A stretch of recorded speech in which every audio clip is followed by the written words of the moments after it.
Over time, we forgot our fear. And turned our backs on the dark.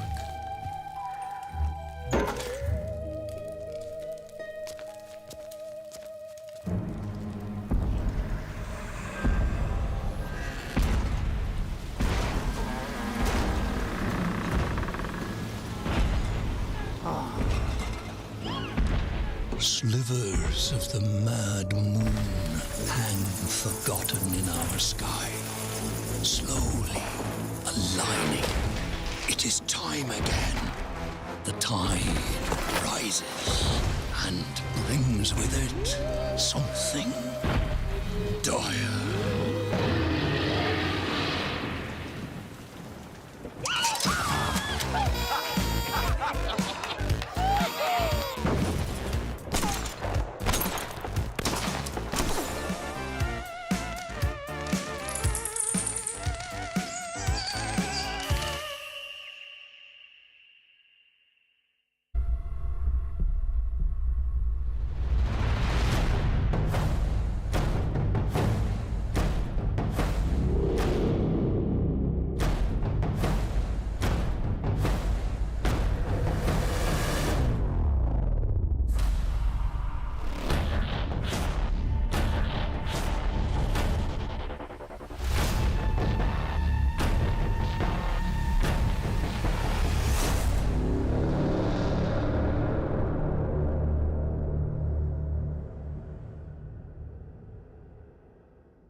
Don't let this party scene fool you.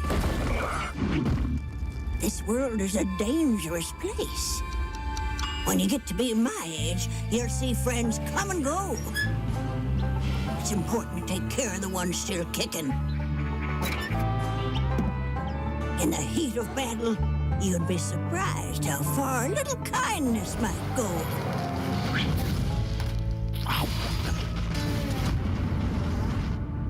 But not everyone deserves kindness.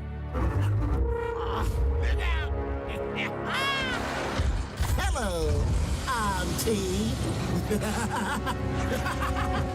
This all you brought? Yes. Oh.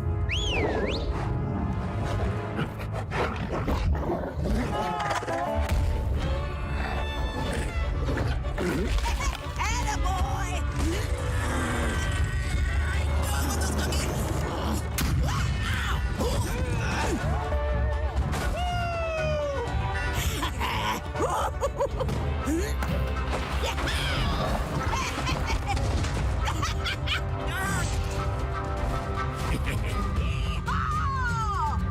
I didn't offer to share.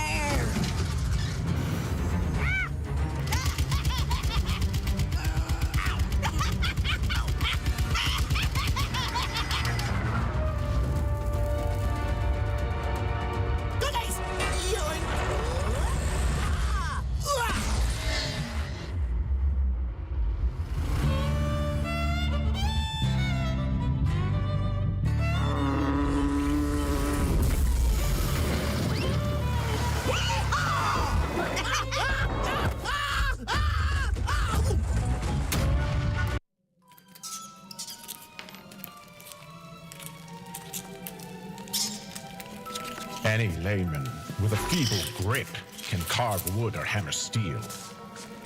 Even the tender hands of a child can grasp a set of instructions.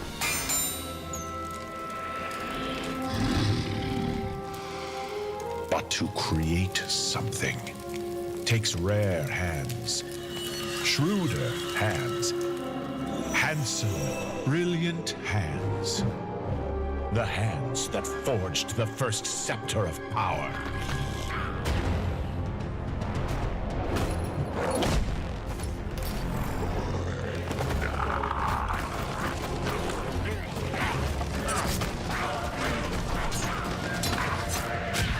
My hands have slipped through dimensions, touching things that warp the mind and test the mettle of the strongest will.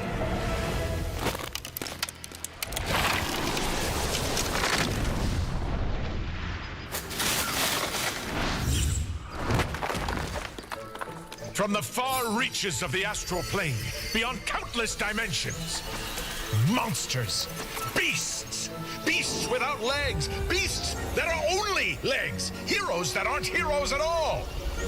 I have brought them here to answer one simple question. Can your hands wield the true Aghanim scepter?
Oi, space face! Crack one! Woo! Ha-ha! Catch you never, Dingleberry!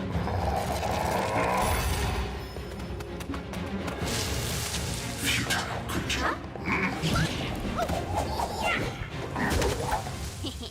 Munted!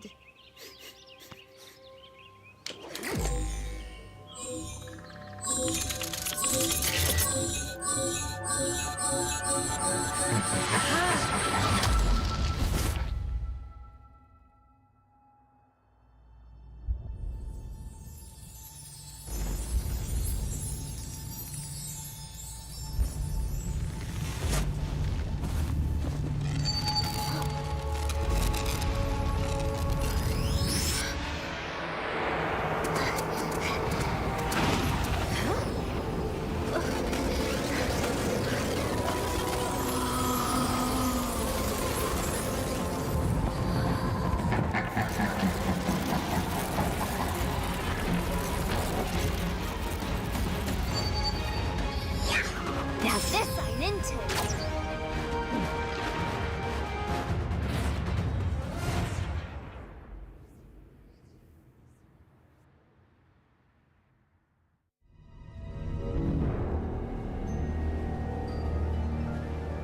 A continuum device.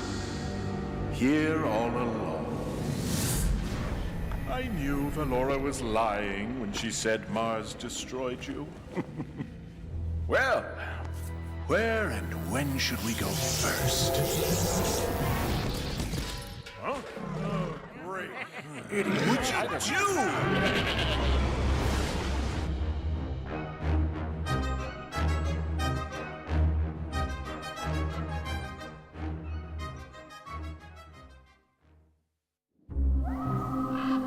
There was a thing in the woods. But once a year, it left the woods to feast on us.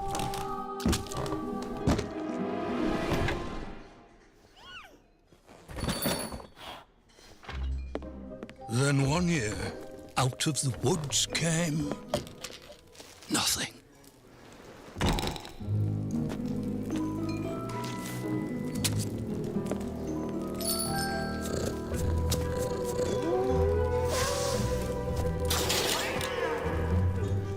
Another year passed, and another.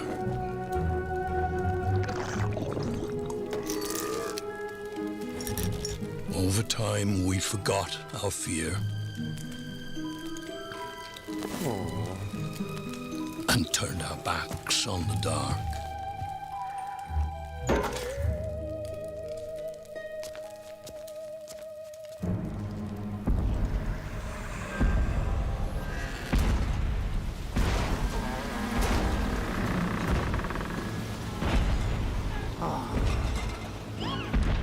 Slivers of the mad moon hang forgotten in our sky, slowly aligning. It is time again. The tide rises and brings with it something dire.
Don't let this party scene fool you. This world is a dangerous place. When you get to be my age, you'll see friends come and go. It's important to take care of the ones still kicking. In the heat of battle, you'd be surprised how far a little kindness might go.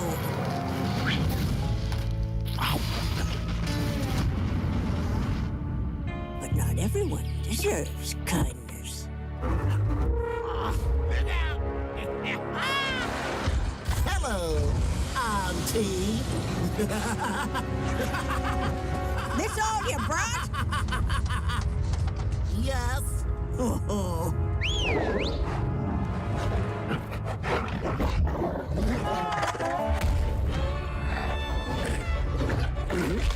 Attaboy!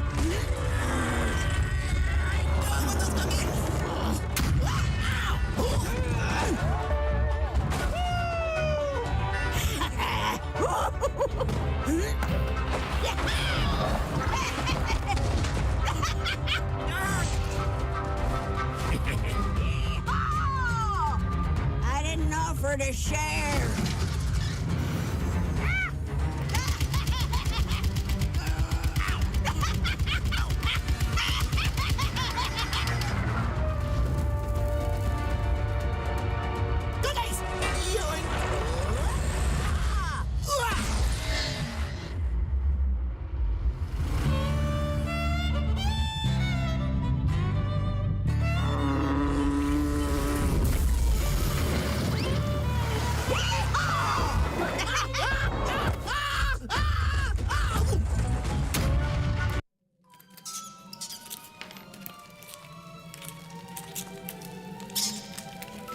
Any layman with a feeble grit can carve wood or hammer steel. Even the tender hands of a child can grasp a set of instructions.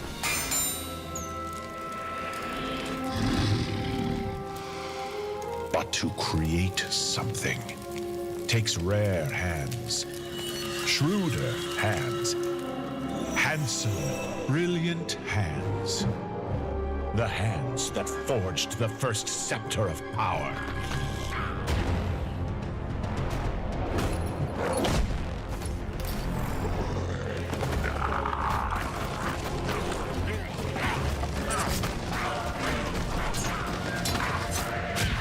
My hands have slipped through dimensions, touching things that warp the mind and test the mettle of the strongest will.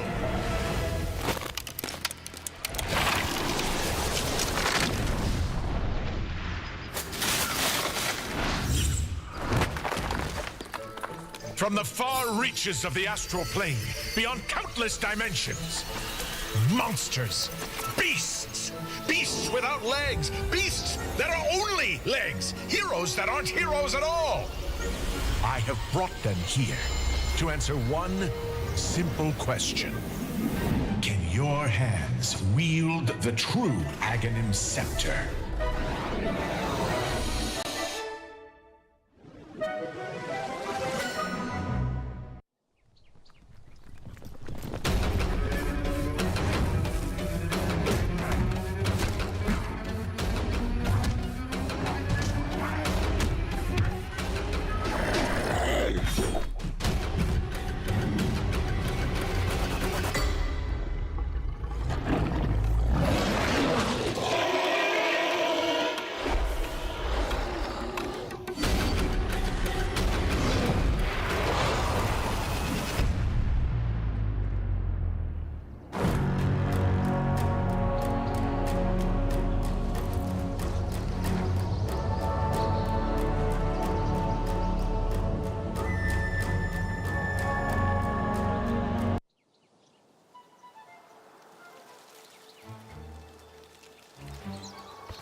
Oi, space face!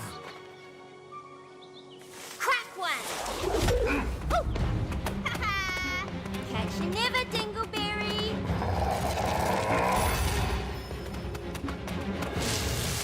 Futile creature. Munted!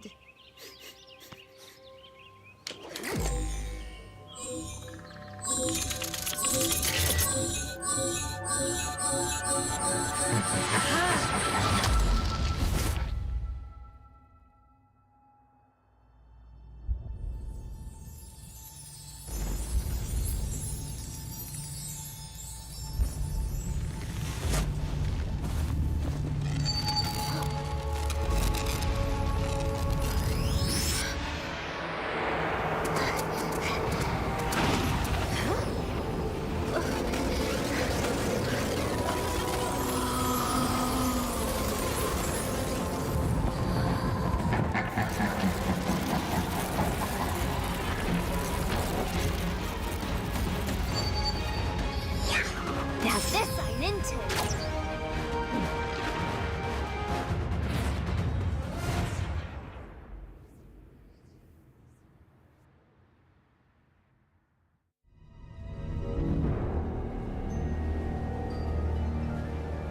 A continuum device. Here all along. I knew Valora was lying when she said Mars destroyed you. Well, where and when should we go first? Huh? Oh, great. What'd you do?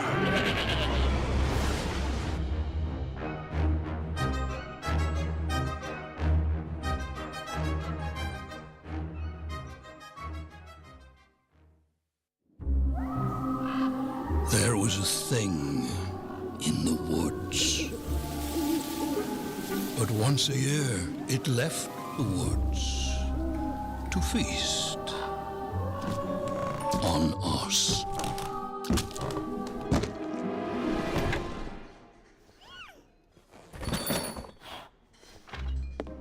Then one year, out of the woods came nothing.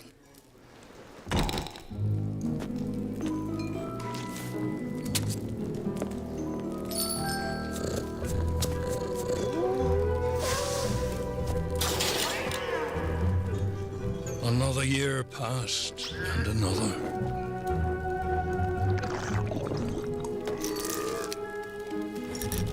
Over time, we forgot our fear.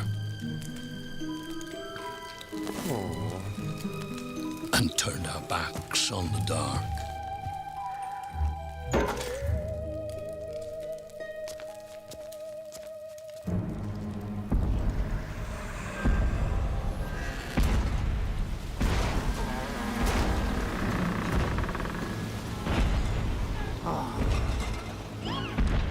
Slivers of the mad moon hang forgotten in our sky, slowly aligning.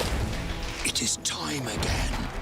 The tide rises and brings with it something dire.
let this pretty scene fool you.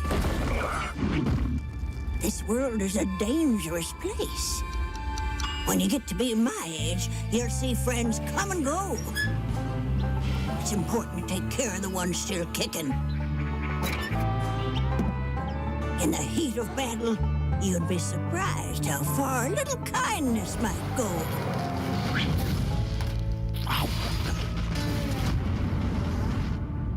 But not everyone deserves kindness.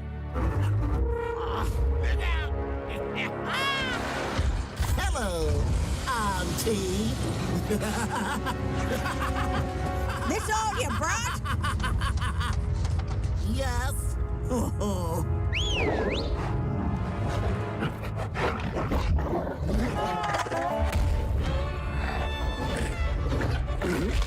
Attaboy!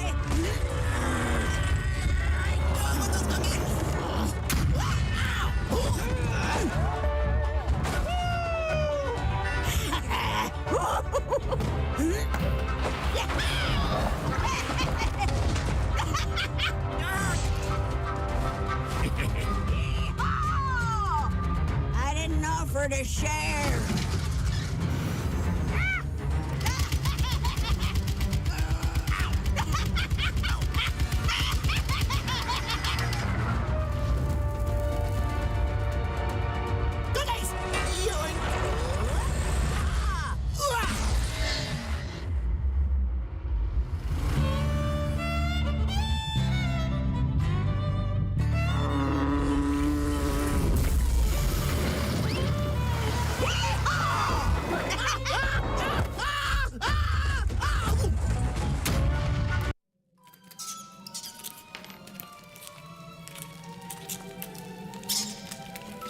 Any layman with a feeble grip can carve wood or hammer steel.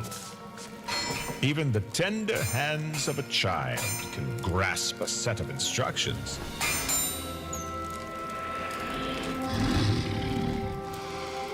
But to create something takes rare hands, shrewder hands, handsome, brilliant hands. The hands that forged the first scepter of power.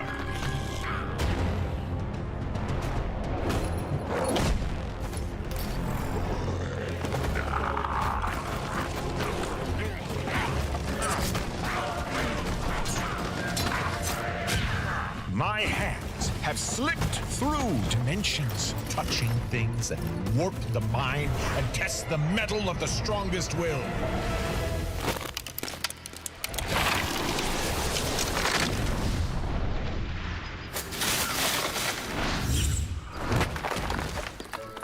From the far reaches of the astral plane, beyond countless dimensions, monsters, beasts, beasts without legs, beasts that are only legs, heroes that aren't heroes at all.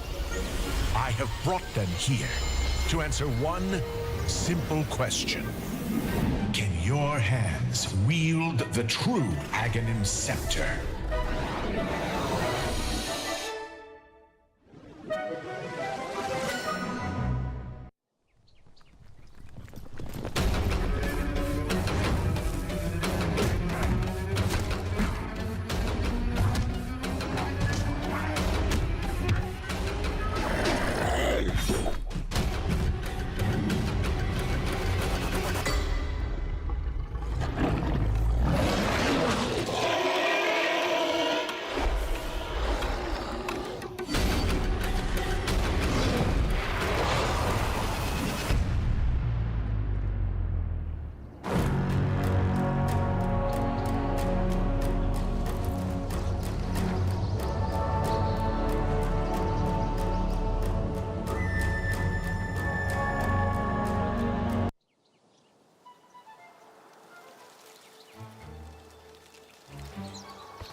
Wanted.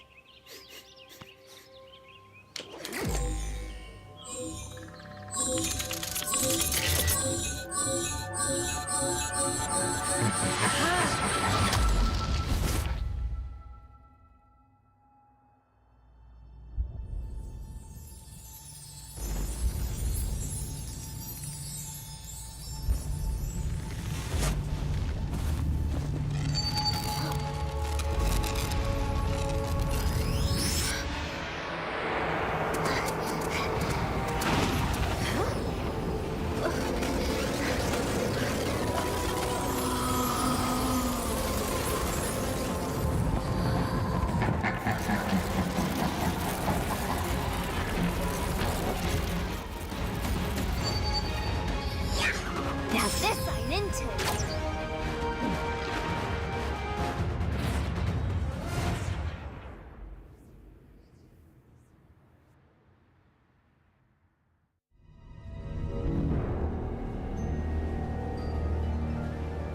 A continuum device. Here all along. I knew Valora was lying when she said Mars destroyed you. Well, where and when should we go first? Huh? Oh, great. What'd you do?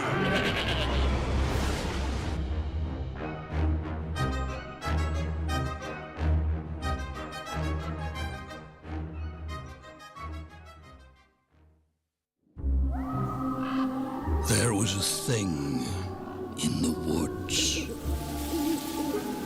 But once a year, it left the woods to feast on us.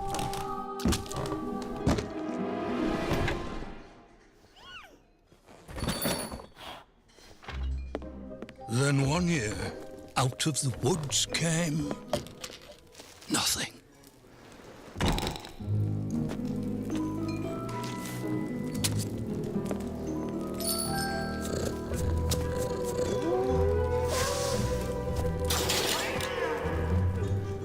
Another year passed, and another.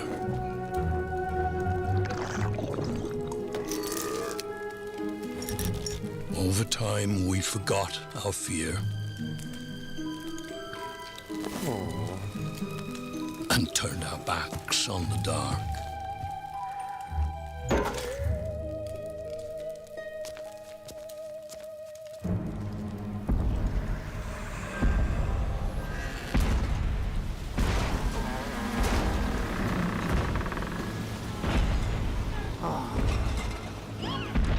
Slivers of the mad moon hang forgotten in our sky, slowly aligning.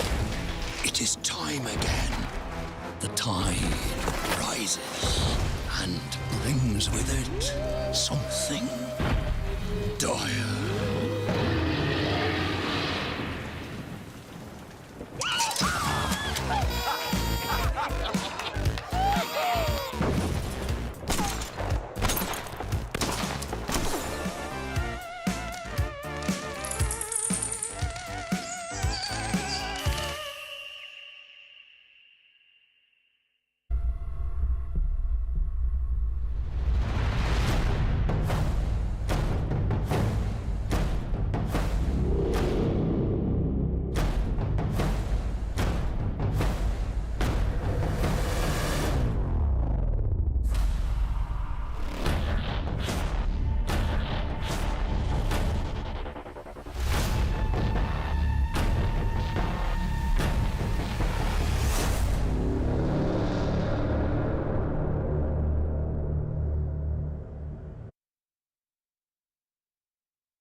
In the heat of battle, you'd be surprised how far a little kindness might go.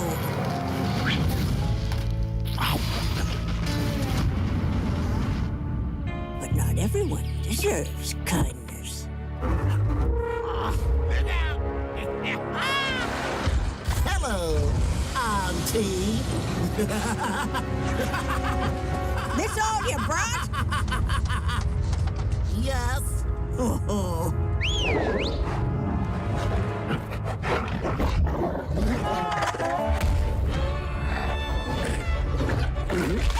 Attaboy!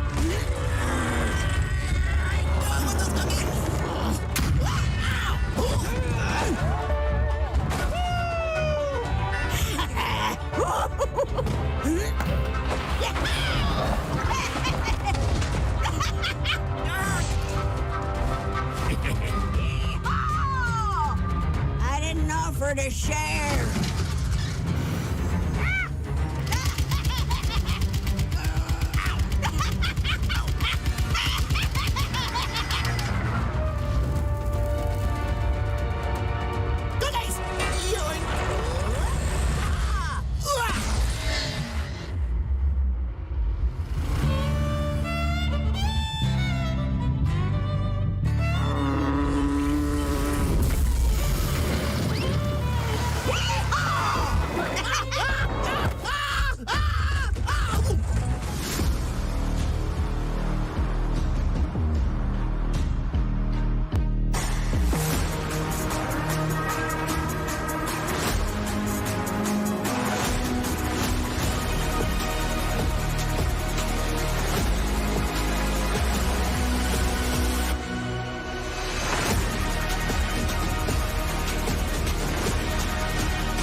Good afternoon, everybody. Welcome to Top Class 2022 Dota 2 Summer Invitational hosted by NetEase Games. I'm your host, Renee.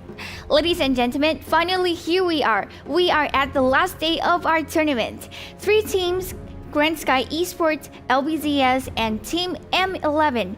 They are going to fight on this battlefield. GrindSky Esports now has secured on the top 2, and in terms of LBZS and Team M11, one of the winners will enter the grand final with full energy and team power. I'm sure they are 100% ready for it. May the fortune be with all. Here, we would like to extend our sincere gratitude to our livestream partner, EGG and Twitch. Our Dota 2 Invitational will be broadcasted in 3 languages. For English, please check out our Facebook, Twitch, and our TV broadcast partner, EGG Network. For Thai, please reach our Twitch Thai channel, and we also have Techlog in our YouTube channel. Our Invitational lasts 5 days. The semi and grind final are scheduled today. Now let's take a quick glance at the prize pool board. The champion will win $4,000 US, $2,000 US will be given to the second place team, and $1,200 US for the third place team. As for the fourth place, they'll be given $800 US, then the fifth to eighth place team will win $500 US each. Now, ladies and gentlemen, let's give a warm welcome to our casters.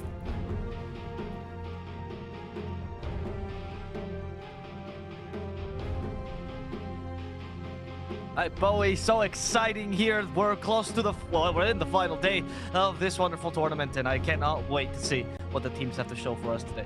What about you, Bowie? I'm pretty excited, dude. I actually only cast 2 matches so far, but one of the teams that I cast actually is in this match that we're going to cast, and it is LBZS. More importantly, they are the team that actually beat the Ninja Boogie Stack. I was like, all right, the Ninja Boogie Stack is probably going to go to the finals. But here we are.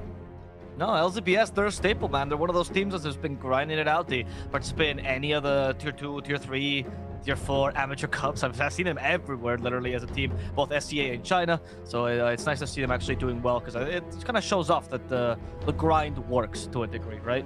And of course, waiting for them in the final.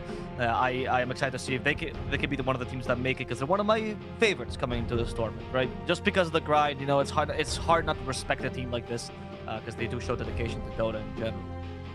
Yeah, they do have a cute logo. I think the cute logo definitely kind of makes me Great analysis, Bowie.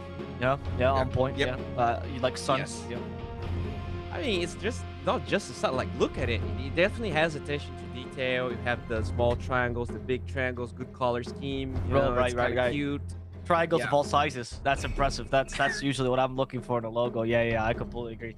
Here we see the composition of both teams. Top Clans is always a great production manager to get pictures from teams that don't always have them available, so you get to meet some of the more lesser known, you could say, SCA and Chinese teams, and we'll see how this match goes. Any expectations here? Are you an LZBS fan yourself?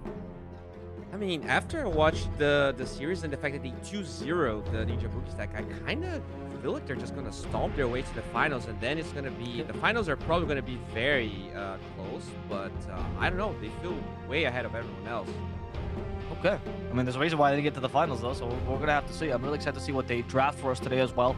As, you know, we always cast the other side of the globe, so getting to see some of the SCA Chinese meta is always fun. Particularly the Chinese, because I've heard it's wild over there, honestly. It's a completely different idea. And it's nice to see some of these international tournaments kind of show them to fruition. Oh, for sure. I heard that they like those AoE BKB piercing stuns that some of our friends love, right? Ah, yes. Mr. Astini. A little shout out to him. Yeah, shout out. I would love to see, some Warlock, some big ultimates. I think it's always nice to have those heroes, but so far looks like pretty standard bans here. I guess DP, not that standard, but keep off the light. Yeah, DP's odd. 10 seconds Surprised by that idea. The coddle does make sense. Again, I feel like these are older, though. I feel like we're looking... remaining. Like, if you told me the patch never happened, I would believe you right now. The DP and coddle don't seem very, very updated, per se. Dire team ban. Yeah, like one Tiny thing makes I more sense. noticed, Team pick. Yeah, there's thank God. and the Tiny definitely a staple right now, especially in South America. But yeah, like one of the games that I cast, there was like a first phase Alk 5, and they just stomped with the Alk. So, I feel like in this tournament, there's a lot of like, how do you say, the meta in between these teams, they definitely know each other. So we don't really see those staple DPC drafts, and you see like very targeted bans and stuff like that. Yeah, that makes sense. Right now, this is looking like a very staple draft, right? The Zeus is getting a lot of notoriety, though with the Marcy, I guess you're flexing the Marcy potentially as a 5? Or Zeus can be like 4 mates. I feel like if you're not flexing the Zeus, you're not really taking full potential of him. And then Dawnbreaker, which is, good enough to always be picked, not as good as Puck to always be banned. That's, I think, where she stands right now. For sure. Dawnbreaker is a really weird one. Like, every time I see it, it's stomping, but then I look at the win rates, and like, from the heroes that are very picked, she doesn't have great win rates. Maybe it's just that every team tries it. I think like her win rate right now in the entire DPC is like 42% compared to like the 54 of Tiny. I think it's 54 of Tiny is huge. But I do think the Dawnbreaker is a little bit of a cheat. I think any hero that gets picked in the first 4 picks, right, to a degree, it's like the win rate is not usually the best measure. I feel like we always say this with Grimstroke, right? Grimstroke would be strong, teams would first pick it, and be like, oh, actually, Grimstroke is a 30% win rate here. Well, yeah, but if you first pick it, it doesn't say much about your draft, right? It's kind of a throwaway pick in that sense. Yeah, maybe that just goes to say how strong Tiny is, because it is usually like first picked, and it has the like bizarre win rate. Yes. But, yeah, Tiny's huge. I think SA brings that win rate up by a lot, to be honest. That's true, actually. And we see a Wyvern here, so a lot of healing coming from M11. I'm not sure if they flex it to mid, but considering it's an 8th pick, it would make sense. And we do see that Alk ban I talked about. They definitely, they just totally shellacked the team with the Alk. Yeah, that makes sense. The Nyx also interpreted the Dawnbreaker. That's cool as well. I'm surprised by the anti-mage ban, though, particularly. I feel like this hero That's true. Garbage. I don't care how good you are on the anti-mage, it just feels terrible, honestly, every single time. I actually don't even think Zeus is that bad against them anymore because of the stupid jump, man. It is very stupid, and maybe they just want to play poor Zeus, and then like you do feel a little bit more counter by it. You know, we did talk about flexing the Zeus, so that would be a good way to go about it. I also saw, I don't remember if it was LBZS, but I saw an offlane Marcy, you know, in these matches that I cast, and maybe that's something that shows up. I don't think it's particularly strong, but these teams, you know, they have their ideas, they have their little niche meta, and they just want to explore it. I don't mind the offlane Marcy personally. I actually think the hero's pretty can be a good offlaner. I think you gotta combine it. Like, it has to be a specific situation to use it in. Like, you have to have a really good lane to abuse that laning stage and kind of get off to a good start. I think the build always has to be like rush BKB, maybe go a couple bracers and then rush BKB, right? And I think that works out. But I agree with you that it's not like my preferred position for Marcy. If I'm honest with you, I think Marcy's actually best suited as a 5. I think that's the most consistent position for her. I don't really like the 4 Marcy either. Yeah, I agree. I think the best position for her is just the sidekick bot, and you know, just initiate sometimes, and then as the game progresses, you just press sidekick, and that's what your hero does. You get a blink, you can do some cool stuff. But maybe a Marcy Mirana lane. That would be pretty cool. That would be lore as well. Team pick. I like that. Yeah, lore's pretty good. Go for Enigma though for now. That seems to be their offlaner, right, Bowie? Yes, that's pretty bold, right? You see Wyvern, you just pick Enigma? Even Dawnbreaker as well, I think is pretty good against Enigma. True. Just destroys the poor Eidolons. 10 seconds remaining. No, I was thinking actually just like you Solid Guardian into the Black Hole. Feels like Black Hole is not as impactful, right? Remaining. So yeah, it's pretty cool. Like you just heal everyone, get the stun. Yeah, exactly. Yeah. But I just hope this is Enigma 5, honestly. I feel like it's just... I'm a big fan of Enigma, and I don't think like the counters of Enigma are as good as people think, but I feel like it's just such a sad game for him. Yeah, I know, I agree with you. I also think that the counters, the real counters, are more something like Silencer. I feel like that does make the game really unplayable for you, but Silencer is just kind of a dead pick. I don't think that... I agree that... I feel like Clockwork's actually one of the better ones as well. I actually would love to see Clockwork versus Enigma. I think he's very, very strong. Now with the Battery Assault buff. Mm-hmm. Wouldn't mind seeing that at all. They do need... I'm assuming this Dawnbreaker is going to be a core now because... You know, it can't be 4, but I just feel like it's better as a mid or an offlaner. I mean, even carry. Since the Wyvern is probably going to be a 5. And I think that's the second best position for Dawn.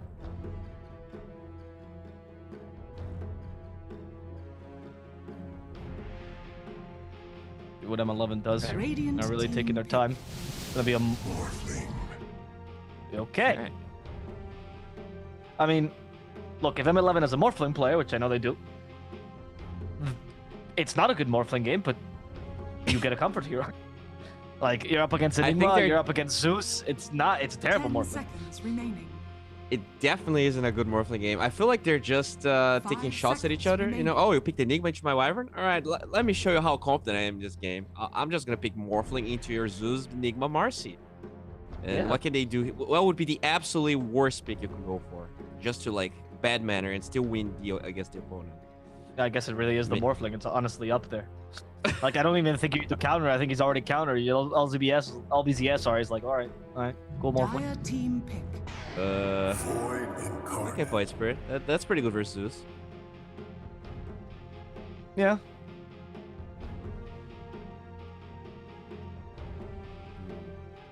Okay, so you see... So Void Spirit's definitely mid, right? And you have this Morphling Wyvern lane. Jesus. Morphling Wyvern lane. So Dawnbreakers are there 4 or 3. I think they can probably pick their mid hero here. Either they keep the Zeus and pick another support, or they pick the mid laner that would lane against the Void Spirit. What are your thoughts for mid laner against Void Spirit? I mean, Puck's probably the... I mean, I know Puck's there's bad. all the discussion. Yeah, I know. Maybe you just go... What's very meta here and that destroys Void Spirit? Maybe it's something basic. Just get a Lina, you know? I like Lina. Just LSA the guy. It's good against Morphling too, right? It's good against Wyvern. Mm-hmm. I know the hero's not meta whatsoever, but I feel like it's a little underpicked. And if you just pick Void Spirit like that, oh, okay, so they do go for the Disruptor, probably beat Zeus then, and then they don't care about the matchup. Yeah. I mean, the matchup between Mitsus and Void Spirit may not that bad until Void Spirit 10 seconds. Gets levels, right? Yeah, exactly. 5 seconds remaining. They're gonna have the last pick here. Now, what do you ban if you want to protect that Morphling? Do you take like Void plus something here? Dire team back. Yeah, was pretty good. Yeah, I suppose PL was pretty fine. I mean, I feel like you don't really need to care about this matchup, honestly. Like, just pick some sort of mixed damage, you know? Like Luna, Gyro, kind of. Well, I mean, Gyro's trash, but like Luna maybe. Jug, honestly, feels like a good Jug game. Oh, Jug is pretty good. Jug is fire, man. 5 seconds remaining. Yeah, boy, thank you. I can tell you. Fucked yesterday. I love it right now. Such a. Radiant It just does team everything. Wait, I am having trouble. Is that a Shadow Shaman ban?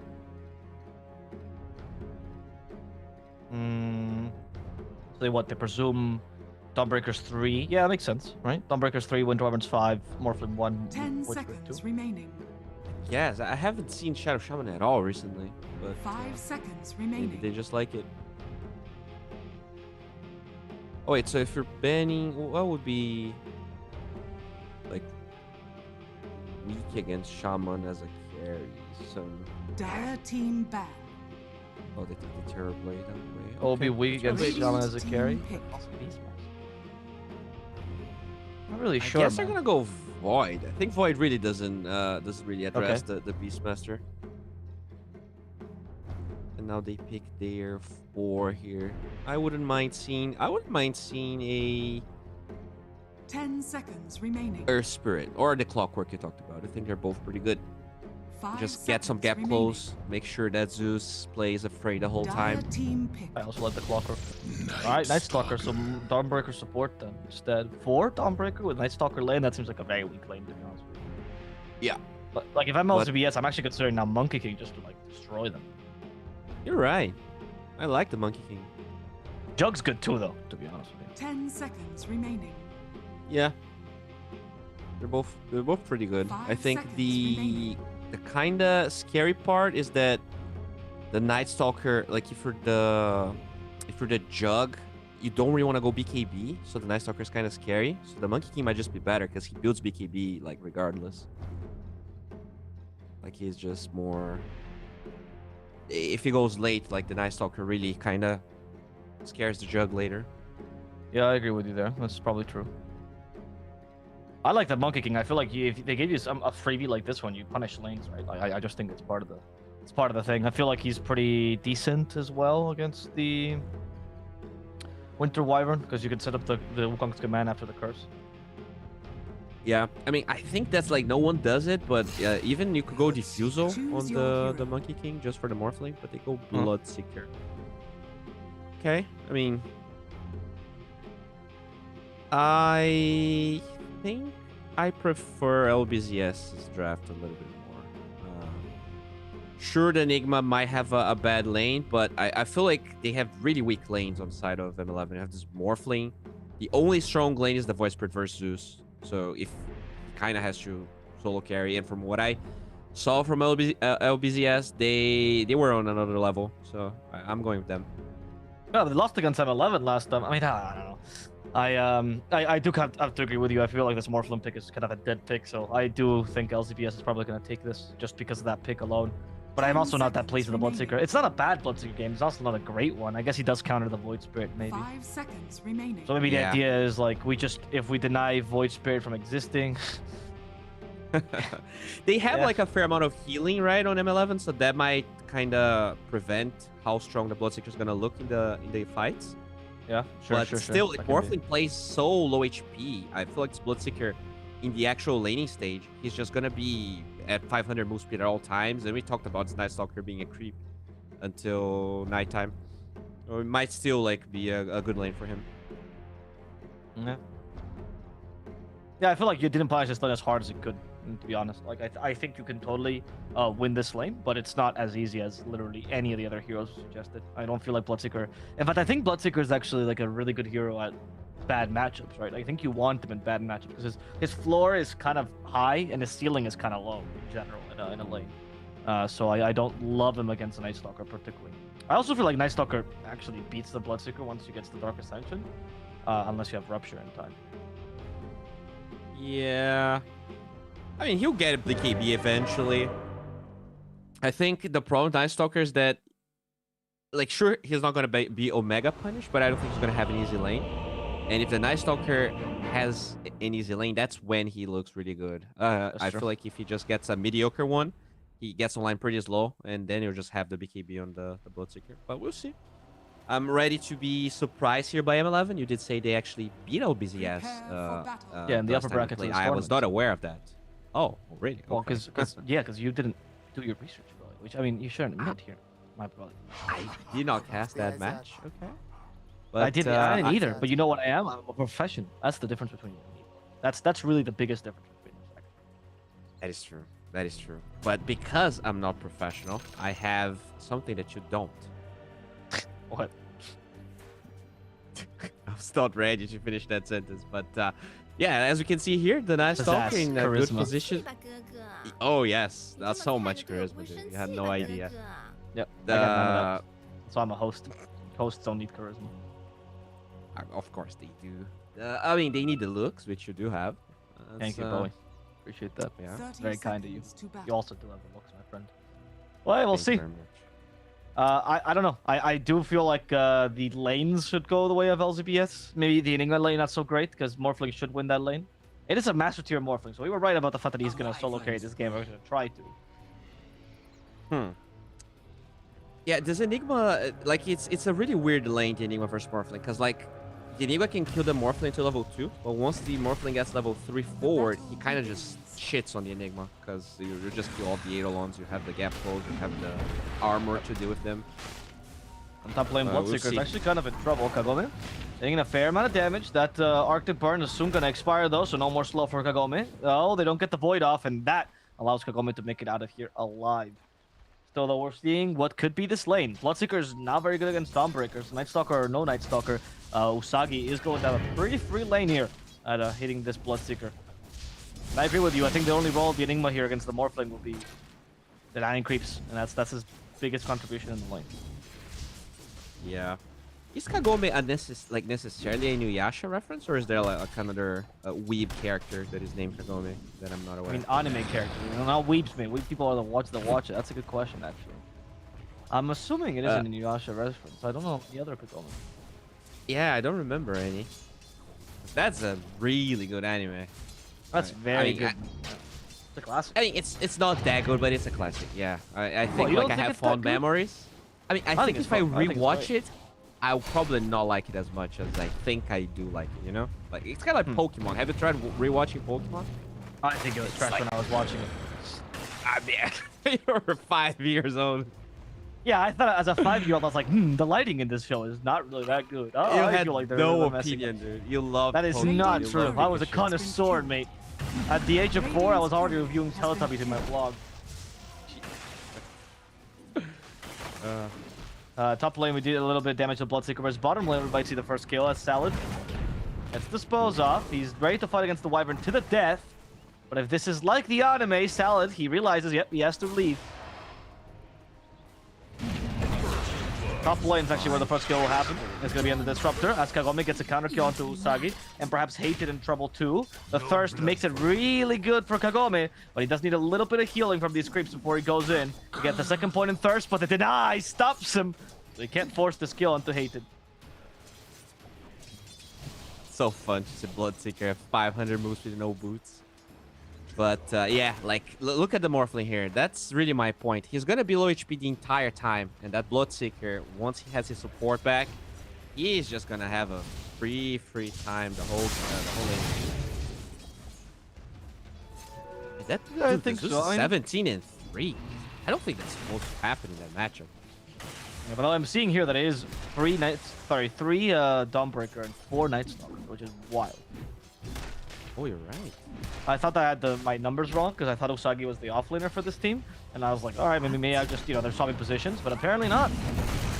That's some Kinetic field is not gonna save detachment, or perhaps it is, as Hated does not want to continue this. Only 2 points in Void, no points in anything else, and bottom lane they'll get a kill here onto Havinci.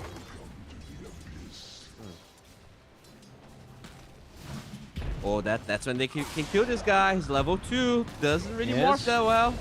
Liam There dies we too, go. but Kagome in the top lane to Usagi also falls, so it's kills on both side lanes. Only the mid lane is kill free right now, Bowie. Damn, the carry. We're talking so much about the Bloodseeker. He's 82. Feels like he's been running try get kills and not really CSing at all.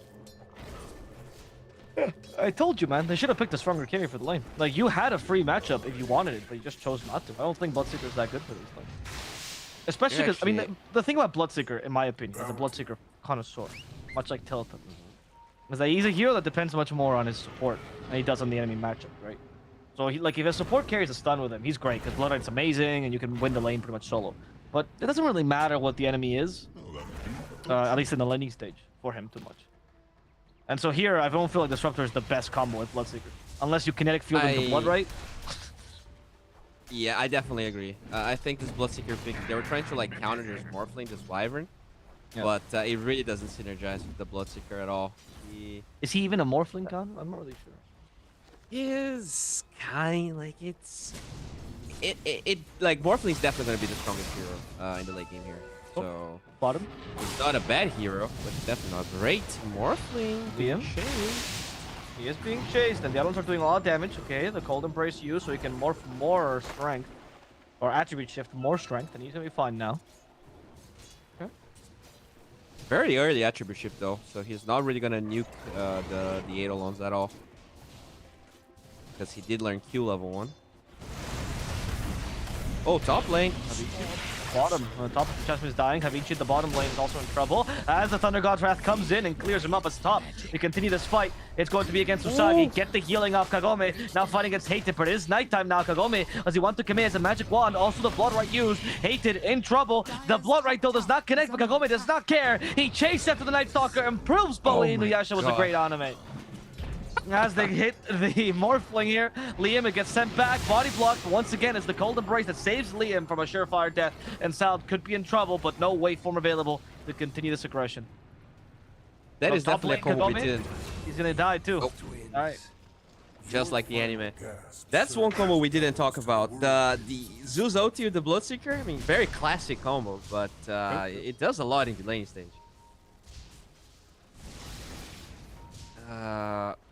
But also the Cold Embrace in the bottom lane. I think it's been a while since I've seen Cold Embrace looking impactful in the laning as much as it's being there. Save the Morph twice. Fight for the runes.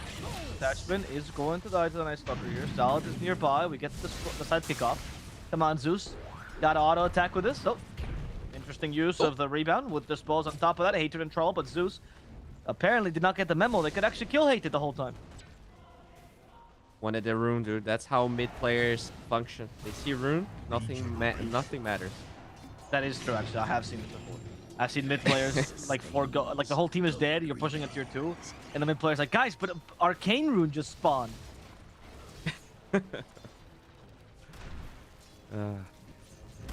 Alright, so Kagome doing pretty well in that turf here, even though his CS wasn't looking that good. He did get that double kill. The Morphling though, look how sad his net worth looks like. It's a very sad net worth indeed. Morphling just looks sad in general because, you know, water reminds me of his key.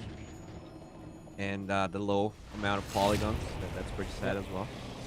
Attachment, he took a fair amount of damage, but Hated is in trouble now. That Solar Guardian does nothing.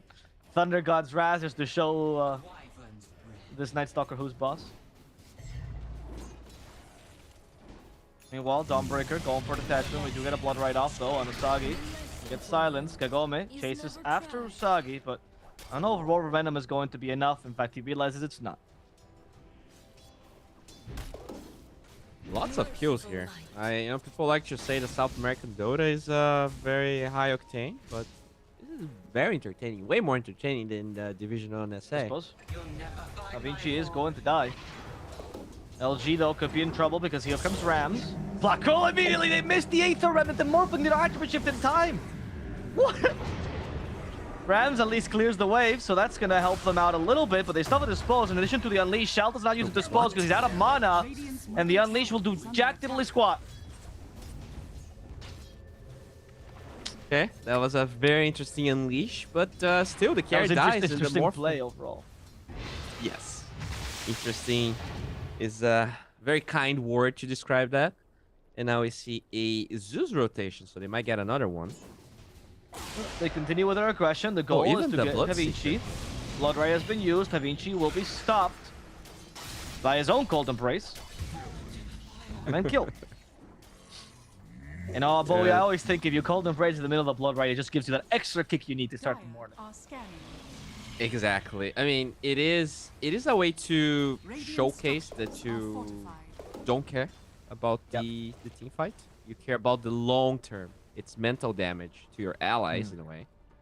But I mean, I don't know. This game is looking pretty, like, even though the net worth is even, dude, that Morphling is having such a sad game. I fear for M11 right now. Sagi is gonna get ruptured. In the trees he goes. Blood Right used. Kagome has vision of him now. But the Void Spirit helps out. Kagome wants to commit to the skill. Sagi a little bit too tanky. Thunder God's Wrath will give him a little bit of healing, but not that much, which allows Kagome to die. PP don't need to steal that kill, mate. That was literally Bloodseeker's healing device. LG has no black hole. They see Rams. They prove it to him first. Afterwards, they chase after him. Aether will hit. Pretty good. But you can't get Dispose off. Oh, now he can. Hated. Away you go. That's a good Cold Embrace. Sal decides to punish the Winter Wyvern for this, but instead he's just going to die. As Hated also falls here to the Eidolon's attacks. Alright, I have a question for you. What do you think, what is the best position for in the meta, in your opinion, right now? I actually think Tiny is really up there. So, if Tiny is like a 10, where would you place Night Stalker in that?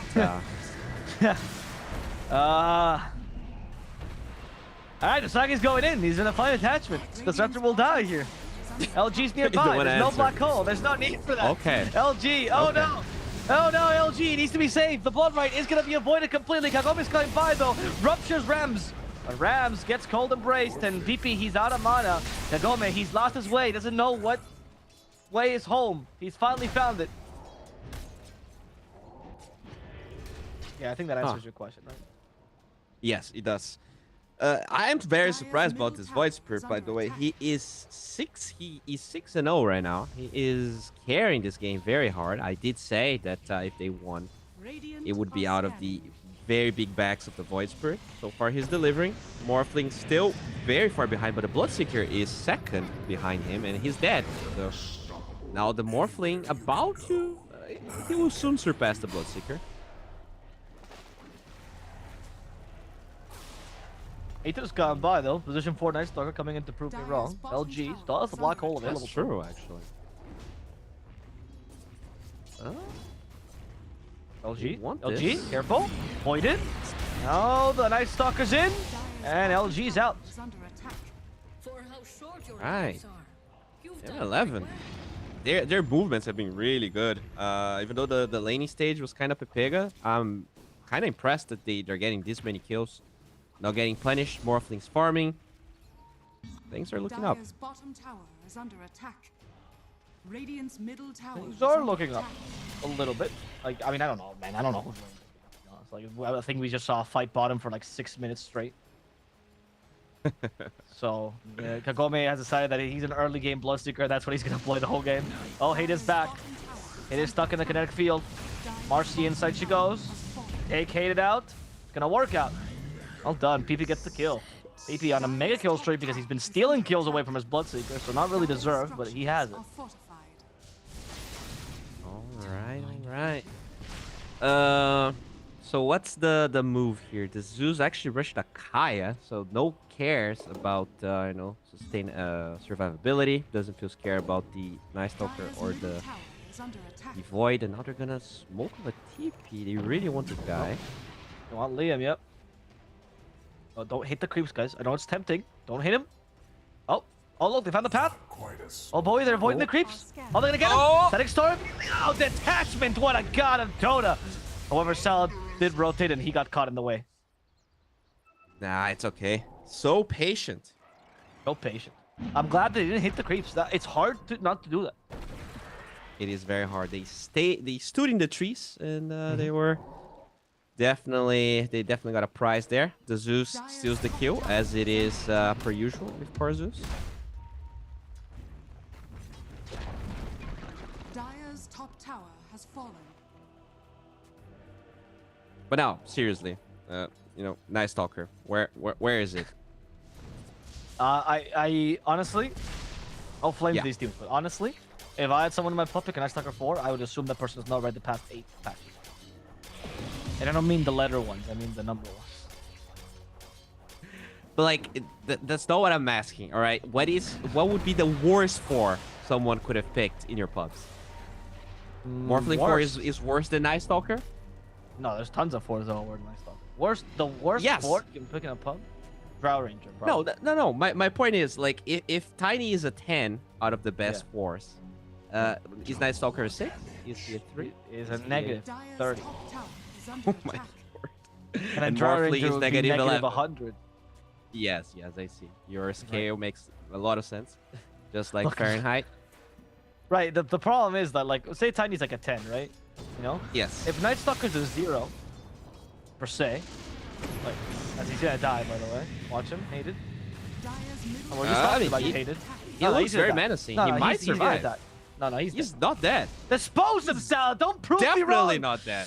Oh my god, terrible. Right, so here's the thing, right? The problem with these scale is that I don't think 0 to 10 expresses how far apart some of these 4s are, right? Oh no, I'll just die. Oh, never mind, just black hole them. Oh yeah, dispose them out of the black hole. That's the strategy. That's the strat. Let's go. Now LG is dead as a result. They rupture Havinci. No, they rupture Usagi. Havinci dies to the Thunder God's Wrath, and Usagi now will be caught thanks to the glimpse and die. And it seems like Akali wants to chase after Rams as well. It felt like the Dawnbreaker just accepted her death and just watched as LBZS. Yeah, I guess she was. But going back to the Night Stalker. Right, yeah. So here's the problem with these scales, right? It's like, what would you say is would you say Tiny's up there in terms of 4s? Yeah, I would say he's a 9.5, yeah. Okay, he's up there, okay. What would you say is a 4 that's like pretty good, but not that great? I don't know. Snapfire? I mean, an 8? Yeah, that's fine. Right, so that Snapfire would be like an 8, right? Sure. Yeah, okay. So do you think the 2 points between Snapfire and Tiny are the same? Like, is a fair scale compared to Night Stalker having 0 points that scale? You get what I mean? So? No, I get what you're saying. I just feel like Snapfire is 2 points worse than Tiny, I agree. But Snapfire is not 8 points better than Night Stalker. She's like 30 points better than Night Stalker. As the fight's going on right now. Okay, he might just kill these Zeus here. Yeah, I hate it. It's too strong right now. He actually can't be stopped. Oh, look at Rams go! And they get a double stun as well. Kagome joins towards the end. TP is worst enemy, doesn't know what to do against this. Just keeps hitting Rams. Usagi does have an Echo Saber, slows down. He walks into the 8th Remnant. And that allows them to clear LZBS M11, showcasing why they beat them in the upper bracket, which Bowie did not know about. Thank you for reminding me. And I mean, they're definitely showcasing a lot of, like, the team fighting on this team is They're showcasing many things, Bowie. A lot of things are being showcased. That team fight happened the way it did because it's Night Stalker support and nighttime gives 1800 night vision, and that's how they can dismantle everything that LBZS wants to do. Right. Night Stalker core there. So I'm not joking. I'm being honest. It is actually winning them the fight. Here's my first question. Do you think nighttime also conditioned the Bloodseeker to walk into an Aether Remnant or run into it? I mean, I think so. Usually you would expect more blood in the night than in the day, so... right, so you think that he can't see because he's crazied by blood? Yes. Also, what is his theory? More blood in the night than in the day? I mean, like, if like someone is going to commit acts that would spread blood around, I would assume they would do it in the night, right?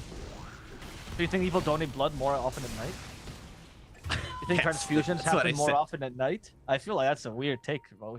No, I but always when you donate actually blood donate day. blood, it's going to be contained in vacuum, so you cannot actually get the smell. Have you I'm not sure ever if you- donated blood? I mean, what are you saying? It's actually in a bag that it's locked. There's no smell. they don't lock it, man. Have you never seen what happens with the blood donations? Yeah, they have pools, right? And you have the A+ pool, the B+ pool. Yeah, They're all exactly. there. Just put it in the pool. Someone has to swim in it to check if it's actually of what you said. Right? Yeah, the viscosity needs to be right. So Yes, exactly. So they always have test it. this one dude in the swimsuit that's just waiting for you to blood to pour, right? Yeah. They give you a cookie afterwards. Jesus. You Well, can actually, they even give dip you- it in the pool if you want to. Like, Yeah, but only of your own blood type, because otherwise it can be toxic for you. oh no, it can definitely be toxic. You gotta be careful yeah, with yeah. that. Don't eat other blood types, guy. That's what blood type is about, actually. When he was gonna Bottom die- lane. Oh, she's Desolator. Dude, Usagi is just the carry. Like that's why they picked Morphling. They don't care about Morphling. It's just Usagi the carry.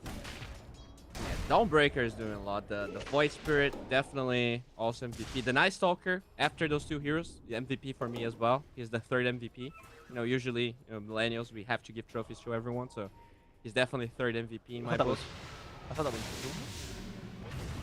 Oh, you're right, actually. But millennials, Yeah. they definitely give more prizes than the Boomers. Yeah, Boomers, yes. or Gen X. I'm not really sure. I don't know how this work.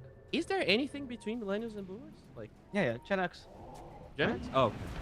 My parents are Gen X. And I'm Or Gen Y? I have no idea. Something. That is a Roche.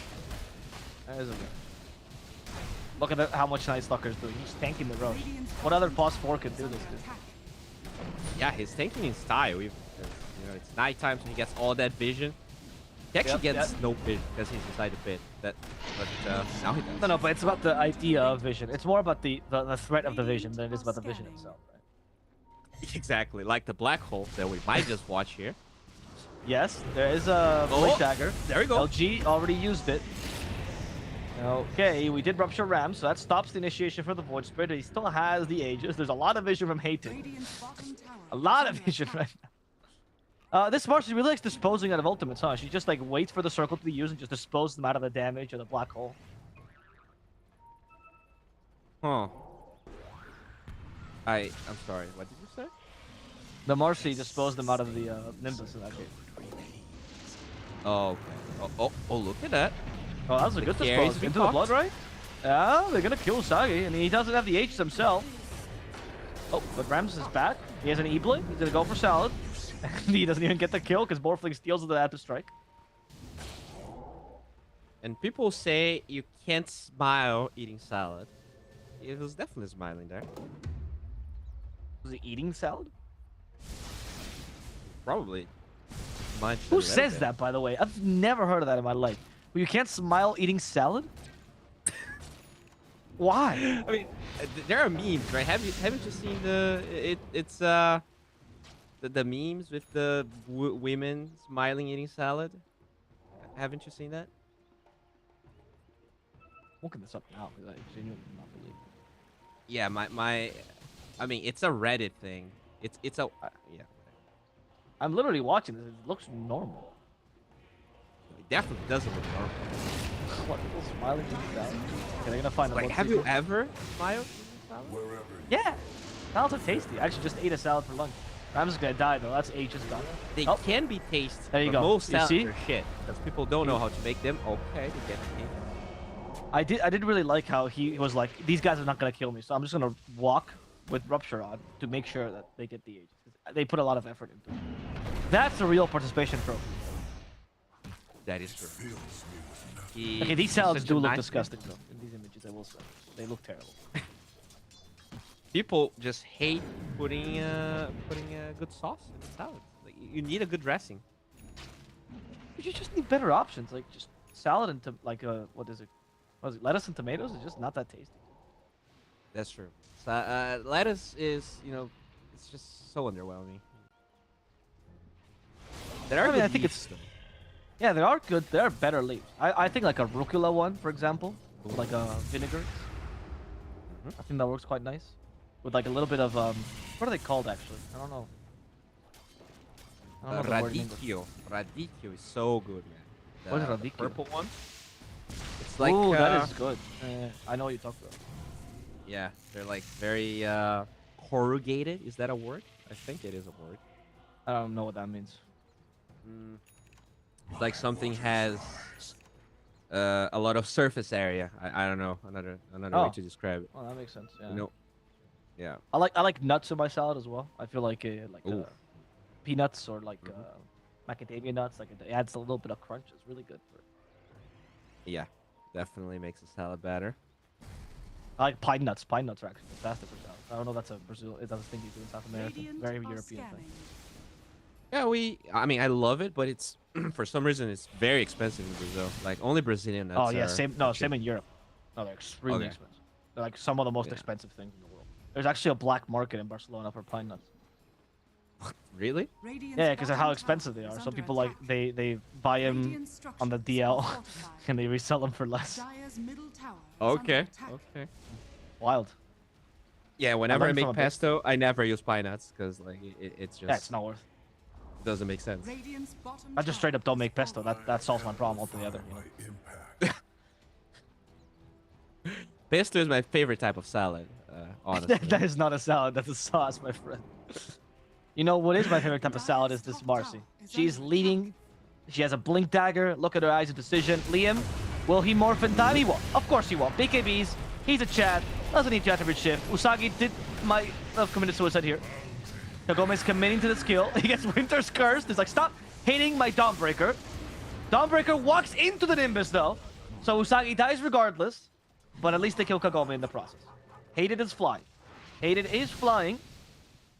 But he's not landing yet. He is the most useful ward. You know, people used to talk about the Harpy, right? It gave vision. It was so good. And now Night Stalker is doing the same thing. And you're saying it's not good. Like, I don't get it. It is literally better than the Harpy. It's faster. It is a hero. It is much prettier. That's not a good thing. It's like Harpy was 2,000 gold. This is a whole and tell me, how much do you actually spend? How much gold does it cost to pick a hero? 0. Well, and you get it from the beginning of the game. Yeah. It depends on your teammate's salary. Rams? There's a kinetic field used. Not that he cares, by the way. It's just like for show here. But he BKBs just in case. And Salad will die as a result. Good shot on the BKB, I suppose. Glimpsing back is Hatred. Hatred. Hatred! Encased in ice. And the magic damage is too high. That's why we thought that Winter Wyvern was not going to do much against Usus. He gave so much vision before he died. That was impeccable. Yes. Really, this Harpy. I mean, he is worth more gold than the Harpy, though. That's the one downside. That is fair criticism. I agree. It definitely. As the game goes on, you're going to fit a little bit more gold. But I think it is worth it at the end of the day. They are winning, by the way. But I mean, like, actually being honest, I dislike quite a bit that this Enigma went for Aderland's first item. Like, if you just had BKB, sure, you're against the Wyvern, blah, blah, blah. Just wait for the curse or just black hole the Wyvern, and you're fine. I feel like this Aderlands is so greedy. I feel like the Aetherlands is to reach when the Marcy disposes a target away from you. So you can actually still block hold it. It's pretty, I think it's adapting to the game at hand. I see. He is the salad, and he has to adapt. Yeah, that's the dressing. The Aetherlands is the dressing to the salad. You know, oftentimes when you're like trying to dress the salad moves away from you because it doesn't like being drenched in dressing. You have to like hold it down. Very often that happens to me. One thing that I do when that happens is I just put more dressing. Usually helps. It like chokes it to death. Yeah. Yes. I like that too. I usually have another person hold it down for me because I'm not strong enough. That's why I got a girlfriend actually, so I can make salads. To me, it's like it's not really about strength. It's about it's about technique. You know. Right. You have to hold down the salad the right way. Yes, exactly. Or drown it the right way, basically. Right, but it's not the only. There's many ways you can drown a salad. Oh, really? Yeah, of course. What's the other way? Throw it in the river. I've heard done that, but it really drowns the salad, mate. We are live, so maybe you shouldn't speak about that one because the fight's about to begin here. Oh, there's a black hole used. In addition to the Nimbus, it's going to work out, actually. And Hatred is so strong, they're forced to glimpse him away. Kagome realizes it's actually his fight to win. He's going to try to finish off the Winter Wyvern. In comes Salad, back again, just to hit Kagome a couple of times. Even though he had avoided the Winter's Curse, he decided Kagome deserves to die today. And thanks to Hatred's vision, they're going to win. In the end, though, Salad does finish off Kavinci. As Hated once again, he gets glimpsed back. Liam turns into Marcy. And Liam uses the mobility from that from the rebound, plus the waveform to finish off detachment. I mean, it's tough. I don't blame the black hole. I think that was a good one. The Void Spirit is doing a lot of chaos. They get that Q instantly. But this Morphling is just way far ahead of the Bloodseeker. Salad found Usagi, and Salad will die to Lord. Usagi. Yep. That's how you dress a salad. Punch it. Just punch it to death, guys. In all honesty, I do like to, I think sometimes leaves, they're too big, and you kind of want to punch them, cut them, so it's easier to eat. Those people are animals, actually. Have you seen those people that, like, put the whole full lettuce leaf in the salad without cutting it? Dude, I like, honestly, I live with a guy that does that, and, like, basically, he eats salads with literal no dressing, no salt, because he thinks it's healthier. And he eats the whole freaking leaf, and I just, it gets me very nervous and angry. I mean, you could just not put olive oil. You need to. The salt's fine. You should tell him. Go to the doctor. Dude, and his entire family does it that way, so he was raised that way. Oh, he was raised wrong then, I guess. Yeah, I guess that's abuse. Yeah. Unfortunately, some people we're not really meant to live in society, but I love him like like you love the best I can. PP, he built an Aeon disc, by the way. So how much you want to bet, Bowie, that at least one point in this game he will Thunder God's Wrath as the Aeon disc activates, and he will deal no damage? It will definitely happen. Oh, okay. I'm glad you agree with me. Havichi's dead though. Something's gonna kill him. Oh, but Hated. He's activated his vision gate, which allows him to see Salad and kill him. Immediate TP by Usagi. Bloodseeker has no basher, but look at Hatred go. He's not afraid of anything. Liam activates the BKB to kill off detachment. Hated will die as a result, as Liam turns into the Zeus and hunts down the Zeus. And now they do miss the Aether Element again. Doesn't really matter though, because Solar Guardian will allow him to catch him anyway. Havinci wants the Winter's Curse. Set up the Winter's Curse. He doesn't. He'd rather let Kagome live. He's a big fan of Inuyasha. He wants the anime to have a new season, even though it's already ended. I think the manga of Inuyasha has like 1,000 episodes or something, or like 1,000 volumes. No, a volume is like a compilation of what's the name of the single chapters, and it's not that much. It's I think it's like 300. Oh really? I thought it was a little bit more, but I trust you. 56 volumes. Did you actually research that? Oh. Yeah, I've read the whole. I never watched the anime. Salad? It's gonna make it alive. Kagome, unfortunately, is dead. Dire's middle tower is under attack. You want to check how much damage you have? Oh, 558 damage. It's a fair amount. It's a little bit more. 550. Okay. It's a good amount. It's good though. It's a fast read. Yeah, I don't know why I actually watched the entire anime, because I used to read a lot of manga when I was watching Inuyasha, but I thought that, like, there's some where there's a difference, like a big difference between the anime version and the manga one. Never felt like that happened with Inuyasha. No, it's pretty similar, but I think the manga ages better because the animation of the anime is not that great, right? Whereas the manga... Yeah. I think it got worse, like the first 20, 40 episodes, I thought it would look pretty good, and then it just kind of went downhill from there. Fair enough. I never watched the anime, so I wouldn't be able to know. I really just read it. I think the manga is pretty solid. I think it still holds up. That's why I actually read it recently, a year and a half ago. The problem with the because I watched the Brazilian version and dude, they just destroyed that poor anime. Like they actually took arcs out and they like deleted a lot of scenes. Yeah, it's very common back in the day. Yeah. Yeah, I felt like the Yu-Gi-Oh, you know, where it literally it was not that bad, but a lot of parts actually made no sense. Attachment. He tried to TP in front of a Night Stalker. That did not work out. Look at Hated go. Look at Hated go. Strong. So much vision, so much damage. I thought it was interesting how he Glimmer Caved, immediately TP'd, thinking, surely he will forget his void exists. Nope, Hated once more. You know what? Honestly, for all the things we said about position 4 Night Stalker, he's actually been kind of fine this game. I actually think he's had more impact than Marcy, if I'm honest. Dude, he definitely had more impact. And also, there's a dead item there. LFT has a Sanjin Yasha, dude, just because he has that Wyvern in the team. That heal is gonna definitely be pretty impactful. Yeah, I was checking it. I thought, do you really need Manta this game? I mean, what are the chances you actually get caught with Blood Right, you know? So. Yeah. Malefice Dispel doesn't feel that impactful.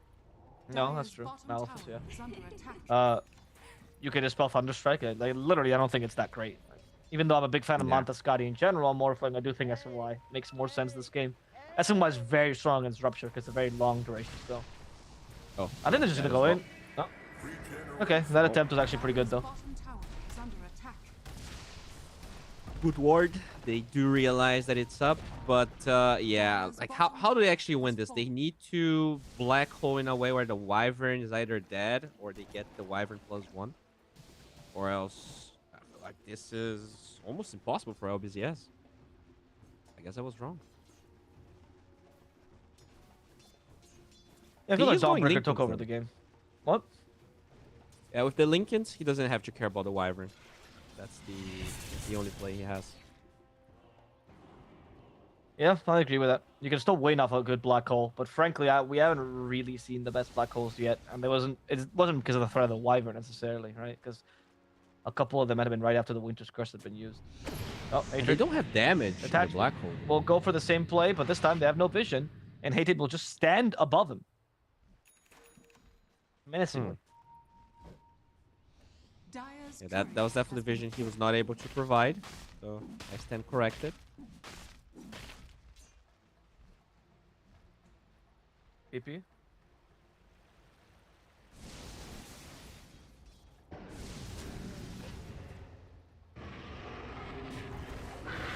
Oh, boy. It's gonna work out there. Bloodright doesn't really help him too much. Liam wishes he could dispel the Malefice now, actually, as he got caught in the black hole as a result. That's still his first life, though. Even with the healing of the Dawnbreaker, that's not going to be enough. Kagome fights head on against Usagi. They realize Usagi's a little bit too strong. And they actually lift right as Liam comes back to deal more damage to him. Oh, Usagi just solo killed the Zeus. PP has been stopped. Enigma has been stopped as well. Someone stop Usagi. Kagome is too weak. Kagome is going to die. Good game, well played. They call it. The strength of M11 towards this late game is too high.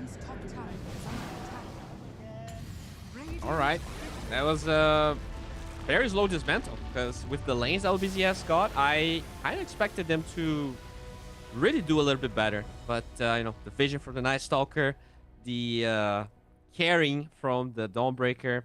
Dawnbreaker, like, felt super impactful. They have, like, squishy heroes, and they just didn't have damage, even though they got some okay black holes. I feel like the Monkey King that you suggested would be much better. The Bloodseeker just doesn't KO enough. Doesn't provide any AoE damage besides the Blood Right. Yeah, seeing that you got it in Night Stalker 4, honestly, I feel like they should have been punished. You know, Jug, Monkey King, literally anything would have worked as long as they had a strong laning stage, and I don't think they really took advantage of that. And then from then on, Morphling pretty much had a free game because they also didn't really pressure the Morphling whatsoever. A couple of misplays, though, might have led to this position as well, like in general, Marcy as a whole. I think that was a misplay. But we'll see what happens in game number 2. M11 is looking really strong. LCBS, despite all their hard work, they didn't quite manage to win the first game, but last time it was a 2-1. So let's see if we can get a 3-game series again here between M11 and LCBS. We'll be taking a small break and come back with game 2 very shortly. Stay tuned.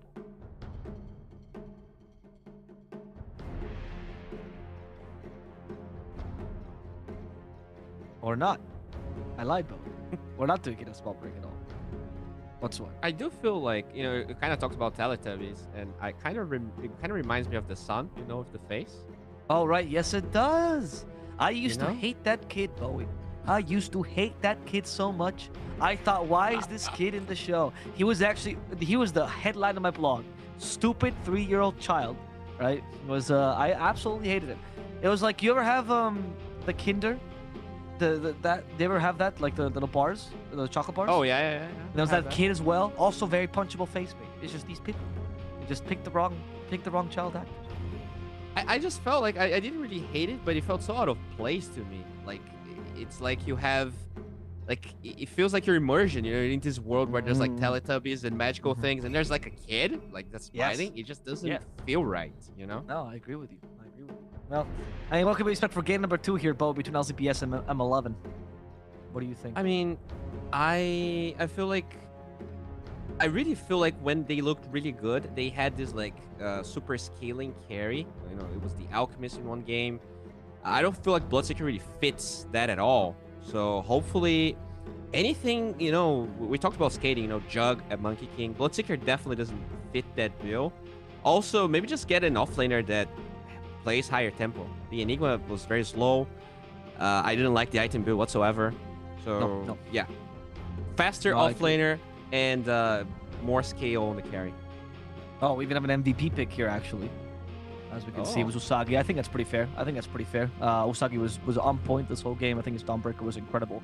I like that he itemized into being a real core as opposed to just being an offlaner on the Dawnbreaker. So that was really good. Now, we will take it a break, Bowie. This time I won't lie. We'll come back in a couple minutes with LZBS versus M11. Game 2. Stay tuned. Let's go.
Continuum device.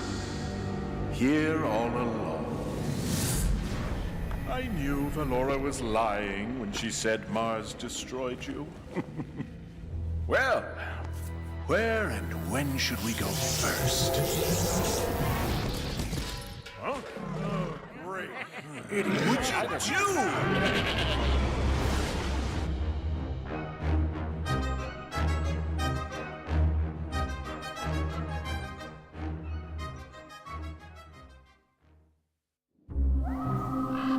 There was a thing in the woods.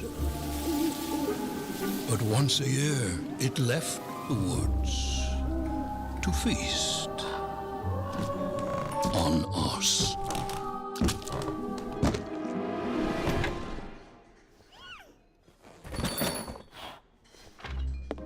Then one year, out of the woods came nothing.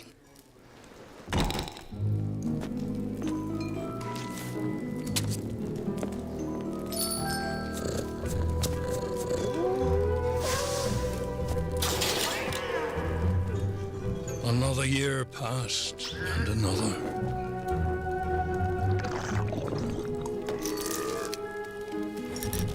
Over time, we forgot our fear.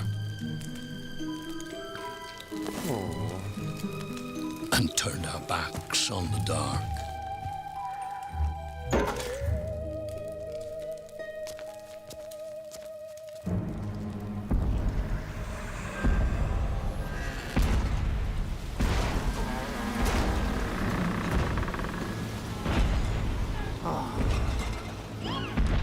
Slivers of the mad moon hang forgotten in our sky, slowly aligning. It is time again. The tide rises and brings with it something dire.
Don't let this party scene fool you. This world is a dangerous place. When you get to be my age, you'll see friends come and go.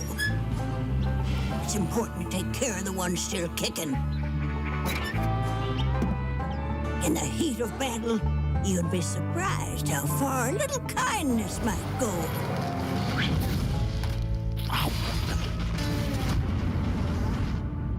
But not everyone deserves kindness. Hello, Auntie. This all you brought? Yes. Oh.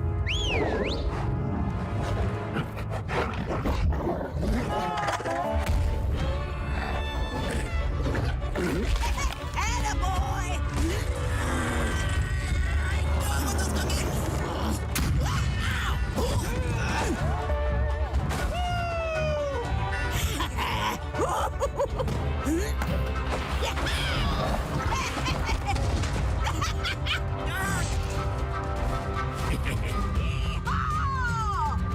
I didn't offer to share.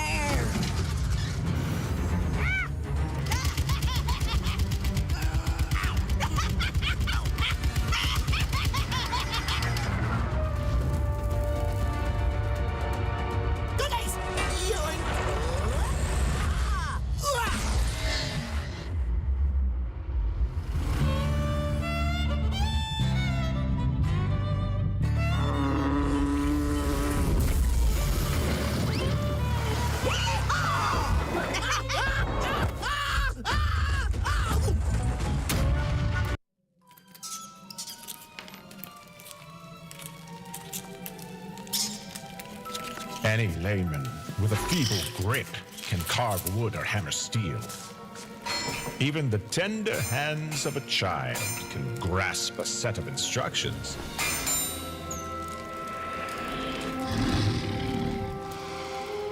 to create something takes rare hands, shrewder hands, handsome, brilliant hands. The hands that forged the first scepter of power.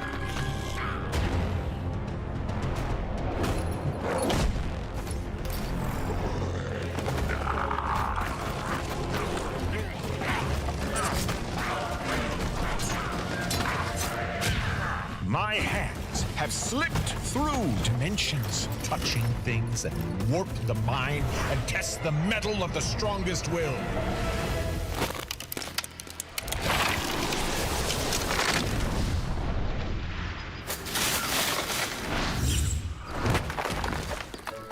From the far reaches of the astral plane, beyond countless dimensions, monsters, beasts, beasts without legs, beasts that are only legs, heroes that aren't heroes at all. I have brought them here to answer one simple question. Can your hands wield the true Aghanim scepter?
Oi, space face!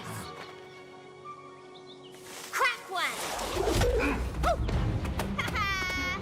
Catch you never, Dingleberry!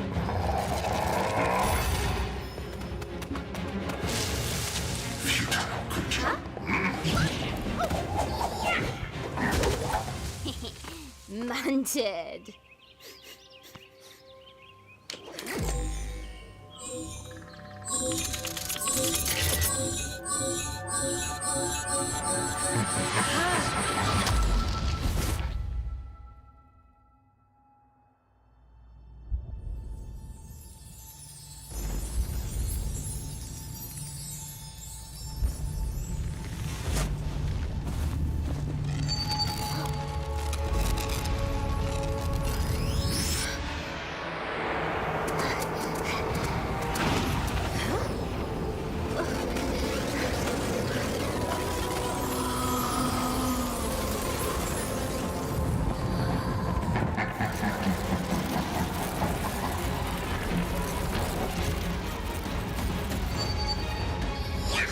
Now this I'm into.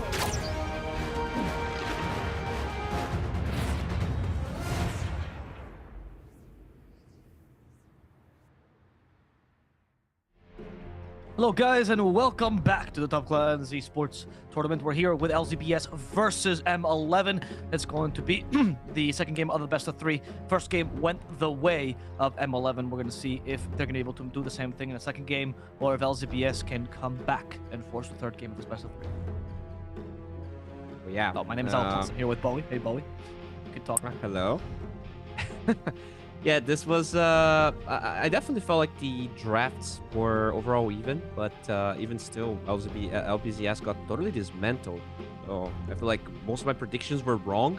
Apparently there's a lot of punches here that M11 can throw, but I just want to see an easier draft there. I just want to see some easier Dota 2 being played, because like you lost to Night Stalker 4. That has to be demoralizing, right? Yeah, I think so. I don't think.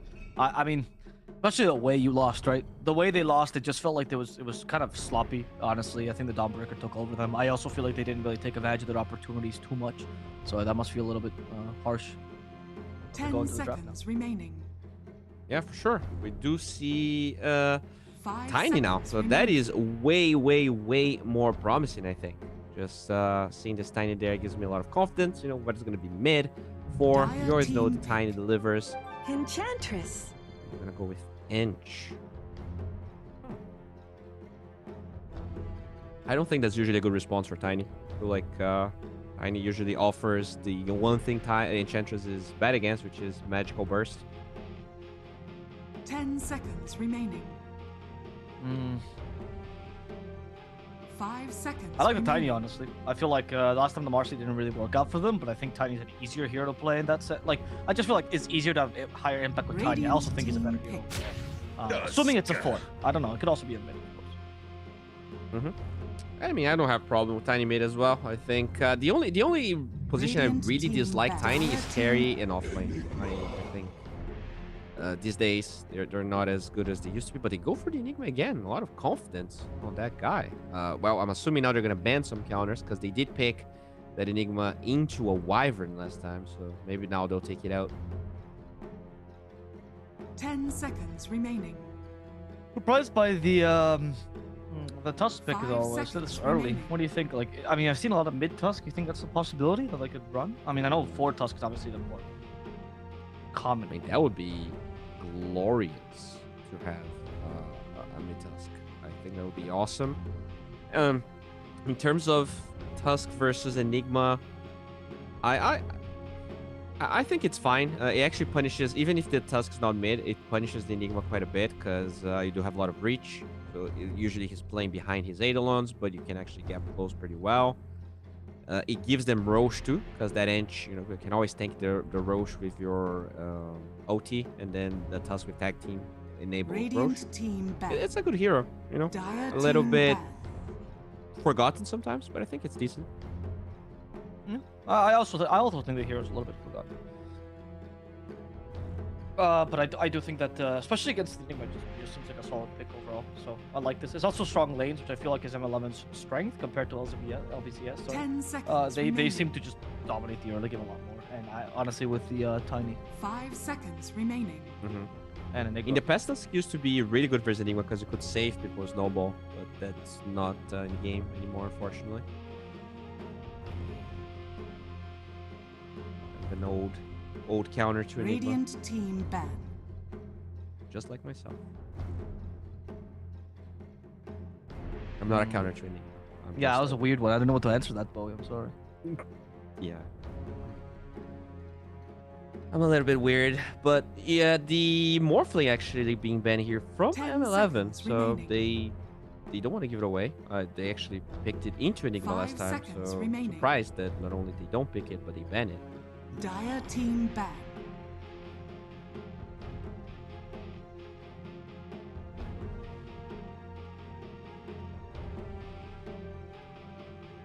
And, I don't really understand. I agree with you. What are you thinking? 10 seconds remaining. I really Look at 5 Morphling. seconds remaining. Dire team pick. don't know. I do like the Monkey King ban though. I feel like that's a hero that destroys Enigma. We kind of wanted Enigma to be on LBZS in game 1, but just having the balance strike, the gap close, the tree dance. Even though Enigma like has the midnight pulse, I feel like oftentimes the Monkey King has the upper hand because he has the vision advantage over the Enigma. So it's very it's very rare where like the midnight pulse breaking the trees is like super impactful. I used to think that Enigma countered Monkey King in the mid-late game, but a lot of times you don't really see happening. And now the AM ban again. That's pretty fascinating. There's definitely some like niche meta in between the two teams sort of thing. Yeah, I'm not sure. It feels like you're kind of like, I guess they're banning the hero that can like completely carry the game from the opponent's side.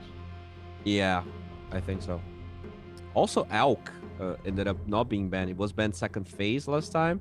It's definitely a hero I saw LBZS looking really strong with. So they're either gonna pick it now or they feel like they can counter it.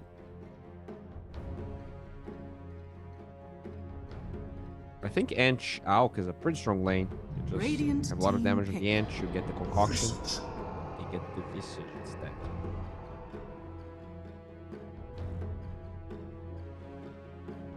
Visage for all. Radiant team pick. Then you do this against a. You have a pretty solid offlane now with the Tusk Visage, though. That's really good. The enemy team doesn't really have counter push, so I think they answer with a Lesh. I think that's their answer. Lesh is pretty good against Visage as well. Yeah, it's 10 decent. seconds Although remaining. I do feel like Tusk is pretty good versus Lash because the stun animation is pretty easy to 5 dodge seconds with remaining. the snowball. But yeah, Tusk Visage, like their Roche is really strong. They have decent push. You also have the Dire Wraith team Pact pick. builder against Black Hole. That's always important. Steen's favorite. They get the Warlock right there. I like it. I think it's really good against Visage. I'm a big fan of it. Oh yeah, the Fatal Bond's really 10 strong. seconds It remaining. enables some carry heroes. Like I mean, it enables a lot of carry 5 heroes. I'm just seconds surprised they didn't remaining. went for the Alk. Maybe they feel like that's too strong of a lane for the Alk to play, which they might be right. But one thing that I'm kind of scared is like you have this super slow Enigma Warlock playing with super fast Tiny Lash. It feels like Radiant the Enigma and the team Warlock back. kind of struggle to really follow and play as fast as the other two heroes. Sometimes it can be weird. Like you have a Tiny and a Leshrac that have items, but then you're only two fighting 4 or 5 heroes because everyone else like either doesn't have spells or can't really play as fast. 10 seconds remaining. So what can be the hero that 5 can seconds mitigate that remaining. effect a little bit? Because I feel like you don't really have the support to do that either. Like you kind of are in a situation where if M11 just kind of plays around these big ultimates, it's kind of a freebie. Yeah, feels like a weird draft to me. I Dire look. team back. I know that like you see Warlock and you want to have this greedy Spectre, greedy Terrorblade hero that benefits a lot from the heal, but I think they have to play something fast or they're just gonna get like eaten Radiant alive team by back. all of that Dire tempo. team Like, back. look at the minus armor. Their Roche is super easy, so if they win one fight, they instantly run into Roche. They get Aegis, and the game is very straightforward for them. I'm very scared. I think this draft from 11 is miles ahead of LBZS. Yeah, I feel like if they 10 know how to play around seconds these remaining. ultimates, it just seems like a freebie for them. I also don't understand where the support, like with 5 the, seconds remaining. like what the intermediate heroes are. Like what's the play besides Black Hole and Golem? I guess you can play maybe one team fight you use Black Hole, one team fight you use Golem. Like that's a genuine strategy. All right, I know. I know the only possibility for that draft to work. Leshrac is a carry here, and like range hero that doesn't have sustain, so he benefits from Warlock, plays fast. And you pick another mid hero for Radiant LBZS. team pick. That's Dire team pick. that's what I will actually. But I know it's not what I'm gonna see. I'm gonna say Bristle. Bristle's a good hero, but and he plays fast. Right, I think this is the best hero they could have picked. I still don't think the draft is better than M11, 10 but it's probably the best seconds hero. remaining. It's a faster 5 hero, right? seconds So you can do remaining. that. Like you saw with the last shark carry. I feel like Bristol Black fulfills the same thing with physical damage, so I like it very much. I think the lane could also be a freebie. Well, I guess You may now select your Oh. heroes. that's interesting. Visage ca- Until the Timber came. Oh, Visage. Wait, so 4? that's a support Visage, right? Wait. What? Visage Two 4? hated. Visage 4? No, there's 2 hated on this team. I think Wait, Enchanter what? is the real hated, and then Visage is the fake hated. What's happening? I think so, right? I think one of them is just playing. Because one of them is just playing with that name, but their official Okay. name when we go in game will be different. But Timber is offlaner, right? Which means that Bristol's gonna be sad either way. I think. Is this like carry Visage then? Carry Visage, mid Pango, core Timber? I would like that. I think like offlane Timber deals with the Bristleback pretty well, right? You get the mid Pango. I think is the only way to play it, and he is definitely mid Pango. And then 10 carry Visage seconds works this remaining. game because you play really quickly. 5 seconds sounds pretty remaining. good. I mean, if the Timber was banned, I think if they actually banned the Timber, Bristle would probably be banned from LBZS. That's probably Okay, why so it they is didn't take it offlane out. Timber. Okay, all right. This is the carry. Yeah. All right. By process of elimination. Yeah, I just gotta go with M11, man. After that game and with this draft, the Bristle was a really good pick, but this Timber just kind of slams the door back in.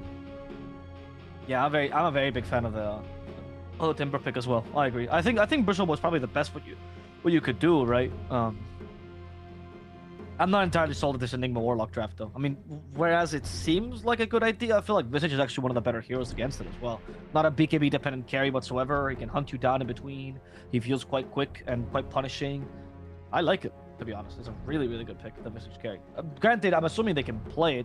You know, there are a couple of teams here. I know Meow Meow, for example, which is one of the teams that got eliminated, also play a really mean Visage carry, Visage mid, or like Visage spammers themselves. So I wouldn't be surprised if Team M11 also had a specialist.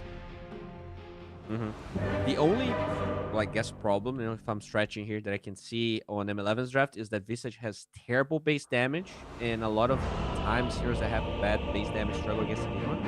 But this Enchantress from Hated, I think, has to deal with the 8-on. So you steal one for yourself, you just get a Blightstone, make sure you're like killing all of them.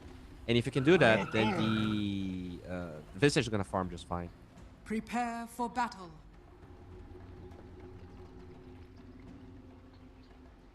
Right, so we'll see what happens here. A lot of trust on this Enigma. The time that I actually saw LBZS playing really well with the Enigma, they had it as a 5. So I'm not sure why they're forcing it so much as an offlane hero this time. But maybe with in this match they'll actually showcase a better version of what we saw game 1. I think you have a lot of cover for him, for sure, right? Like, there is... The Golem does offer... Like, if your team fight comes to fruition and you're fighting with those 2 cooldowns, I don't see M11 ever winning a team fight like that. It just feels like a freebie.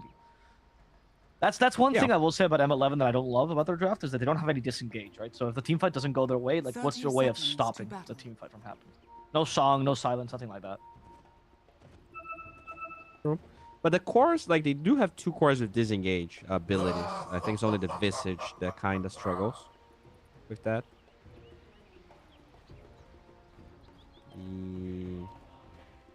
I guess, like, eventually the Visage can even get an Ags, and he's, kind of disengaged in a way. The battle begins. Yeah, fair enough. Is Pango? Yeah, I guess Pango has a good disengage. I think, like, Pango is just the one that gets caught in Black Hole, to be honest. I want to see this Tusk rushing a Blink. I feel like there's a lot of value to... Because the only way the Enigma reliably gets Black Holes this game is if he Black Holes on top of himself, so that the Tusk can't really get the punch off. It feels like a really easy game for the Tusk, where if he gets Blink, every Black Hole's kind of gone. You know, as a Tusk support, you don't really need to use your punch to, like, do damage and kill people. So it was pretty good for him, just saving that spell. Yeah, I agree with you. Oh, Usagi, mate.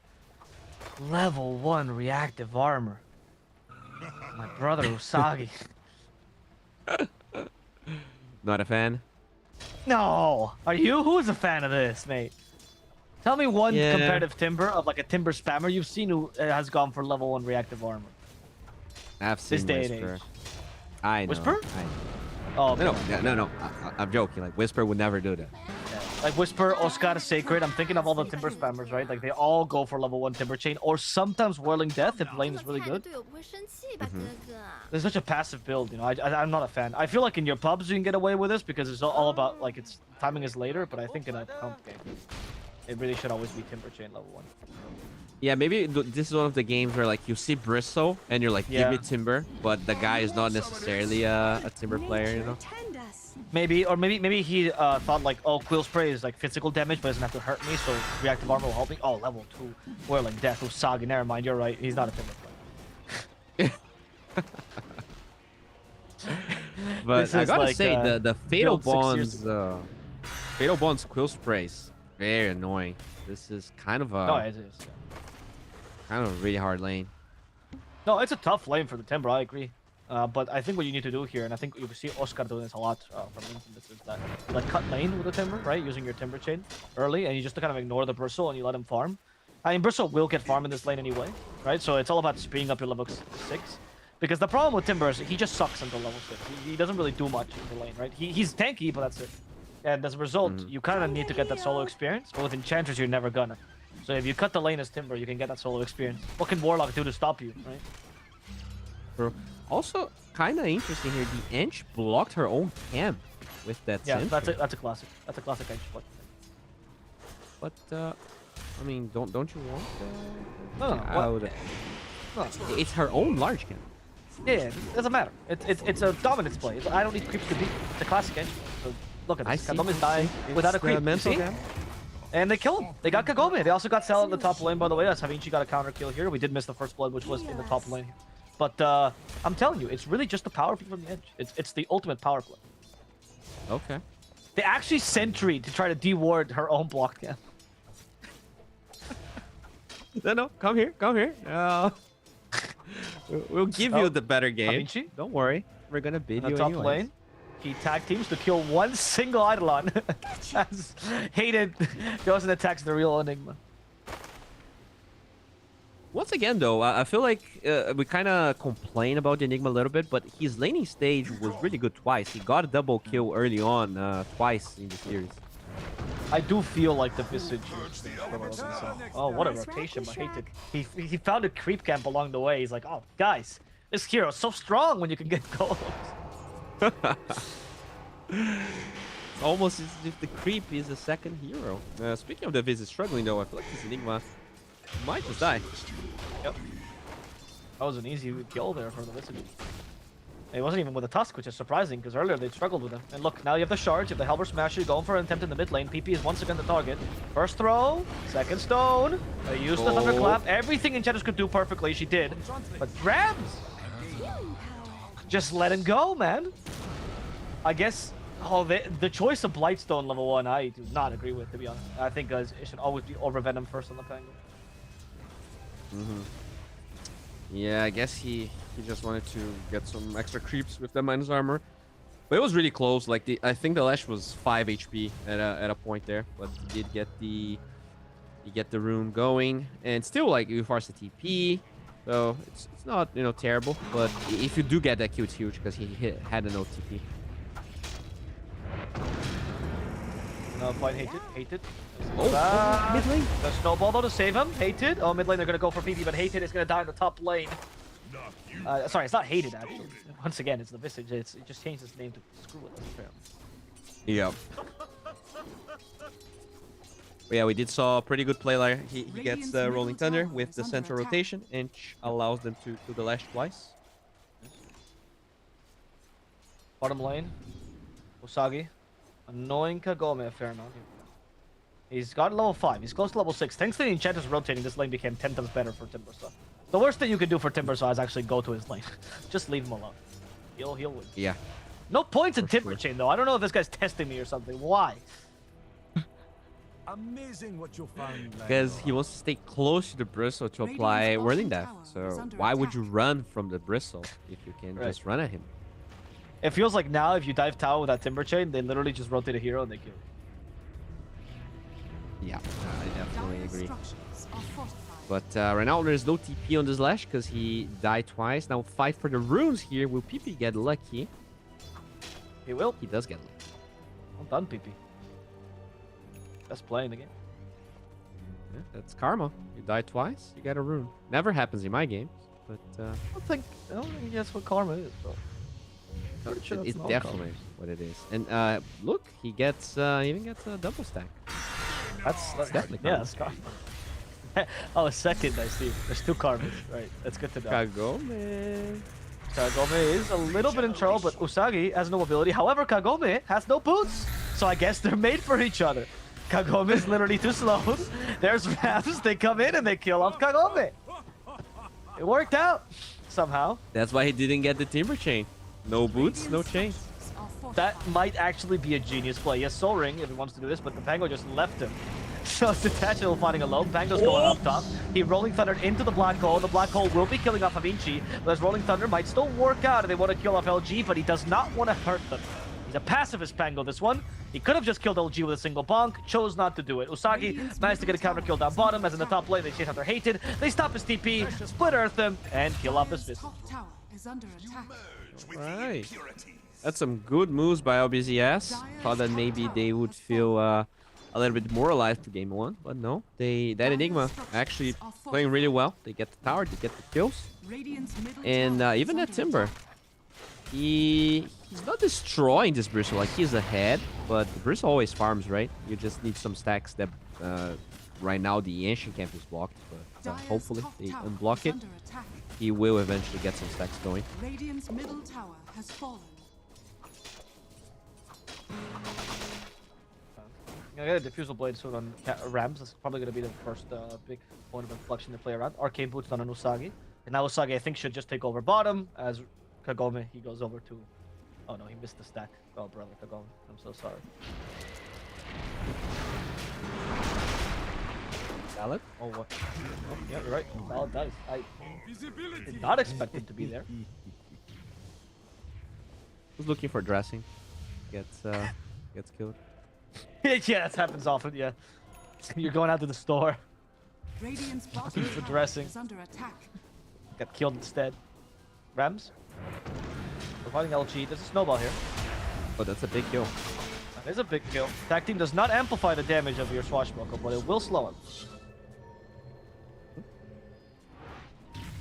Very nicely done.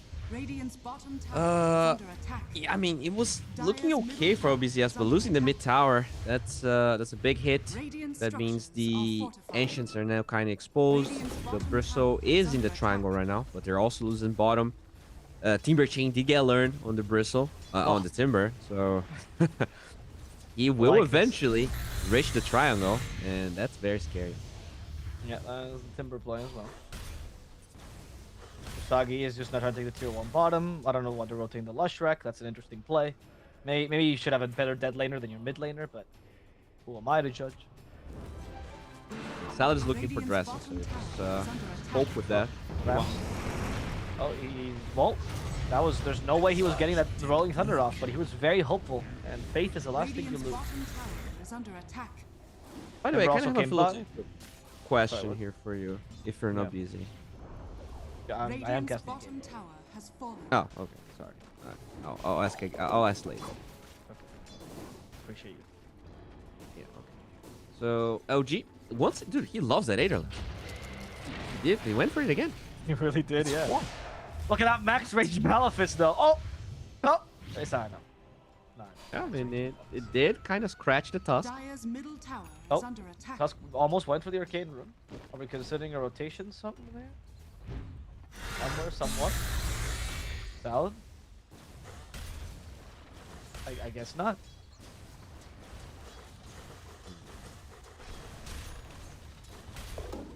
There's... I don't know what Usagi's doing, man. It's like he's playing Timbersaw like he's playing Beastmaster, and I feel like at this point you can just start rotating and take over all other sides of the map. In the top lane, Kagome has decided to just exchange jungles, and the Missy is not happy about this. Here comes the Pango. We don't have the Fusel Blade just yet, but Rams will slow down Kagome. This time he will be able to get his Rolling Thunder off.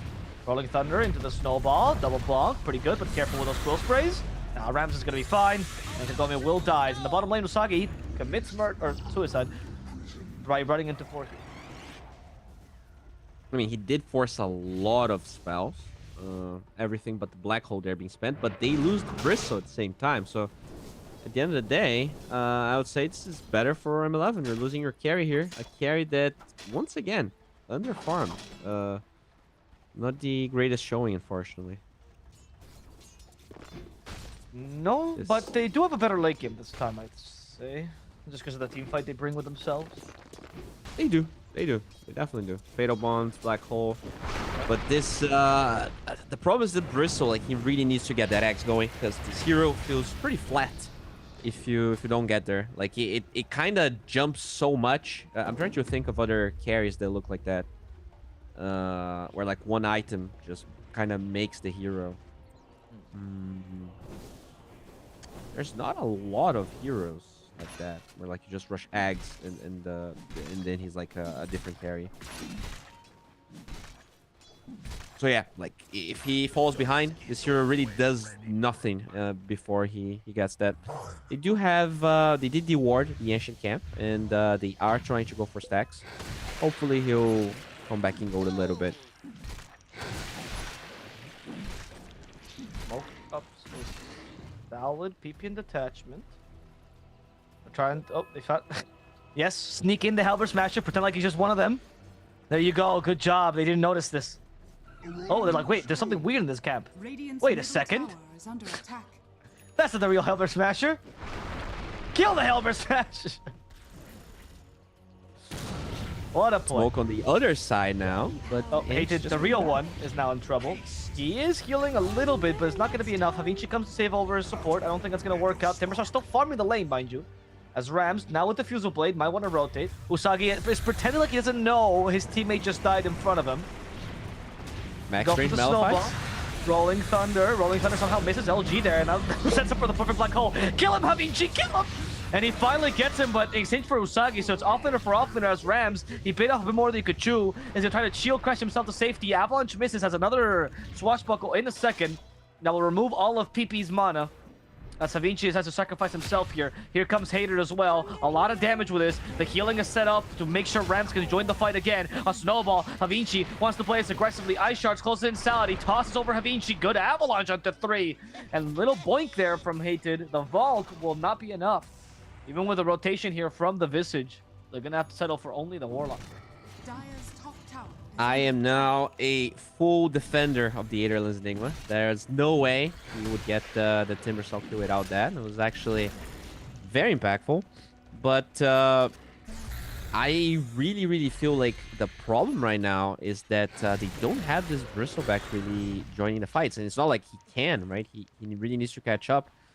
And you know, after the black hole is gone, after the golem is used, they just don't feel impactful. The man on the Leshrac being drained by the Pangolier just makes those fights kind of awkward for them. Yeah, I agree. I would say the Bristleback is also in the same kind of position here. So he wants to join the fray. Without mana, he's not going to be that useful. A Thompson strat, per se. That's PP. Yeah.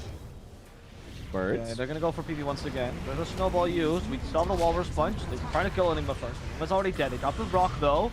PB gets thrown. And I think that's gonna be good enough actually. It did save him. Well done. Rams keeping up the high ground. They're gonna go for Detachment Golem instead. They did lose one of the familiars, which means they resummoned them. Again, this Timbersaw more concentrating on farming than on joining his team. But Usagi is like, maybe I should. I already got Kaya. That's good enough. He's gonna find Salad. He whirling deaths him. No, that's good enough. Salad cannot be in trouble. Chakram is slowing him down. Usagi, though, he's also falling low. Salad will be the first to die, however, as Usagi can Timber Chain himself to safety. In the back of today's fight, Havinci was just tanking all the damage from PP, and that did not work out for them. Usagi wants to join the fray again. Rams in trouble. Rams will die. Usagi brings back that Chakram, and Usagi took so much damage, he's forced to retreat too. Hated with one last enchant. Will fall, but it gives enough space for Usagi to retreat. Be anyone's game though. Literally. I mean, I just feel like I kind of like when you look at the cores on the side of LBZS, they all do a load of AoE damage. Leshrac, Bristle, Enigma with the Midnight Pulse. Once those Fatal Bonds start going, they do so much. I really hope there's a Lotus Orb coming soon on the side of M11, because the Fatal Bonds are kind of solo carrying the match. Even after the Golem was used, just with the Fatal Bonds and the Lash and PP running at them, it felt super impactful. What's the Bristle doing? I'm sorry, the Timber. He doesn't have a Lotus queued up, but I would love to see one eventually. Link on Enigma. Actually has Black Hole soon, but he's very underleveled. That Black Hole was nice, but once again, like, he gets a really good lane, but he's falling behind pretty quickly this game. Able to find someone else. TP in the trees gets canceled. Rolling Thunder. And the Difficult Blade too. Rolling Tiny. That's a good bonk, but Rolling Thunder unfortunately has a limited duration. Gets tossed back. Still a haste, by the way. Swashbuckle. Rams. Just use a Swashbuckle for nothing, which means Lesh is kind of free to hit. There's the Fatal Bonds once again coming into play. Snowball to prevent some of the damage. One more Swashbuckle. Enigma's nearby. Enigma still has a Black Hole. They have to be careful. That Black Hole does nothing, which gives them 11 ideally the chance of their life, but Visage is nowhere near. Once again, it's only 4 that are fighting here. They're trying to retreat here. Magic Wand on Pango should be able to save him from another hit, but the Split Earth will nick him. He hasn't used the Magic Wand. M11! Stop fighting 4 versus 5. You clearly can tell that LBZS is fighting you 5 versus 4. That Pango really wanted to kill the Enigma. He just rolling thunders with no vision, goes into the tier 3s. I mean, sure, he had the haste rune, and it kind of like was not bad. They forced a lot of chaos, But yeah, I'm pretty sure they could have taken a better fight there. They at least find a Constellation Warlock. How is the Bristle going here in terms of Aghanim Scepter? Is he done?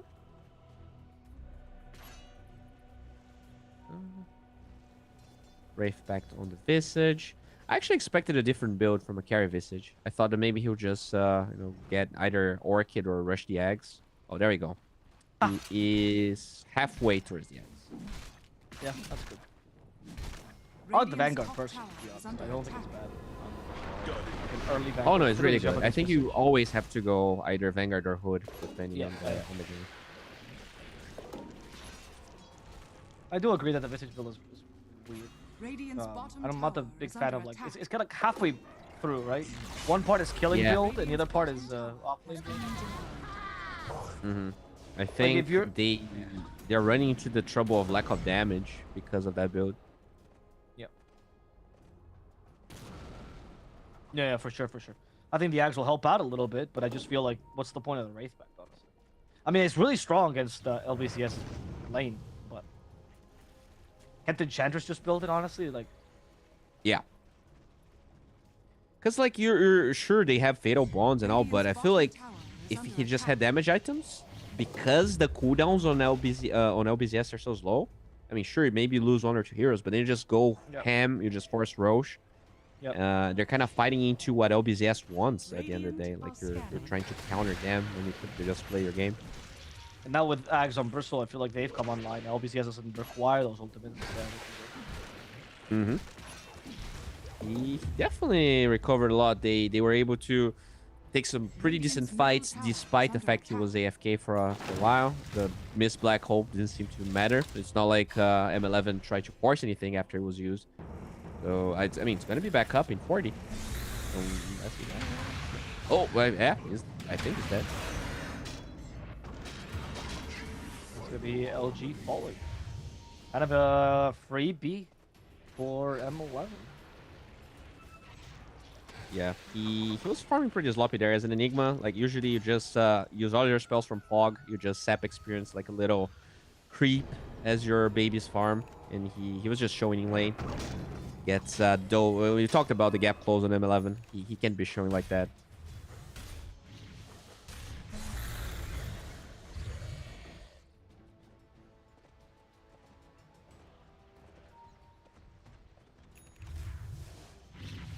Bird vessels they built up here for Havinci.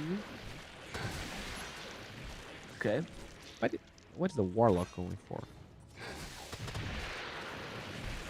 What is the Warlock?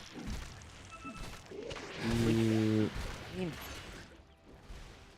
went for a Shard first, which is fair enough. I think Shard is super strong. Yeah.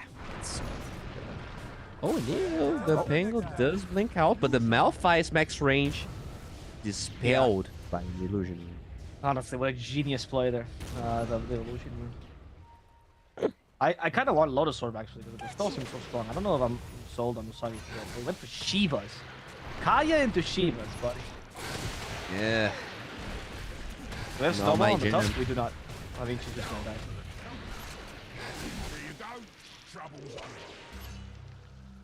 I mean, even though it feels like LBZS is like taking a lot of fights, the gold advantage is piling up on M11. This Visage is farming way faster than I kind of anticipated. Going for detachment first, trying to kill it before the Golem can come out. It's not a bad play. Enchantress certainly not as worthwhile. Wraith Pact did nothing there, though, I want to point out. Oh, and Wraith Pact now gave him 100 gold. Well done. He's now the Hooded Defiance on this Timber Side. Should be able to survive this a little bit. Plus the Magic Wand doesn't have time, though, to activate it, apparently. As Usagi's trying to find a tree in the high ground. Will be stopped halfway through. Usagi's already dead. Golem gets dropped. The Ice Shards give vision, but a little bit too late. Now going for detachment. They really want this kill. Walrus Sponge is not going to be needed because the Familiars won't finish him off. The Pango and the Visage are trying to keep their distance because they're just kind of vulnerable here. Silence as the Grave gets used by the Visage. As the Enchantress comes back into this game. They hit buyback on the Warlock, so at least that's a good kill. And I don't know if you want this kind of high gun. Yeah, the Familiars are unable to kill Bristleback. Rams does find the Lash. He's out of mana now. They have no damage to kill. to kill this Bristle. Like, Yeah, they don't. even with the eggs on the Visage, they have to go for other targets. They have to kill the Enigma and the Lash.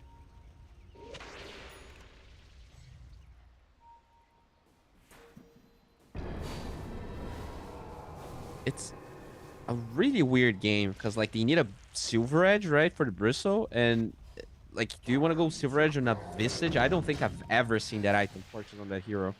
No. And so Tango, you end up maybe? in this. I guess he's the best one, but he doesn't have it queued up. It's also a hero that you usually don't go Silver Edge. No, I didn't. I feel But like he that's has one of the Scotty game queued up, so at versions. this point. Yeah. I mean, they're trying to deny the HP region, right? Oh, They have the PP? Shivas. The vessel, yeah. Yeah. PP. But he's still going to be doing a lot of damage regardless. Okay, it worked out. Rolling Thunder was not good, but it doesn't matter. They're not gonna kill him. It's fine. It's fine. Was that intentional? Looked intentional. Okey-doke. Bro, you don't get to say that after you literally just rolled up and missed your Rolling Thunder. I don't think that's fair. Maybe he is dissing himself. Oh, maybe actually. Yeah, that could be. Honestly, yeah, you're right. I don't know. Bloodthorn seems pretty good as well to amp your damage on Visage. Yeah. Yeah, it's good. You maybe force the BKB, and then you can disengage, try again. Is Black Hole available here? Ryan, what are you doing? They didn't block Colin, actually. They just gotta let him go here. Fatal Bonds has been committed. There's a roll-up. Ram's pretending like it's just a ball now. And the Aegis goes actually to the Timbersaw. What? Okay. Okay. His Timbersaw will be the one to initiate into the black hole.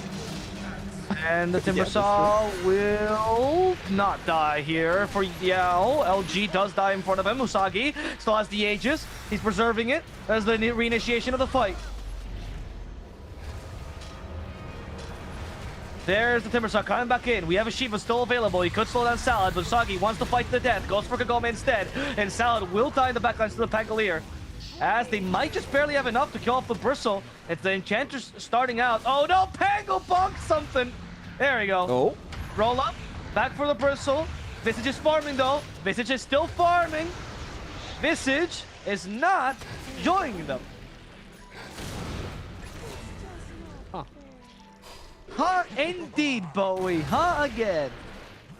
Yeah, they get the Aegis, and then they dive into the black hole. Like, I don't see why they would need to fight right there. You could just reset, right, and go later. But all that advantage kind of amounts to very little. But at the end of the day, they actually did a lot of damage to Bristleback. I was surprised, even without the Silver Red, even without the Blowthorn. So there might be a world where that all of the HP region reduction, oh, they do get the Enigma kill, kind of allows them to kill this Bristle. Also consider that halfway through your carry on M11 decided it was not worthy of fighting, and he decided to go and farm creeps instead. Yeah. So if you consider that part too, like that's not that bad. He's your carry. You just follow that guy, If he doesn't want to go, he's already in the team. You cannot kick him now, so you gotta accept what he's doing. Two. Yeah, exactly. Yes. Orchid's almost done though on him, so maybe that's gonna be a turning point. He is gonna be going for full Bloodthorn, it seems like. I think the AC is a good idea too, but you do need to damage the Bloodthorn. Yeah. Go on double damage now. Level 20, so you just got a health regen talent. That's where the Vessel, Shivas, and Scotty eventually in the Pango will begin.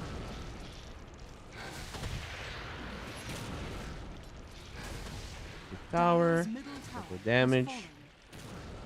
Yeah, I think they really have to play more aggressive on side of M11. Just you don't really care if you kill the Bristle, but I think you just want to use those BKB charges. Just make sure that every time you're forcing him to use that, and eventually, when the next Roshan appears, you're gonna be in a situation where you can take some more advantageous fights. I don't think you just wanna let that Bristle farm. But even if you do, the farm distribution there is really good for M11. Like all of the cores doing really well, but they might just lose Tusk. They do lose Tusk when they take the Warlock, though it seems like, and actually Havichi on a great shard. Made snowball. Okay, that was way too quick. You should have just snowballed and stayed in the snowball for a while so they could hunt down the Lash, actually. It was pretty stylish, though. It was quick, it avoided toss, and it did nothing. He thought that maybe if he was fast enough, he could, like, break the barrier of sound, but he did not. He's still there. He was heard and seen and killed But even if you break the sound barrier, you're still seen, Bowie. I'm sorry. Not to Dota heroes. They only have 60 frames per second, so they wouldn't be able to see it. Right. That's how it works. Yeah, that's how viewers work. Hayden says, you know what? If I die, my familiars die with me, so I'm gonna bring him in, feed him to the enemy. But maybe he actually just barely lives. Nope. Look at that Wraith pack, though, huh, Bowie? That Wraith pack. It did damage. It did damage. Reduced it. It reduced it too, yeah. They did a lot of things with damage. Until it was killed for 100 gold. And yeah, this is very problematic. That Bristle, he is doing a gazillion damage.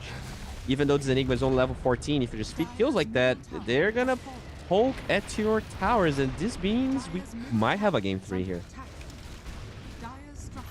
We might just get a game.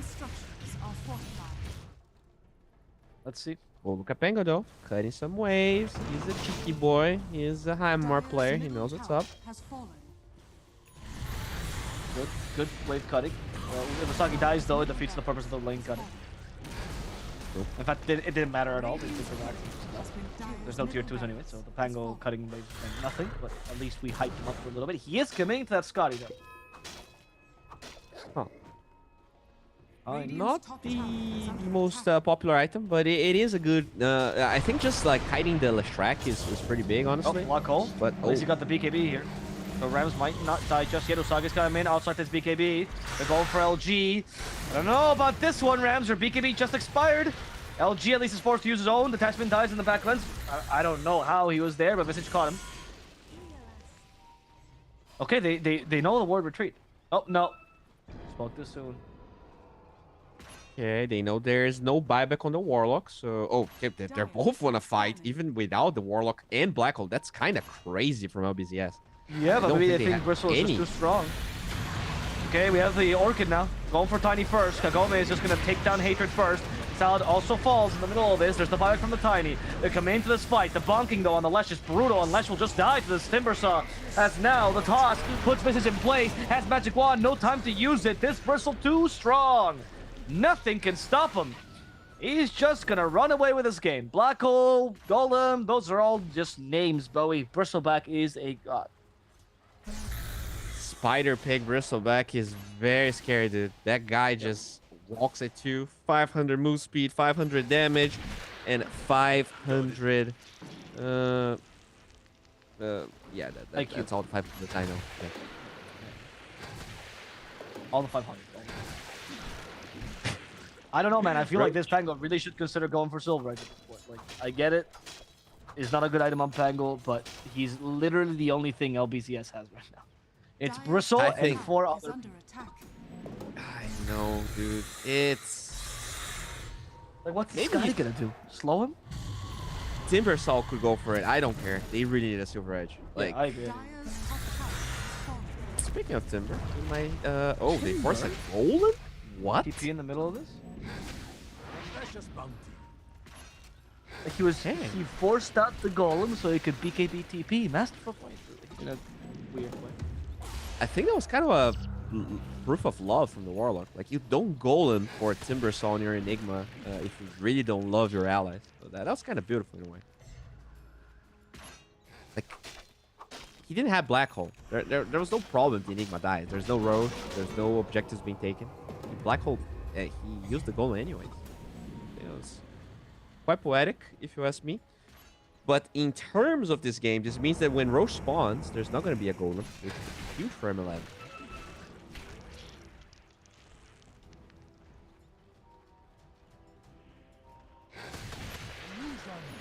Basher now done on Bristle. Those BKB TPs are going to be a little bit hard now to pull off as well. But even with all of that, they still just get a free tier 1 because Bristle is borderline broken hero.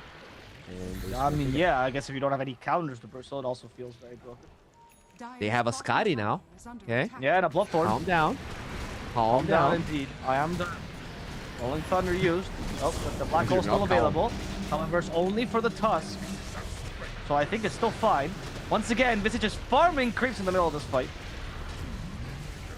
Pango, however, kills off Salad. In the back line is Timbersauce dealing with the Lash, trying to survive here. Pango does not manage to toss Buckle to the low ground. He's still stuck in the high ground. Bloodthorn might just kill Lesh because he walks close to him for some reason, and he is actually going to die. But, of course, you do have a Visage somehow stuck on a cliff because he stuck himself on the cliff, so that means the Visage will fall. And that means the team fight will go the way of LBZS. It really does not matter if Hated dies here or not. Spider legs and dude, it's just so. Yeah, I mean they don't have any counters, but the spider legs drop. Don't spider legs me. Okay, this Visage literally stuck himself on a cliff. He was in a key position. He had the high ground. You know how impactful that can be, but he.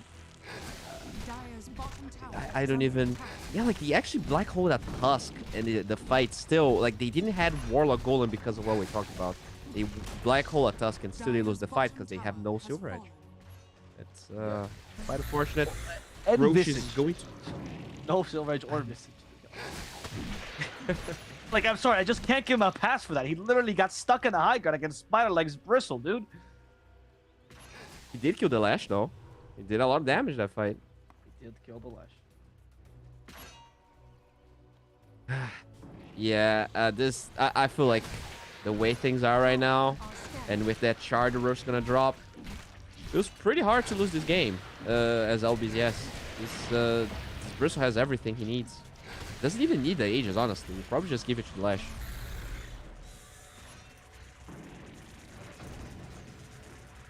Unless they steal these Aegis, because there's no black hole on LBZS.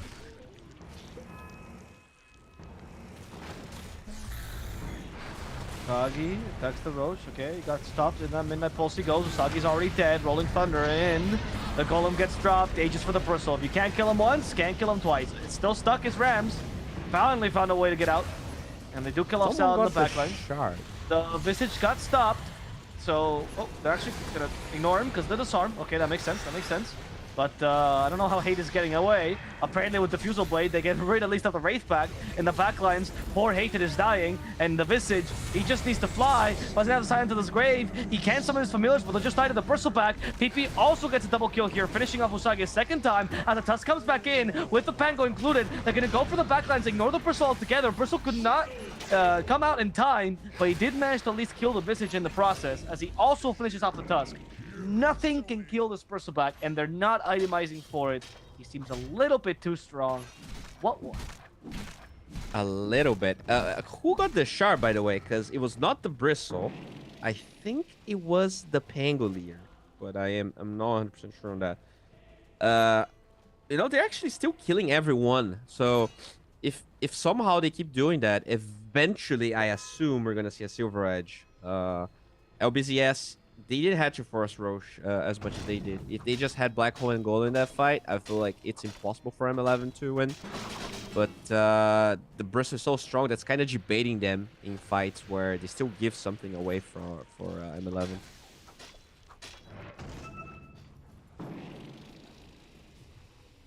It's gonna have a Satanic now, so that's gonna be able to dispel the Disarm on the Pango, to dispel the Enchant Slow, and even the Scotty, I think, can make a huge difference. Yeah, I guess so. Precious bounty. But, you know, Radiant's courier has been killed. Definitely damage. It's their biggest problem. I honestly don't know how to solve this problem. Unless, I mean, even Silver Edge at this point does not seem like it's going to do enough. Like, first of all, it's 3k HP. The Satanic is going to stop that. At least they can maybe kill the Tiny. Oh, Saladays. No, that's fine. Swashbuckle the wrong way.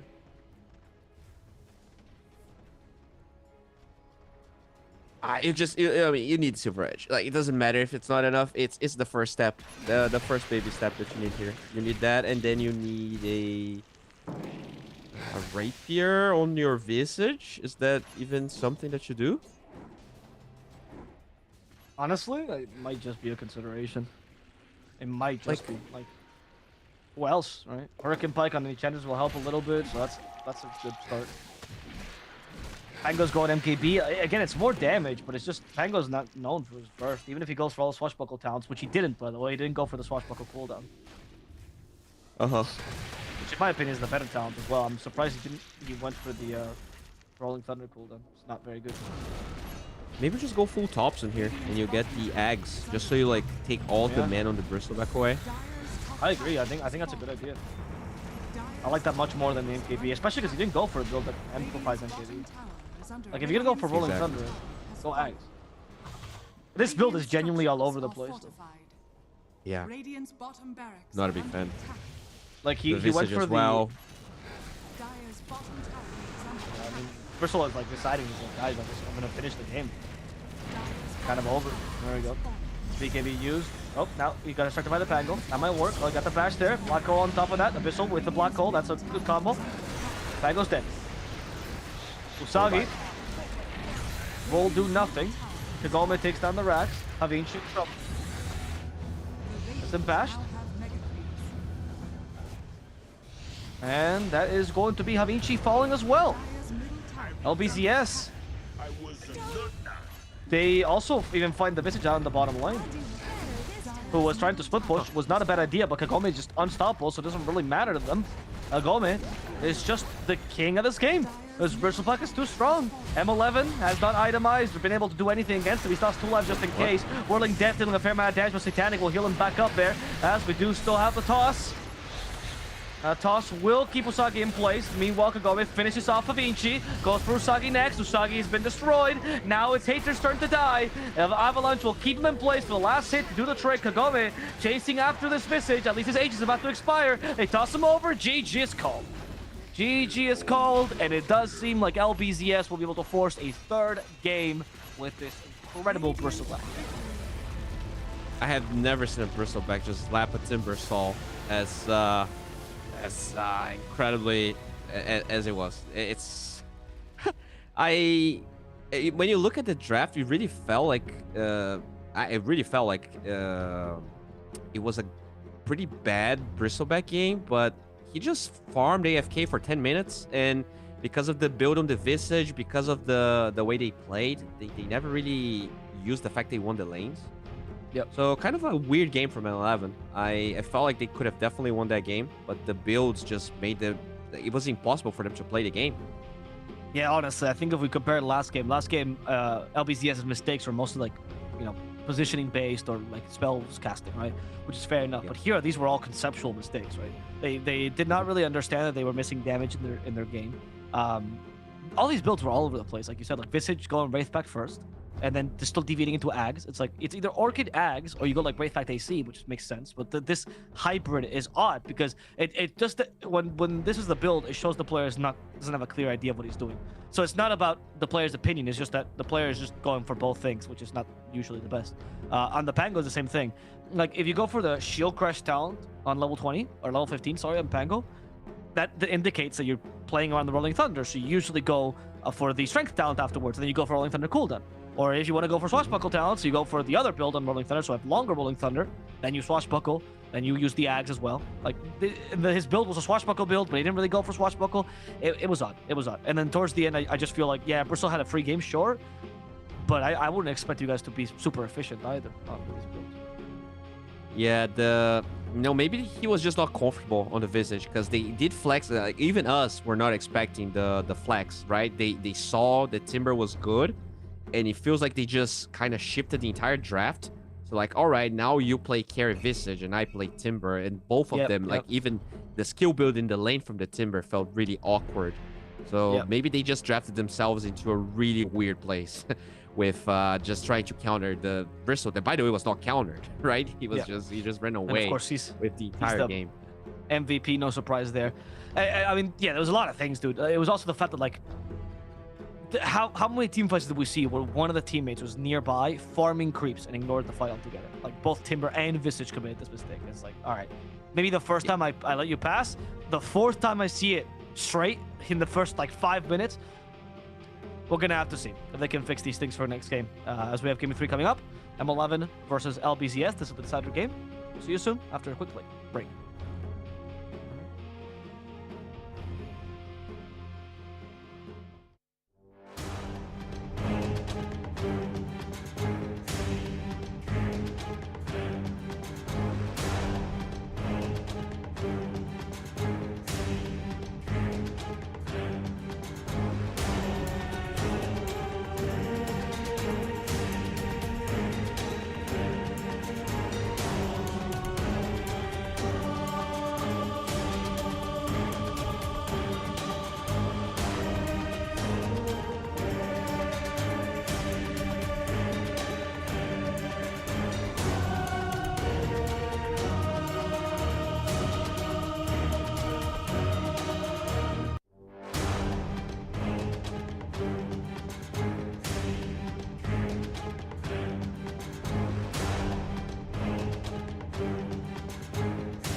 But once a year, it left the woods to feast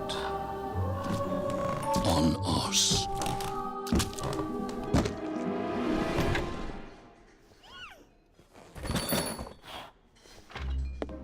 Then one year, out of the woods came nothing.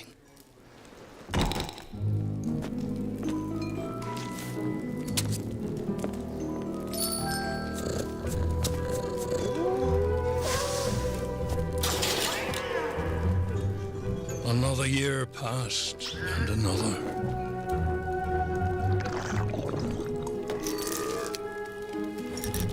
Over time, we forgot our fear. And turned our backs on the dark.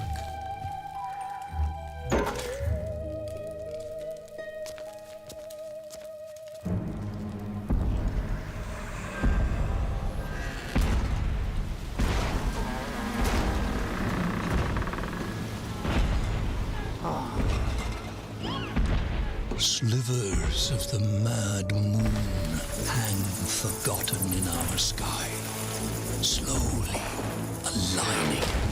It is time again. The tide rises and brings with it something dire.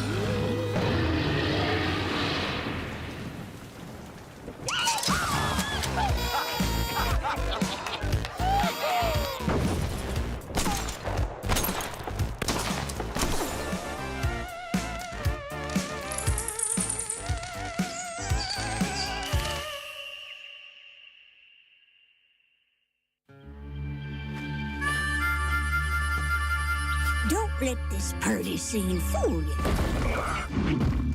This world is a dangerous place. When you get to be my age, you'll see friends come and go. It's important to take care of the ones still kicking. In the heat of battle, you'd be surprised how far a little kindness might go.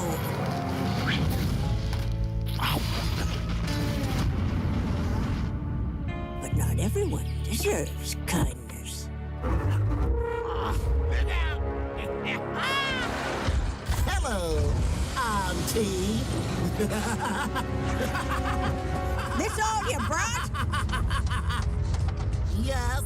Oh.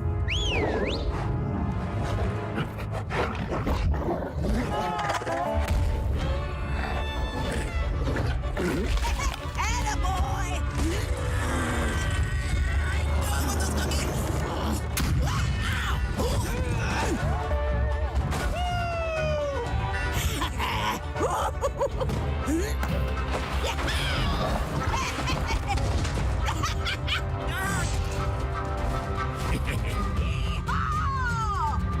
I didn't offer to share.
Hello guys, and welcome back to the last game of the first series of the day between M11 and LBZS. One of these teams will be going home, one of these teams will be reaching the final. Who will it be? who knows? Genuinely, like after game 1 and game 2, like, it's really a coin flip. Drafts don't matter. It just depends on what teams feel like at the moment.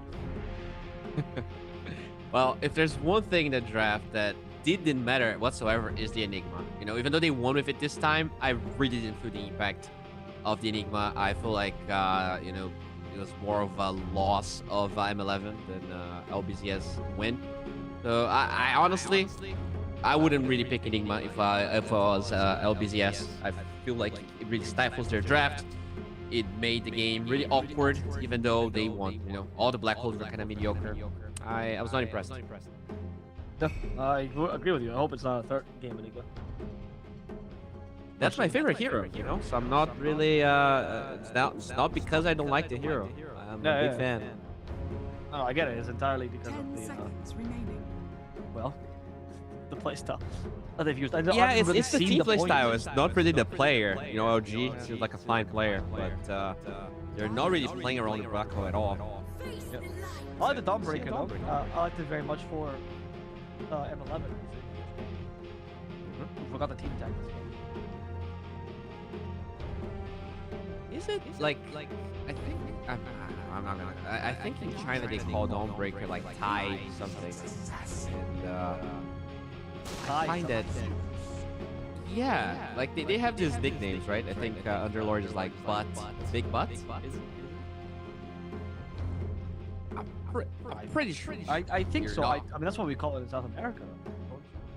10 seconds remaining. Oh no, we call him Andy. 5 seconds remaining. That is not. That is. Radiant team back. Dire team. Yeah. We're, oh god, here we go. Enigma. Maybe it's Dawnbreaker 3 though, and they'll play it as a 5. Yeah, well, I don't think so though. I mean, I do feel like Dawnbreaker. It has to be 3 or mid. I feel like if you play support Dawnbreaker with Nyx, it just Nyx just stops the only. 10 seconds. Dude, like if we're actually talking counters, Enigma gets heavily countered by Nyx. Anyways. Yeah, like they don't care. They saw Wyvern game 1, they picked Enigma into Wyvern. So they're just masochists. They just want to make Enigma work. And it did work in game 2, but I would be very impressed if Nyx. Because like I feel like Nyx is not a great hero, but he's already set up for great success against the 2 heroes LBZS has. 5 seconds remaining. It does set up the Zeus also, because we did see the Zeus actually working pretty well in game 1 or M11.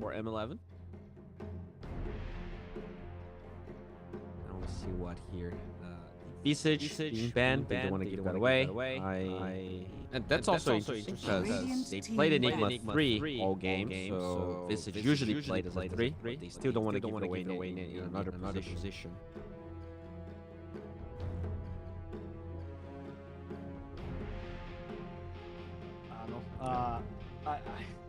After the last performance, I guess I understand why they wouldn't want to play it. To be honest, it didn't seem like they were very supposed to do. It just feels like they played 5 seconds remaining. The anti-mage ban is also once again not to my liking, but I guess this team is just committed to that idea, no matter what. It's a classic.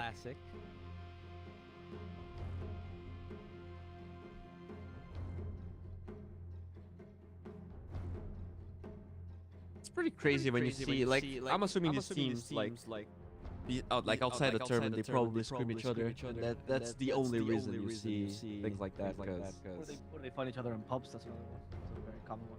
I played against this guy in a pub. He's an incredible anti-mage. He carried me or whatever the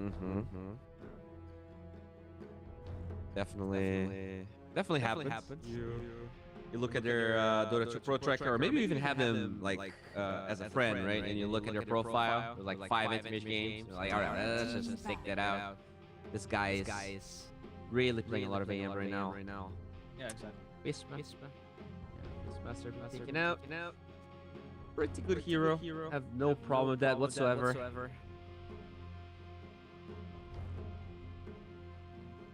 10 seconds remaining. The Beastmaster could have stopped the Enigma, but I feel like if they really want to stop the Enigma, you stuff Clockwork and it's fine. I mean, your support was Clockwork Nyx, but honestly, if you got away in the first game with a Night Stalker Dawnbreaker lane, I feel like you didn't get away with it. So I think you can. Exactly. Nyx, that's fine. Clockwork I don't think Clockwork Nix is like necessarily bad. Like Nix is another source of vision, so you can actually get some good hook shots when he's in position. And sure, Nix isn't the greatest 4 or 5, but he's already countering 2 heroes. So I feel like it's one of those cases where the lanes can go poorly, and he's still gonna like find ways to be useful in the game.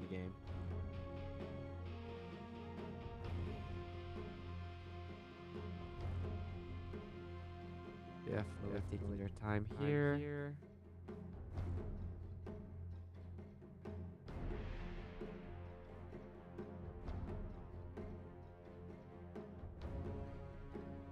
Dire team pick.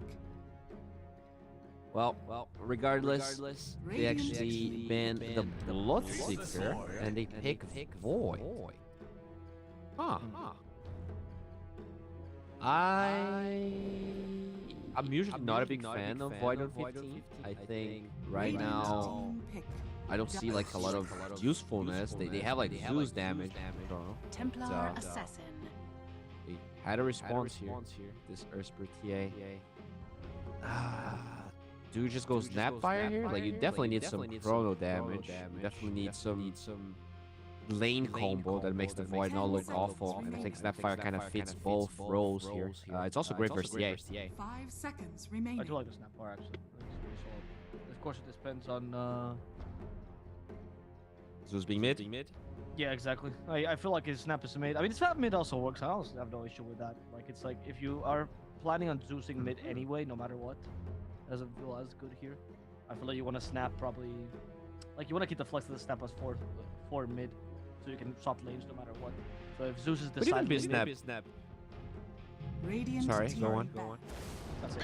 Oh, they go for Batrider instead. I hope there's not offlane Batrider, honestly. Like, I would much rather see like a Veno, honestly, if that's the case. It doesn't feel like it does anything in the chrono either. I have a feeling this is exactly offlane Batrider, Avo. Not sure. No, I know it's offlane Batrider, but I'm just voice this out. 10 seconds remaining. Yeah, I mean, Snapfire would be so good because he flexes all positions here. It could be offlane the Nyx, I think the lane's fine. Could be mid, as I said, could be 5. Really good versus TA, really good with the Void. I think the Batrider like actually kicks people out of the chronosphere and doesn't even add damage to it. So sure, it's a TA count. I have my doubts on that. I guess the only thing the Batrider has going over the snap is that he gets the black hole. Maybe that's what you're thinking. Radiant team ban. Yeah, I think that's a good idea. The lasso is useful for that, and I think the dragging as well, in addition to the combo with like Zeus, positioning the Nyx and everything, is pretty useful.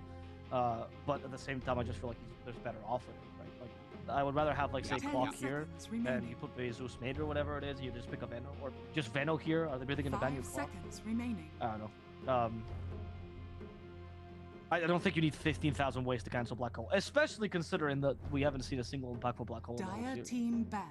Oh yeah, I totally agree. You have Void, so usually you're not gonna be like you're either gonna be chronoing Enigma anyways, or you're gonna be counter initiating. But yeah, I guess maybe they actually were already thinking on the Batrider with the Nyx, because Nyx is not that popular. So they wanted to have the Nyx in their side to pick the Batrider. Not that I think it's that great. They definitely have their own meta, their own ideas, and in game 1, that Zeus looks very impactful. So maybe they're just gonna play the mid Zeus, the offlane Batrider. And it does counter the TA a bit. Problem is, just like in game 2, felt like LBZS carry had like free reign to farm and join whenever he was needed, even though like they were super slow with the Enigma and the Warlock.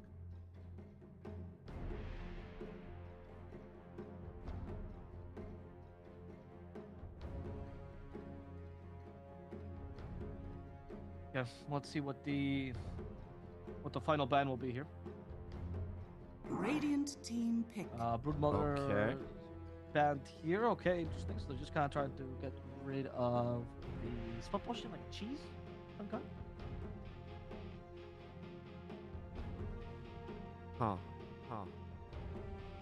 Take Brood, huh? 10 seconds remaining. Interesting. So they feel like this is gonna be a mid downbreaker then? Oh no, Enigma 5, right? If I carry downbreaker. I don't know what they're considering. I mean, yeah, I think they're thinking Enigma 5. I don't know. Is TA still played mid? I feel like in pubs TA can still be played mid, so. I think if it's Zeus mid, the TA mid is actually pretty good. I think that's the only reason you would do it. Even with the new build, the 404. Yeah, cause like you just don't do anything to the TA. Like she just free farms and you have no ganking spot, right? Is the Nyx really gonna gank? Is the I guess the Batrider eventually can, but it just feels like a game where the TA can play mid and just come huge. But yeah, and also like we talked about the Batrider, right? If it's off lane, you just wanna take her away from that matchup. Dire team pick. Silencer. Hey, we talked about this hero. It's been a while since I've seen it. Yeah. That's 5 silencer, right? It's interesting. So if Dire picked it, maybe they were block picking it? Because they forgot to ban it? I don't know. I just don't see the use here. Like, I mean, it's fine, I guess. It's always a useful silencer game, but you already have so much team fight 5 seconds. and so much counter initiation. Who's getting your initiator? Earth Spirit, or and I guess Enigma gets a perfect black hole. I mean, he has to be core Enigma then, because you wouldn't really ban Wyvern Warlock and pick Silencer if you didn't want to play Enigma. Choose your hero. That's why. That Tusk is. I feel like Tusk is really weak to Silencer. What's up? PP Silencer. Oh, mid Silencer. Oh. It's very good versus Zeus. It's also very good versus Batrider. But Zeus is not mid though. It's Tusk mid actually. Okay, it's Tusk mid. Oh. Alright, yeah. Mid Silencer is brutal against the Tusk, I feel. Mid Silencer tends to dominate melee matchups. Yeah. Kinda. I just feel like it's mid, right? So you're still gonna farm. You're just gonna get water runes, and the Tusk is just gonna do way more because Silencer is just an R bot. Like they have so much jump, Silencer, and no saves on LBZS. I guess you have Dawnbreaker, but I don't think it's gonna be enough. I'm going in 11. They had kind of a weird game too, but I just cannot stand mid Silencer. Well, let's see what we can figure out with this. It doesn't seem like mid Silencer is to your liking, but to be honest, I have a bigger issue with this, which is Nyx Assassin is known for countering the Dawnbreaker, but Nyx Assassin is known for countering the ultimate of the Dawnbreaker, not the whole hero. And that's actually one thing that people make a lot of mistakes on. The more priority you give this hero, the worse this counter feels, because the more priority Dawnbreaker has, the more you play around that Starbreaker, and the more you play around that BKB, and the less you play around that Solar Guardian, which is the concern here. So I'm not entirely certain why LBZS decided to downgrade her so much and put a Silencer in the mid position, where it just seems like Silencer Dawnbreaker mid would work much better.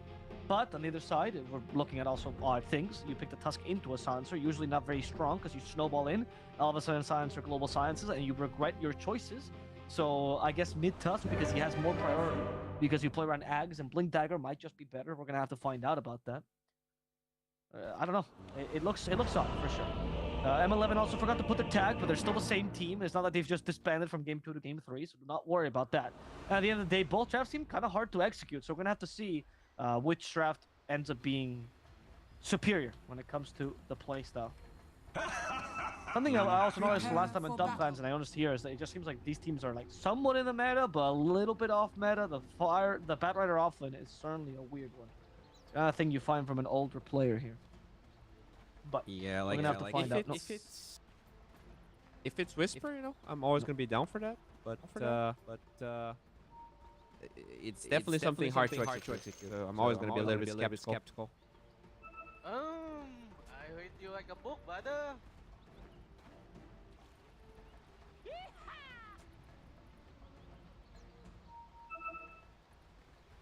Yes, the lanes are gonna be set up here. We're going to have a bottle As the first item for the Scion. So rushing it with the typical, okay, Iron Branches, Fairy Fire, Tango. No stick that you often see, I guess, against Tusk. Mid Tusk is usually played by maxing both Ice Shards and Snowball, and actually ignoring Tag Team altogether. So we'll see if they copy that Gunner build that he, I think, perfected. Have to find out. Getting into position here. Rams. Nope. Discovered a ward. Sal did not take any point in anything. Celestial Hammer's available. And Bounty's taken by LBZS. And same with M11. Interesting, I hate it somehow keeps this competitive tag. I hated the checks for the ward, but he does it from the low ground, which allows Sal to actually get to it faster. And Sal will be dewarding this, which was a little bit of a mistake there by the Zeus. What? Yeah. Sal is over eager. Pretty happy about this. How did this happen? Alright, so they did lock the small can there on Too bad. 11. Just making sure this Enigma will have once again free reign. Like all the lanes were really good for LG. So with that, as long as that smoke keeps blocked, he's gonna have time of his life, which is for the Enigma to work.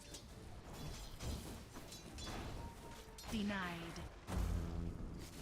Still the lanes go. With the Void Enigma lane is actually tends to be pretty bad. Void doesn't really do much. And Nyx is not a good lane, so I can't imagine Hated doing anything. Or Hated 2, I suppose, because he's decided to change his name officially. That's one of the oddest lanes I've ever seen. That's a Nurse Spirit. That's a Nyx 5 with a Void. I can't even say who wins this, but as long as the smoke keeps blocked, I'm gonna say the Enigma. Yeah, me too. I don't think there's much a Void can do against Enigma. Like if you get like maybe 1-3-1, you know, you like jump at him with time dilation, and then you like try to kill him with an assassin. I can see some potential there, but I feel like the lane is just really weak and the denies. Void has no way to kill Eidolons either. Unlike Monkey King, for example, you just don't do anything. Yeah, which makes it really weird that they actually picked Void knowing that Enigma was there. So they were like, okay, we're just gonna play Nyx Void into this Enigma. But still, I feel like their draft is a bit better. We'll see how they deal with some of these challenges. Curious about the Tusk as well. He already went for the 1-point tag team, which I'm not a fan of. Once again, the point of this build is actually to max the Ice Shards and the Snowball because of how much they do in terms of farming potential. So it might fall back as a result. Fall behind as a result. For sure. How's the Batrider doing here? Right now, actually struggling CS, which is not surprising. Here has terrible base damage.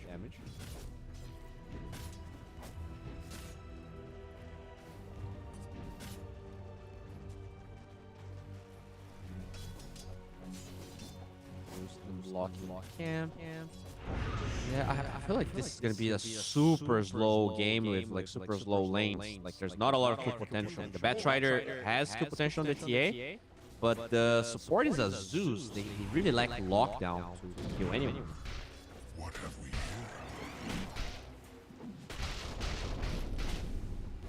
Oh, top though. Oh wait, I'm sorry. I'm just distracted by the Discord that you should check. Just do it.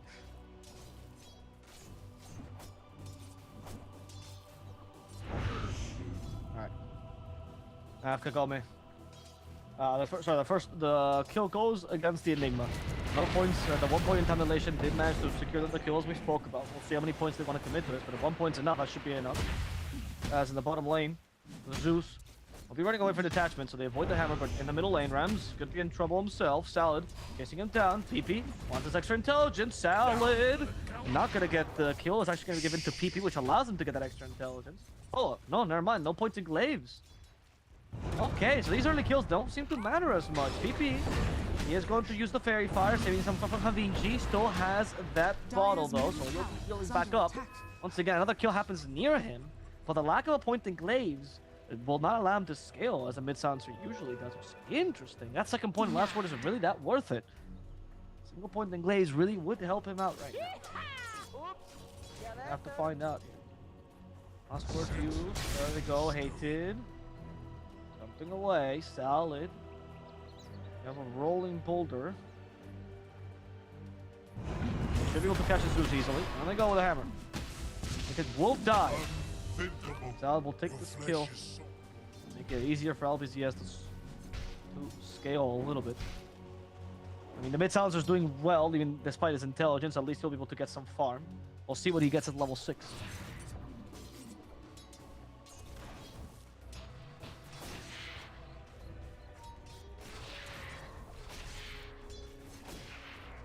Bottom lane, Usagi. He's being somewhat ganked, it seems like. The Salad and Test both here. The rolling boulder. They want to maybe push Usagi back, actually. Dawnbreaker just gets close to him. And with the TA's help, they're capable of finishing him off. Well done. Usagi's done for now. And with this, you're securing the TA's lane. Was already looking pretty good overall.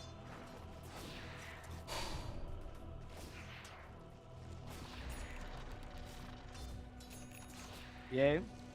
With the treads now, should be able to outrun the battle pretty nicely. The magic wand finished early, very typical build you see on carries.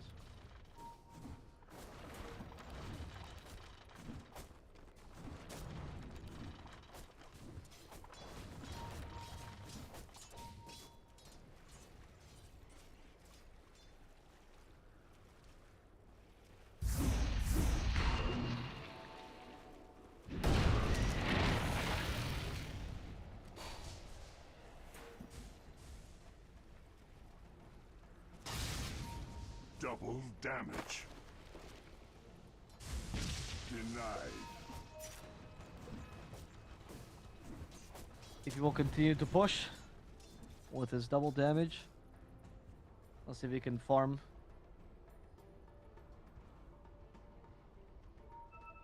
And his treads as well. Queued up. Attack speed will help him. Dire's middle tower Hopefully push this is tower a under little bit attack. as he's taking over this lane already. Radiant structures are fortified. Continues to push LG. We have a black hole available to him. They could counter initiate. There we go with a black hole. Go for hated. And the Eidolons will actually just do it alone. Avicii is also in trouble himself. Even time may fail. Bottom lane, the lasso will be able to find Dawnbreaker. Dawnbreaker will die here. Detachment burned to death. It's like we've lost player for this game, so it'll just be me here. I'm going to be taking both sides of the analysis, I Dire's middle suppose. tower is under attack. Or both sides of the cast, I suppose. Kagome. Finds Rams. Alright, Salad is stuck in this ice shard. There we go for the Yo-Yo play. Yo-Yo of death didn't quite work out here. Salad does die regardless. Kagome, though, fights on. Tate is in trouble. PP joins. No points in Glaze of Wisdom still. This man really does not like intelligence. He just wants to stay. You know what they say. He doesn't want to become egghead. Doesn't want to become arrogant. Stay grounded. Stay grounded, says the silencer. Dire's bottom tower is under attack. As he continues to get closer and closer to those treads. Much better laning stage this time for LBCS. Definitely what we expected from them coming into this game. But can they transform this into a full mid game? We're gonna have to find out.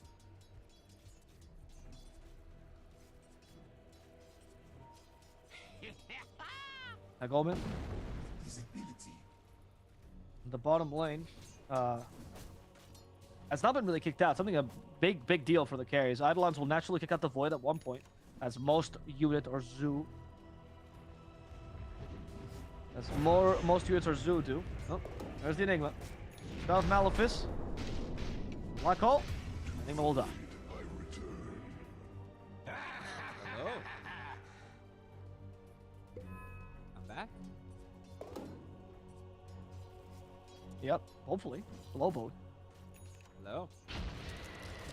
That's for my last Can you Q. just fine? I do have it on. Yes. Okay. Fix that then. Hopefully it's better. But yeah. How are things? Looks like LBZS are owning this game. Yep. Salad. He's been snowballed in. There's the Walrus Sponge. Salad. Has Geometric Grip. Nope, there's the Ice Shards. Nothing to stop him. LG. Oh, well, give me a little bit of a... Oh, actually, PP's coming by. Still no points in Glaives, man. Still no points in Glaives. Stay grounded, PP. Yeah, there you go. There you go, buddy. College is for losers, man. You gotta work a trade. How would you become more intelligent? I mean, intelligence is overrated, dude. It's all about sports, and he's rocking All about sports. some. Yeah. Okay, they're gonna. Okay, so apparently issue is fixed, and we might see a void queue here with this global.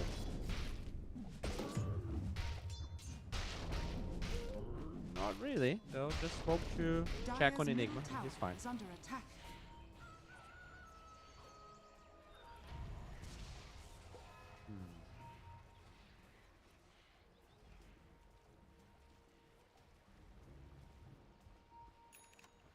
I'm gonna try to push it in the top lane here with Enigma. I was talking about this, like how if you're a Zoo hero, you naturally take over this tower. Better doesn't have those capabilities, so it's looking much better for LBZS.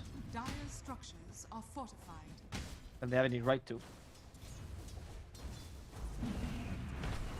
It's Batrider here, going for the Travels build, so pretty standard stuff. But he's gonna get the Dawnbreaker. Yeah, that makes sense.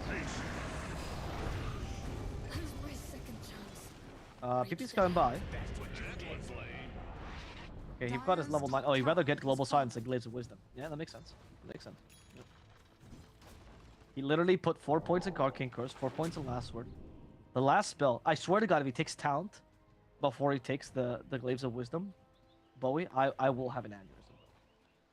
All right, question: if he when he learns Glaives of Wisdom, yeah, do the kills he participated gives him intelligence, or will he be out of that out of those points? What do you think?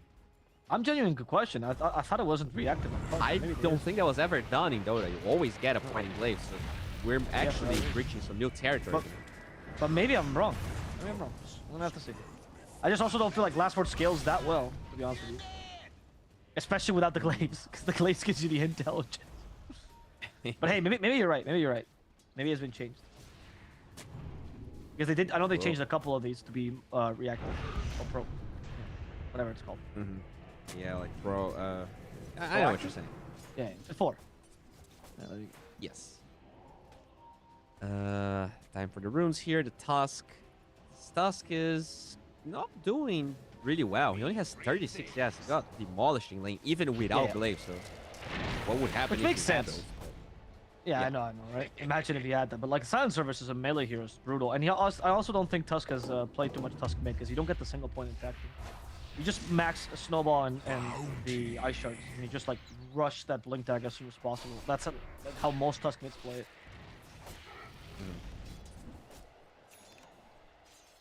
Well, in terms of their chances here, this Void is doing okay. I think he is going to be the strongest hero in the map, even though TA is scary. You know, eventually, you're going to get so many items that Void should just kind of solo kill the TA.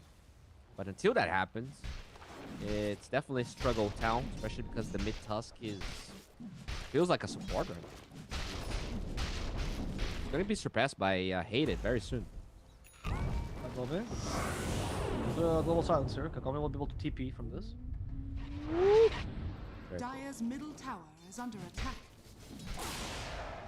We have the Malefice in the Void. Nick Assassin's nearby. Salad, though, might just scout Havici. No, Havici's gonna be fine here, it seems like.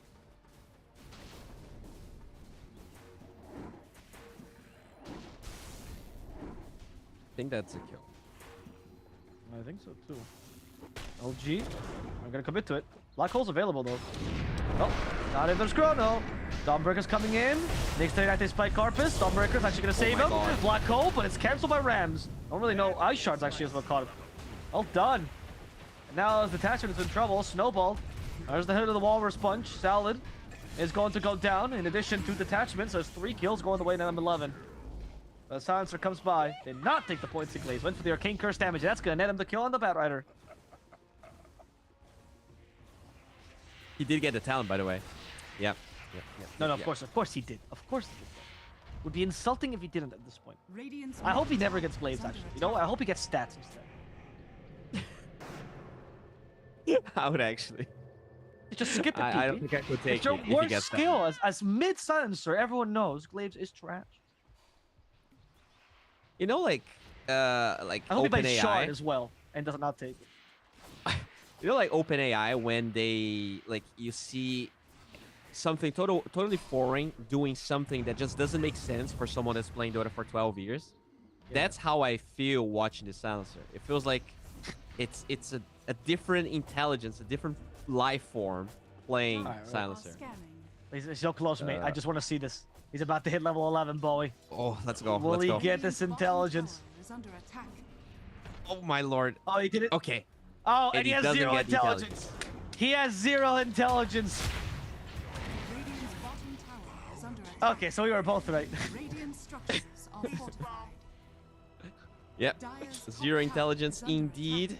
Could have been definitely more intelligence right now, but he's trying to get his first set of stacks, and I think he'll get it. Oh, he did it! He did it, Bowie. PP. He's figured out. He's like, oh my god, this hero scales? I just need to get kills. This hero's so easy to play. Beautiful. We learn things every day, and he definitely learned something. Now, one thing that is kind of puzzling me here is this TA actually ended up going blank. That's not very common these days. That's a space maker. Stormbreaker. It's going down bottom due to the global silence. Gonna kill. You see how much space she made? She couldn't do this if she had Dezo first. Oh look, they even found Nyx. Oh, Nyx is silenced. Look at this. Look at this, Nyx. Nothing. You can't do anything against the silencer. He can't figure out this Glaives of Wisdom thing. PP. Okay, he's dead. Never mind. I spoke too soon. Silencer is too weak actually. Usagi will fall. And Kagome will get that kill. Ram's coming by with a mega kill streak as well. He literally just stole the kill there. He could still kill Kagome, but the Blink Dagger is currently on cooldown, and Kagome's is not.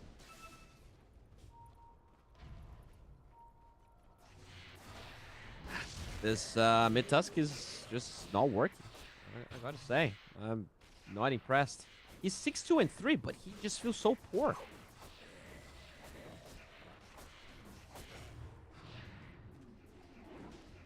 Maybe one day. I can't believe I'm actually... I feel like I'm more impressed by the silencer with no glaives than I am with this mid-tusk. I agree with you, especially if he dies again.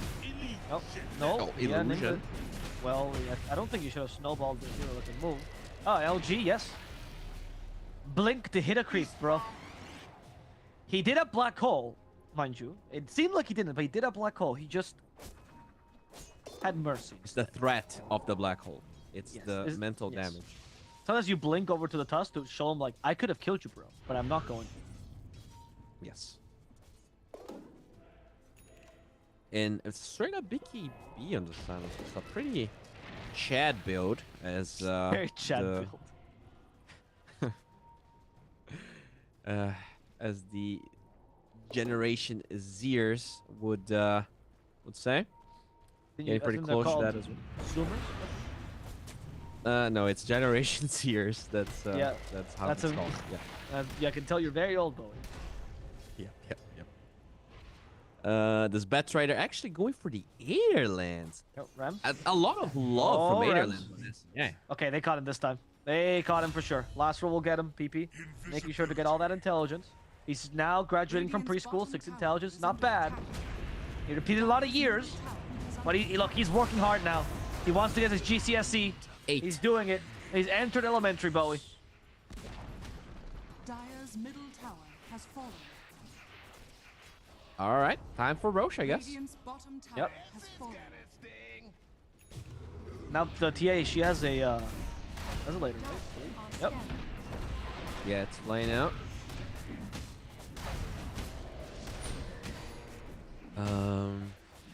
I don't know. I feel like Dire is pretty lost with this draft. The Void is coming, but he's very late. Your shaman has fallen to the Raider forever.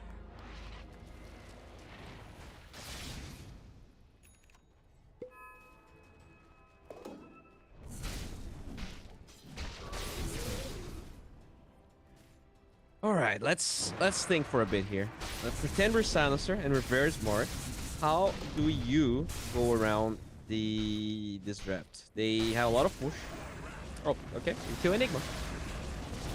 Yeah, that's a good solution. Yep. It's a good solution. I mean, it's a tough one though, because you need to have space on the void, endless space on the void, and it's kind of difficult. Unless you go for a gank down bottom, PP is solo. That could be an option. Chrono is available. And they're going with the Tusk as well. Kind of feel it. The scan is there. Doesn't hit. If you like just blink in as Tusk and you tag team inside Chrono, maybe that's enough to kill a Silencer just with Mask of Madness and Maelstrom. Oh, look at this. Global Silence, not in time. Rams. Oh, they even used Thunder God's Wrath. I don't think this Silencer is surviving. And in fact, Detachment got hit with the Snowball, so he might be in trouble himself. But they're going in for the Void. And in fact, the Global Silence from a Silencer that just bought back will guarantee them the kill on this Void. So it's going to be 1 for 1. Silencer doesn't care about the intelligence he lost there because he was never planning on using it anyway. I feel like I lost a little bit of intelligence there. I don't feel like this buyback is very smart. If I gotta be honest, your age is still there. You just used your. I mean, there's no chrono. That kill doesn't matter. You just waste a lot of money. But think of how good that feels. It definitely feels good. Right? You killed the guy who killed you. Radiant's middle tower is under I think the pro term for that is called spite buyback. Dire's bottom tower is under attack. Yeah. Revenge buyback. Yeah. You're just not good enough, bro. I'm sorry you don't. Yeah. I'm very sorry, but you know, spite. Apologies to the audience, actually, not to me. Oh, sorry, audience, but I don't think spite really buys you the prize pool, dude. Oh, look at that Nyx. They actually broke a smoke. I love the concept that they're not earning their prize pool, they're buying it. So they go, it's like, hello. They go to the prize pool shop. Could I have 1 prize pool, please? One? I have 10 spites, but I have 10 spites. I have 1 silencer without glaives. Does that buy me prize pool, sir? Also no buyback, because I just used it. I mean, they're still 5k ahead though. And TA is just balling, dude. TA is unstoppable because they decided to run an off-lane Bad Hero, which has done not very much yet. I am waiting for the time where that buyback. Okay, lots of TP stop here. Betra, every TP. Oh, they missed the Arcane Curse? I don't think so, man. No, I don't think so. And now with the Malefice, he can no longer TP. That Aetherlands. PP is hitting him. Midnight Pulse just for good measure. More Silencer intelligence. 10 intelligence, Bowie. He has just made it to the 2nd grade. Very nice. He will become very intelligent one day. He, how much is 10 intelligence, like in real terms? Like, how much IQ is 10 intelligence? Is it like 20? I always presume it's like 10 years of intelligence. 10, okay. Like, you're as smart as a 10-year-old. Accumulated knowledge. All right. I'm a 10-year-old. Exactly. So right now, Silencer, like, he's debating whether he should farm creeps or eat a bug, right? Whenever he sees a toy, he sometimes thinks of putting it up his nose. That's... I was not eating bugs when I was 10. Just saying. I knew. Well, I know. I started at 16 too. Okay, like normal people. But I'm just saying. Like, I think he's an advanced 10-year-old. Very kind of you of assuming so much of him. Yeah, exactly. Yeah, I don't know, man. I have been 10 for 15 years, Bowie, so I don't remember what it feels like. And yet, you're a boomer at the same time. That's pretty interesting. I don't think that's true, Bowie. I'm a zoomer through and through. Oh, clearly. All right, God's Wrath used for scouting, I suppose. Aegis is gonna expire, and they're gonna go for a smoke on M11. That's their time. How's the BKB here on Void? It's pretty much done. Here we go. This Void, it's slowly, dude. It's just like game 2. Gary's just farming, and I think he's gonna be unkillable at some point.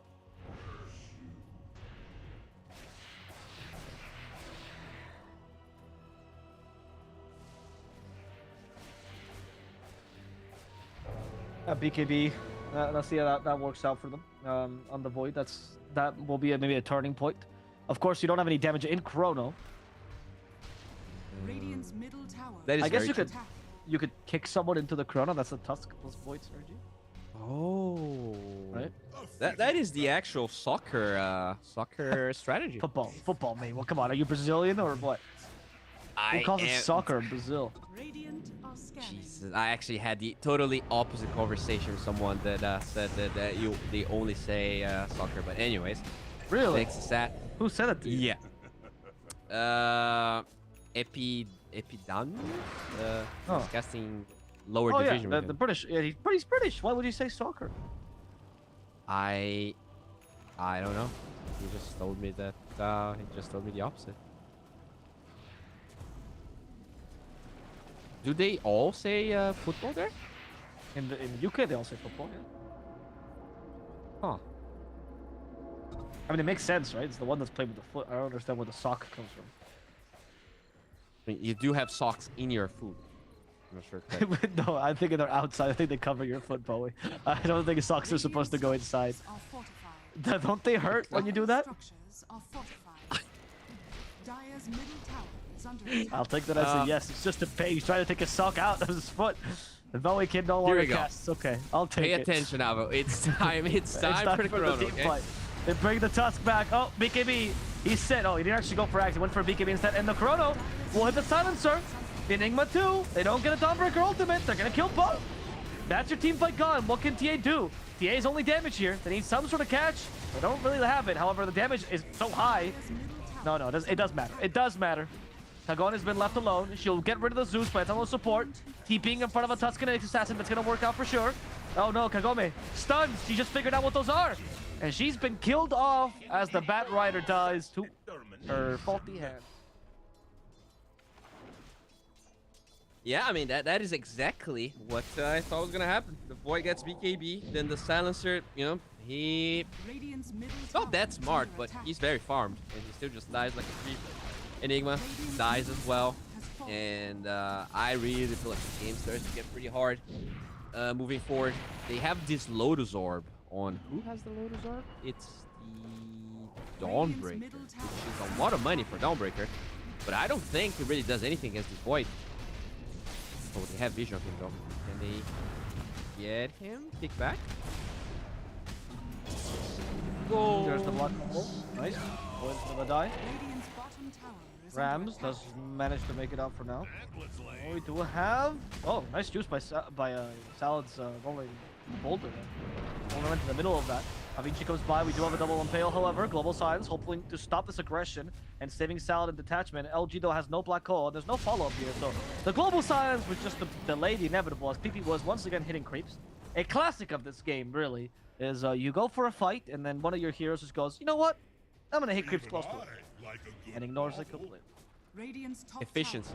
He is now a 12-year-old, and he understands that he can play video games and eat at the same time. But now he gets lassoed. He gets grounded by his mother. And will he die? Yeah, he gets also plunged by his father. By his father. Oh no, the abuse, Bowie. But wait, he's growing big and strong. He does die, but his bigger brothers come to save him. Or sisters in this case. And they punch his dad to death. The temple decreed your death. One of them was even carrying a hammer. This was really violent family situation. Dyer's courier has been killed. Oh god. I'm sorry. Yeah. Yeah, it's always hard to watch scenes like this one.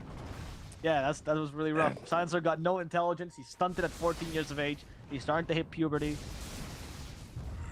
I mean, that's one of the roughest ages, honestly. Like, you have so many emotions, so many they're all wrong feelings. somehow. Exactly, dude. Exactly. Not a single one of your emotions is right during that period. He's grounded still for 5 seconds, but he'll be back. He'll hang out with his friends again. There he is. He's back. Yeah. You think Enigma is like the guy just brings a bunch of his brothers to hang out? It's like 6 brothers just come by with him. They're all twins. His poor mother had to have 6 tuplets at one point. It's a weird who got gang the of shard people. here? I hope they give it to Silencer, honestly. No, they give it to TA. It really is so good on Silencer.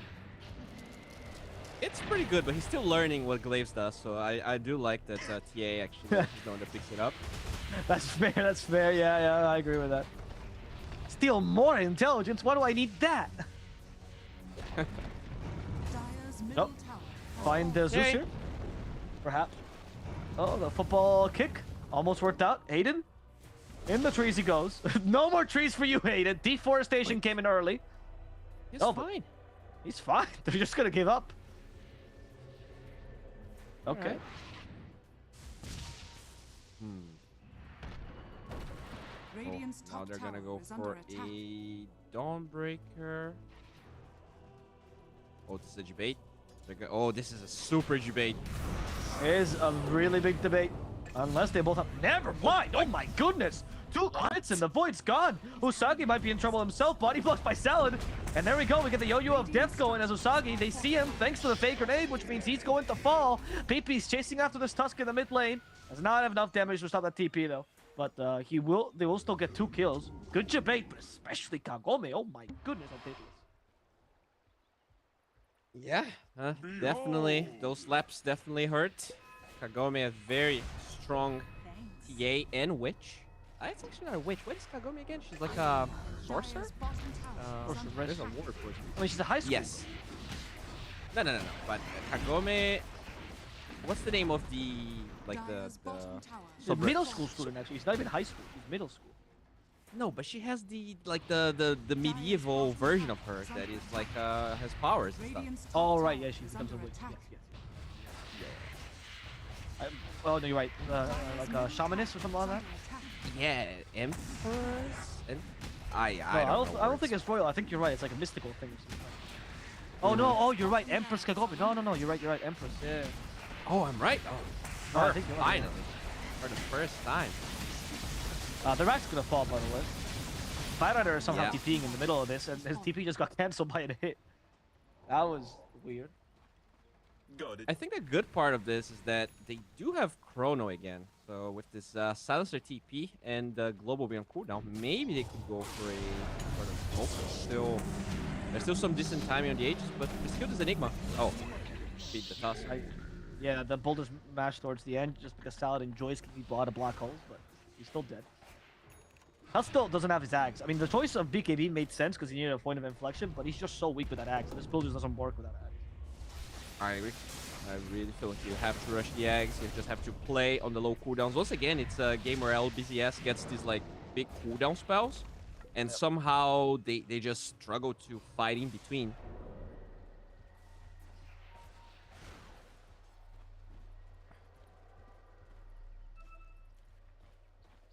Smoke used here by LBZS.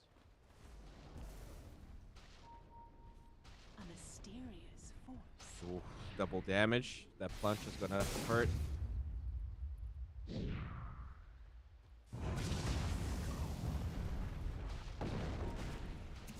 How many hits for this is? I'm gonna say 1. Yeah, from a TA. There we go. Lasso does take the airspeed for a ride, however, and the Salad will die as a result. So it's support for support, all things considered. Kagome does have double damage, however. I don't think you want to get close to her.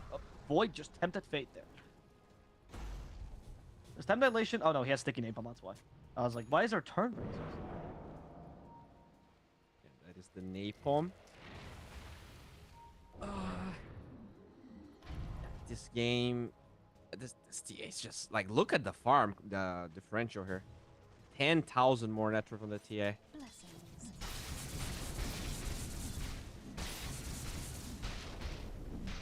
Silencer still 14-0 though. 14 years old though. Yeah, he's stuck at that age, man. Some people, they just never grow up, honestly. And then all of a sudden you hit a growth spurt, and you'll see he just matures immediately.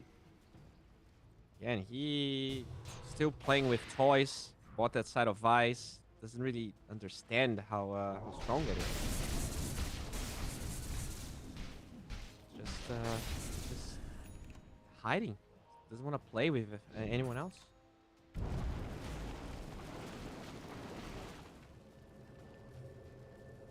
But they will smoke. He just finally expires. This is... Oh, I was expecting the smoke on the dire side, but M11, I think this is... Yeah, with the Ags on the Tusk, this is peak time for them. That's probably the only chance they have this game of actually turning this around. The hidden ones have blessed Eventually? me. Why are they so scared on M11? I don't understand. I don't know either. They seem to be 10 times stronger. I feel like you should just go for it. Oh, there we go. The Tusk actually blinked to the high gun, so he can't cancel his black hole as a result. They just destroyed Void. The Battler is also killed off in a matter of seconds, and the godlike streak took a Gome as he finishes off the last core. And Gome could still go for more as Swift blink on. First you silence the Nyx, then you hit him. One hit, almost took half his HP, or more than so. And in fact, it's going to be the Silencer who finishes him off. Time to take some racks. Saldo, as per usual, gets tossed. And they're going to go over and kill off this tower in the mid lane. Oh, instead, time for tier 4s. Yep, makes sense. That was underwhelming. You know, they picked this Tusk to counter the Enigma, and just because of one wrong blink, the game kind of ends like that. I mean, yeah, it was all leading up to that, though, right? Like you said, why are they scared? They just feel like they're in control completely, dude. Yeah, I definitely feel like they had the means of taking a good fight, but just having to react like that definitely makes things a little bit hard. I really feel like the Zeus played really well, though. Like, even though they lost, probably the best gameplay came from Hated. Overall, I feel like he played a really good series. But LBS, they were just better. I think their drafts are kind of questionable if you use like DPC standards, but they just like it and it seems to work for them. Yeah, I feel like, honestly, as long as they play okay, which I don't think was the case in the first game, I think they actually made a lot of misplays. I think as long as they play okay, they look like a pretty strong team. I agree with you. Like, the drafts might not be the most orthodox, but they're not bad drafts by any means, right? Like, they just use odd picks. I will question this Blades of Wisdom thing until the day I die, but besides that, I think that overall this was a pretty solid game. It was really the second game for M11 where I feel like you kind of saw a difference between the two teams. Because making one or two misplays is one thing that happens. Like, you know, it might seem like a pro player should never do that, but it's okay. It's when you make a strategic misplay that you gotta question the skill set of the team, because you just have to press the button at the right time, right? Like it's not like oh, I missed up my black hole or I disposed when I shouldn't. You know, in the heat of the fight, I took the wrong talent is a much bigger misplay, much bigger misplay. Yeah, unless like he actually misclicked, right? If he thinks the talent was the right one. Yeah. It's like second whole game was just M11 just misclicked 15 talents. It's like, oh my god, these poor guys, they just need new mice.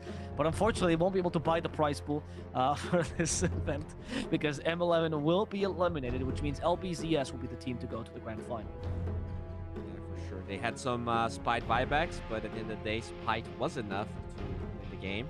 And they played really well. The game one was weird. I felt like M11 was just gonna take it, but they definitely cleaned their act. And even like they just pick Enigma every game, and it seems to work at least 66% of the time. And you know, 66% win rate in Dota is a lot. So kudos to them.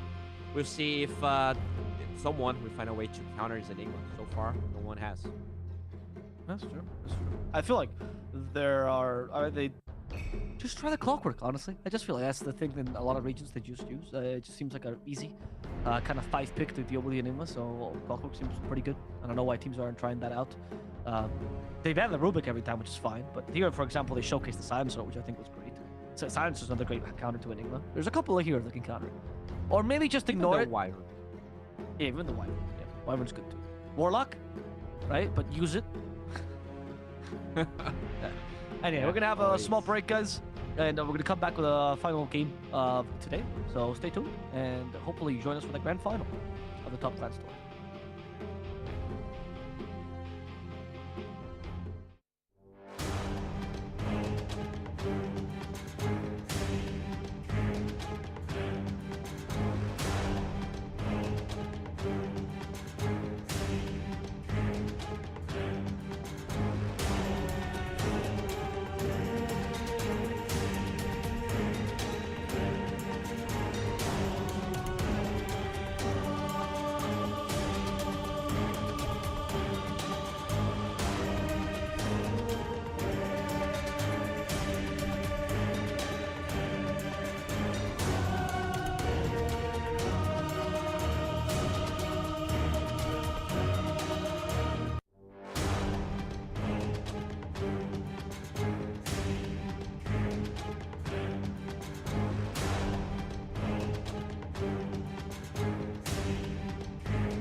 continuing device. Here all along. I knew Valora was lying when she said Mars destroyed you. Well, where and when should we go first? Huh? Oh, great. What'd you do?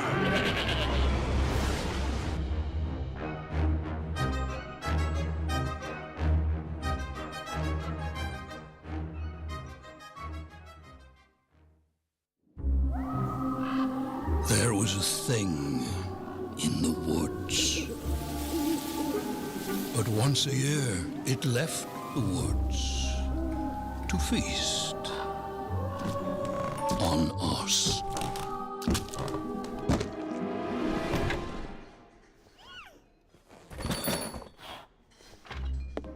Then one year, out of the woods came nothing.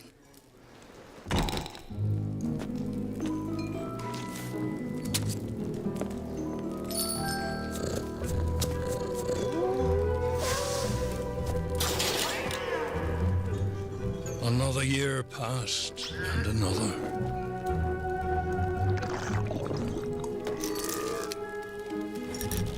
Over time, we forgot our fear. And turned our backs on the dark.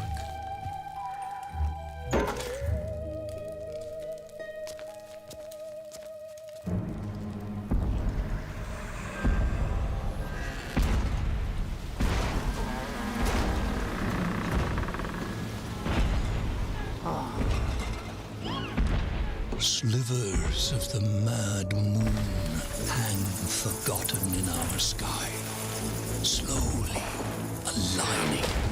It is time again. The tide rises and brings with it something dire.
Don't let this party scene fool you. This world is a dangerous place. When you get to be my age, you'll see friends come and go. It's important to take care of the ones still kicking. In the heat of battle, you'd be surprised how far a little kindness might go.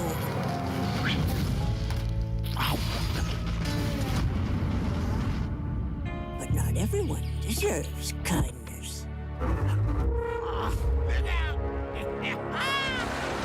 Hello, Auntie. This all you brought? Yes. Oh.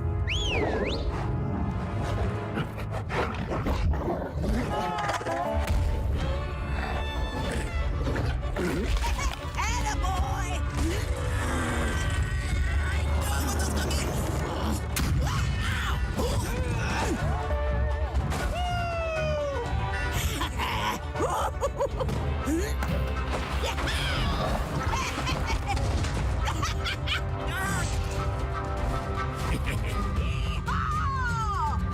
I didn't offer to share.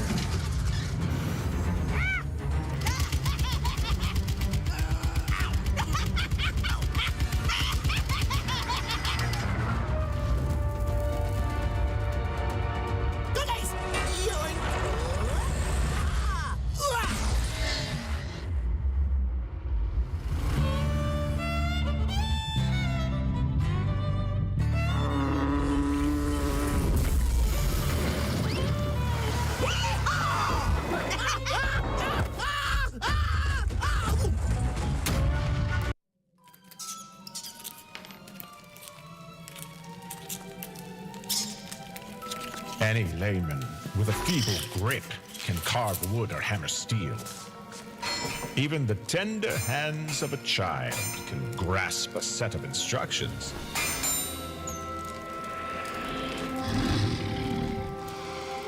But to create something takes rare hands, shrewder hands, handsome, brilliant hands.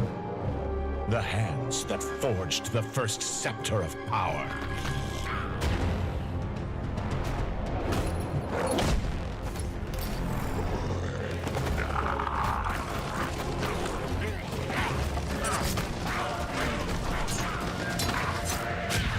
My hands have slipped through dimensions, touching things that warp the mind and test the mettle of the strongest will.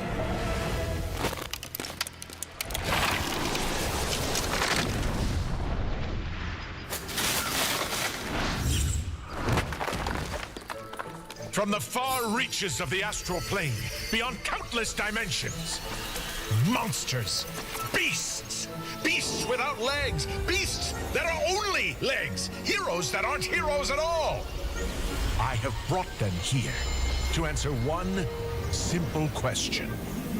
Can your hands wield the true Aghanim scepter?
Oi, space face! Crack one! Ooh. Ha-ha! Catch you never, Dingleberry!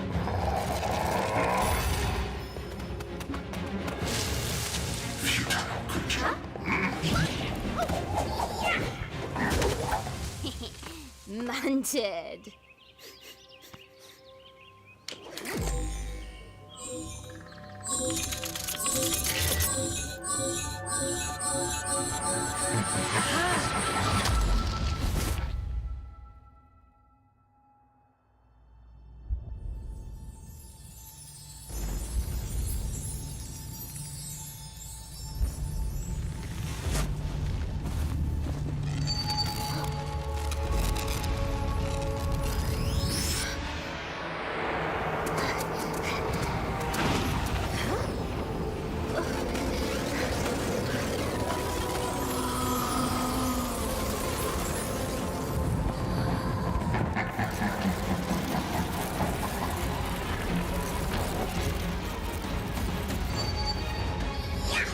Now this I'm into!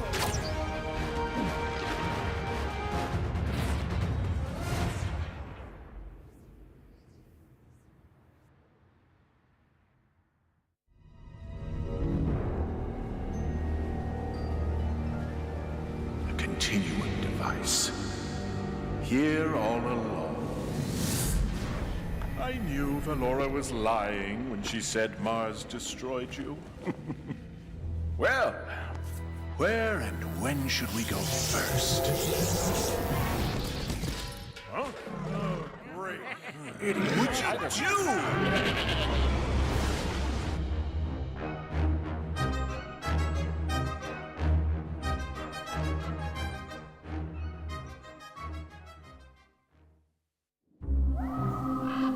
There was a thing in the woods. But once a year, it left the woods to feast. on us.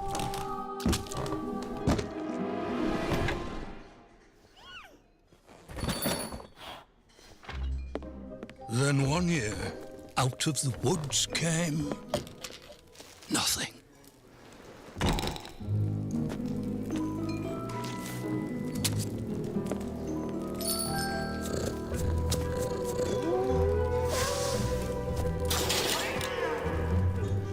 Another year passed, and another.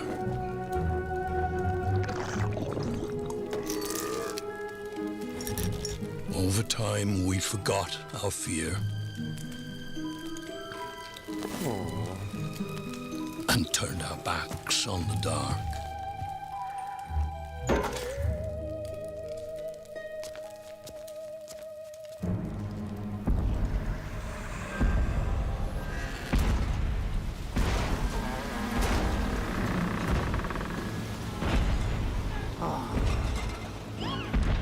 Slivers of the mad moon hang forgotten in our sky, slowly aligning.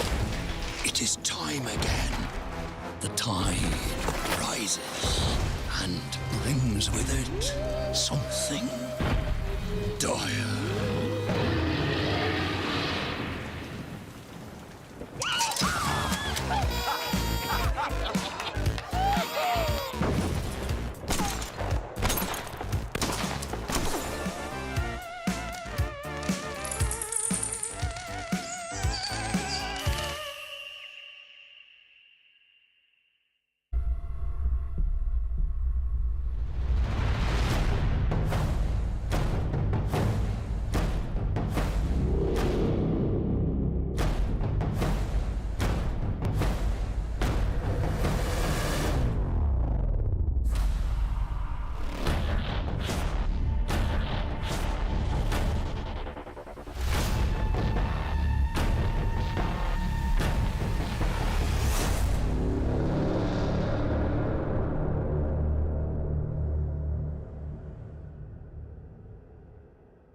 Don't let this party scene fool you. This world is a dangerous place. When you get to be my age, you'll see friends come and go. It's important to take care of the ones still kicking. In the heat of battle, you'd be surprised how far a little kindness might go.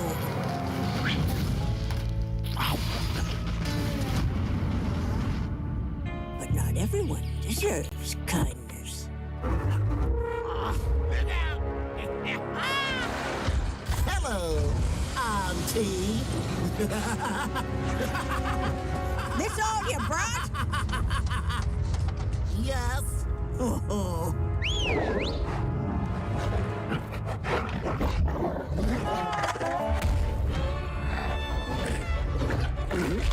Attaboy!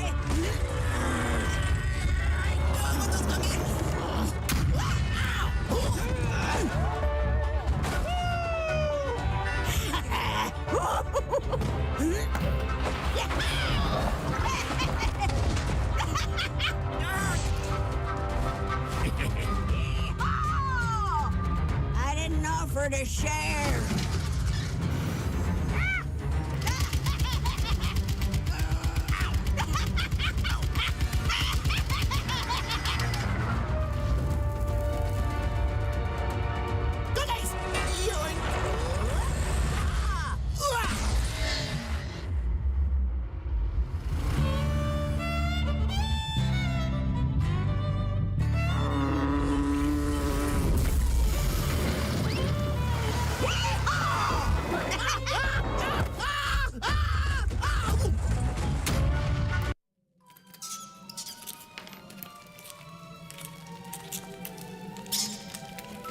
Any layman with a feeble grit can carve wood or hammer steel.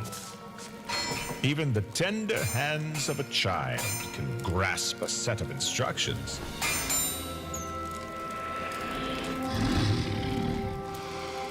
But to create something takes rare hands, shrewder hands, handsome, brilliant hands. The hands that forged the first scepter of power.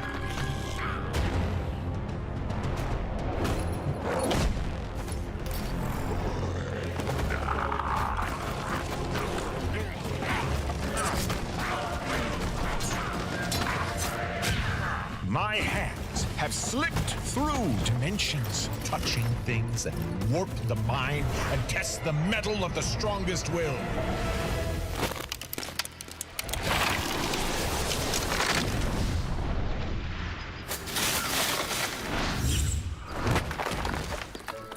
From the far reaches of the astral plane, beyond countless dimensions, monsters, beasts, beasts without legs, beasts that are only legs, heroes that aren't heroes at all. I have brought them here to answer one simple question. Can your hands wield the true Aghanim scepter?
Oi, space face.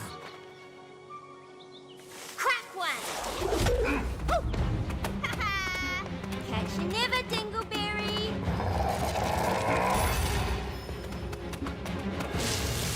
Futile creature. Munted.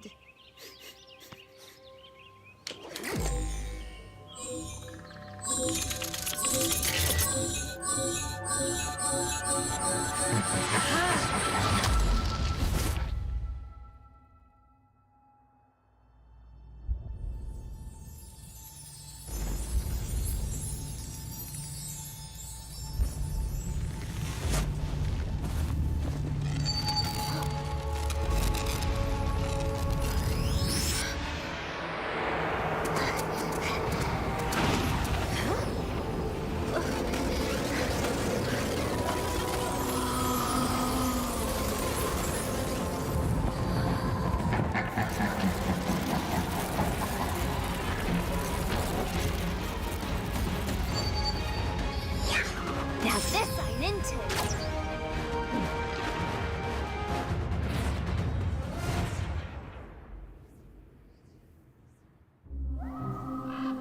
There was a thing in the woods. But once a year, it left the woods to feast on us.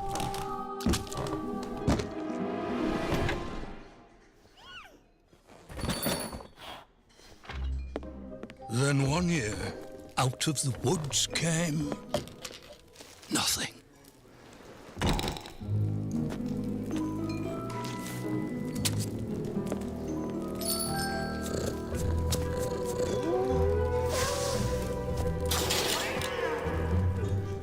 Another year passed, and another.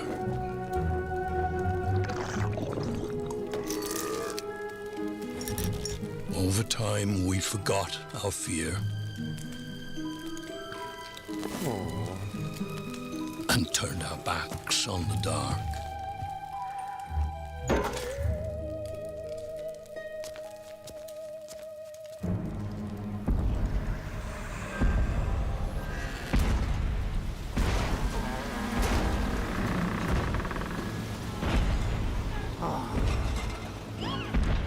Slivers of the mad moon hang forgotten in our sky, slowly aligning. It is time again. The tide rises and brings with it something dire.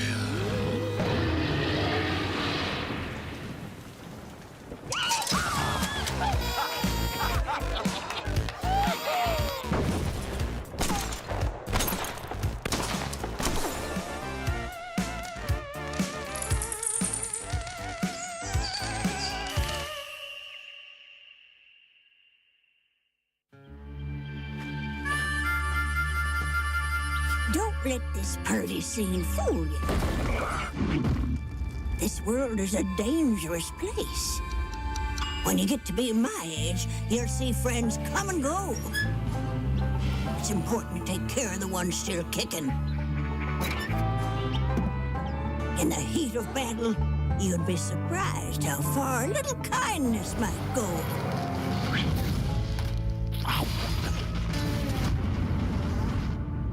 But not everyone deserves kindness. Hello, Auntie. This all you brought? Yes. Oh.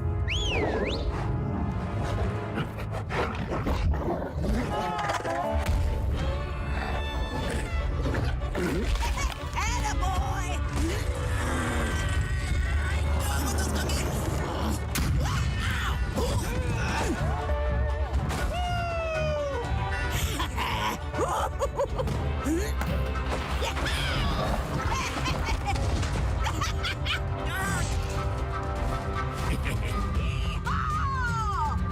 I didn't offer to share.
There was a thing in the woods.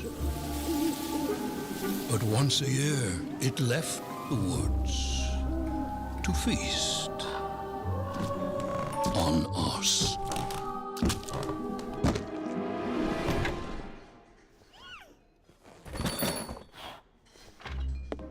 Then one year, out of the woods came nothing.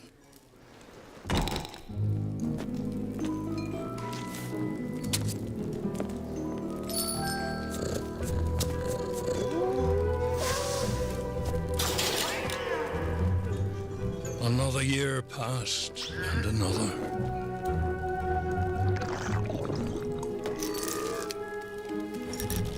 Over time, we forgot our fear.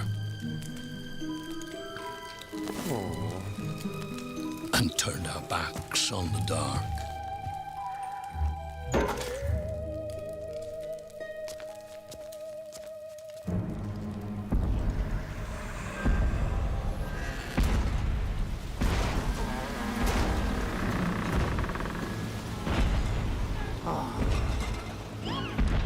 Slivers of the mad moon hang forgotten in our sky, slowly aligning. It is time again. The tide rises and brings with it something dire.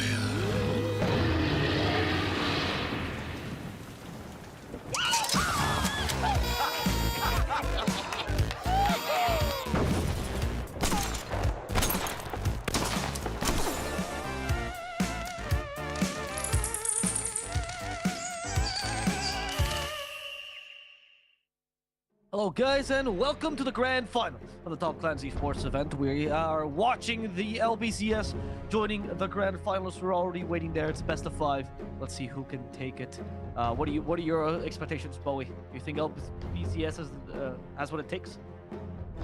I mean, I still kind of favored GrindSky a little bit from the game that I watched. They just seemed really good, incredibly good.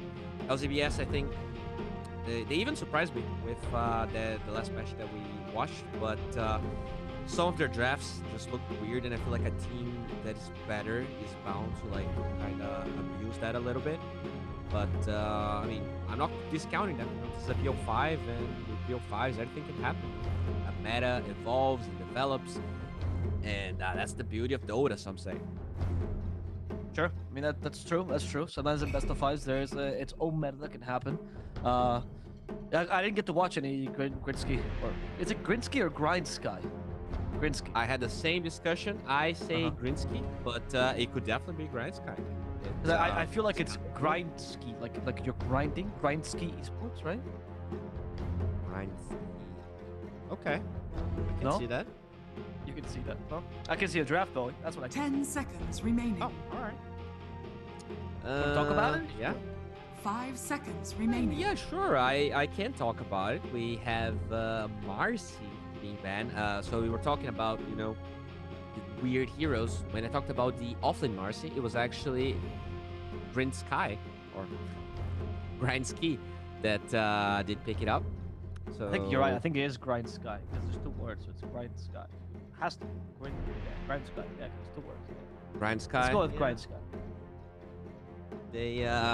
They did play it once, but it's now them that ban it. So maybe just feeling like that first Radiant pick's gonna be too juicy for LBZS not to just pick it up. Also get rid of the yeah. It's an interesting choice. I mean, I guess the Visage, yeah, he's very strong. It wasn't LBZS, so I was M11 that played it really well. Radiant team pick. Enchantress. Yeah, carry one, right? Yeah, that was not. GrindSky goes for the Enchantress first against the Dawnbreaker. Pretty standard until now. I like the Enchantress. I don't think Enchantress is very good against Dawnbreaker, to be honest. But the lane is fine most of the time, so it does help out in that. It's very special aspect. Yeah, I mean, they're probably going to pick Enigma, and Enchantress is definitely a good response. We also saw Nyx being picked to very low impact against Enigma, but I don't really feel like the hero was the problem. There we go. If it's available, they're going to pick it, man. And they're going to ban every single counter, because apparently they'll just respect OG a lot, and they're going to ban... Alright, so it's Wyvern, Silencer. They'll pick Silencer. Then they're going to ban Wyvern and Rubik, and is there any other big one? Oh, Warlock. 5 seconds remaining. And that's 3 bans, so they have 1 extra ban. Well, maybe the Void is another one we saw picked against it. I know I'm kind of like joking a little bit, but they definitely kind of over ban. Even like teams that pick Enigma, they usually never go with so many bans against a hero. I found that pretty interesting. I feel like the Nyx is already good enough against Enigma, though, as we pointed out last time. But I guess 1 more wouldn't hurt here. In terms of the Wyvern is good. Yeah, but the problem is they already need a core here. Yeah. Yeah, they either played core because the Ench is already a 5. Usually Wyvern is 5. So that is kind of an issue. But as you said, I think Nyx is okay. Like if you play well against Enigma, because like he's not even rushing the BKB. He actually goes in there and lands every single game, which would give Nyx a big margin and window to just counter Enigma every time. 10 seconds remaining. That's true. That's true. I like that idea. 5 seconds I think the puck was also pretty solid. It was actually a pretty good bet. We'll see. What do you think of the 2 support to start though in the draft these days? less common. Yeah, definitely. I'm not a big fan. Like, it feels like they're just reacting to this Enigma instead of picking what works for them. Like, I actually feel like the Puck in place of the Nyx would have been a much better overall scenario for them. I think Puck. Like, sure, you might not hard counter Enigma as much, but it's like an incredible hero. You might just solo carry the game a bit. But probably, we feel like the Nyx is going to be a better option. I think the hero is good. But as you said, it kind of makes your lanes very obvious.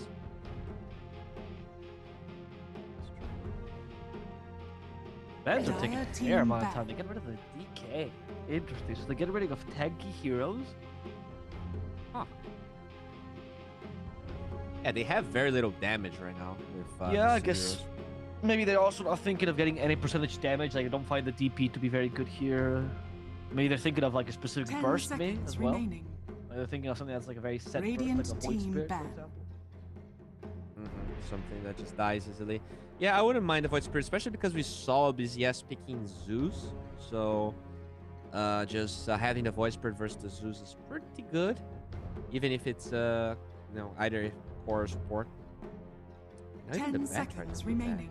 Are they picking TA again on LBZS? Is that it? I would just ban the TA. Honestly, I feel like it was like the Void was looking pretty good, but the TA just farmed so much that. TA is just like so straightforward sometimes. I'll definitely take that hero. I don't think the DK, like, I'll probably substitute the DK for a TA after watching the last series. I think you should be a bit wary of that. Maybe I think they have a particular counter. Honestly, last series was also Bad Rider versus TA, right? I feel like if you just go Veno here, that's also an option, and they haven't banned that at all. So I do think that Bad Rider is not the biggest counter. If I was GrindSky, I would just go Veno and destroy that TA. And Veno Nyx is actually a fine lane as well.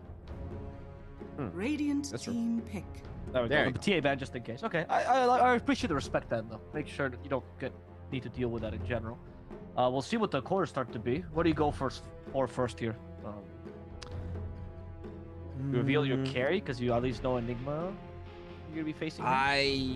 No, I wouldn't do that. I think I'll probably either pick like a very good mid that I don't want to give away. So the Void Spirit, we kind of talked about it, the DK ban. I think that would be fine. Or just pick an offlaner that can flex your mid, like a Mars, or what is another one that can flex? Maybe. I guess Mars is the first one that comes to mind. I actually wouldn't mind Mars, but that's a hero I saw very little. Oh. So that's a core Tusk for sure, right? Unless this is some sort of core Ench, which I'm not a big fan of. We've seen carry Ench in NA, but yeah, I agree with you. It's probably a core Tusk here. I mean, it's a way to cancel Black Hole while still picking a core here.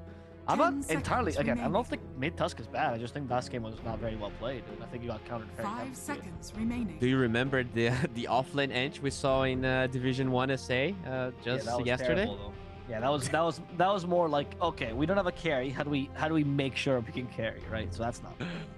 Yeah.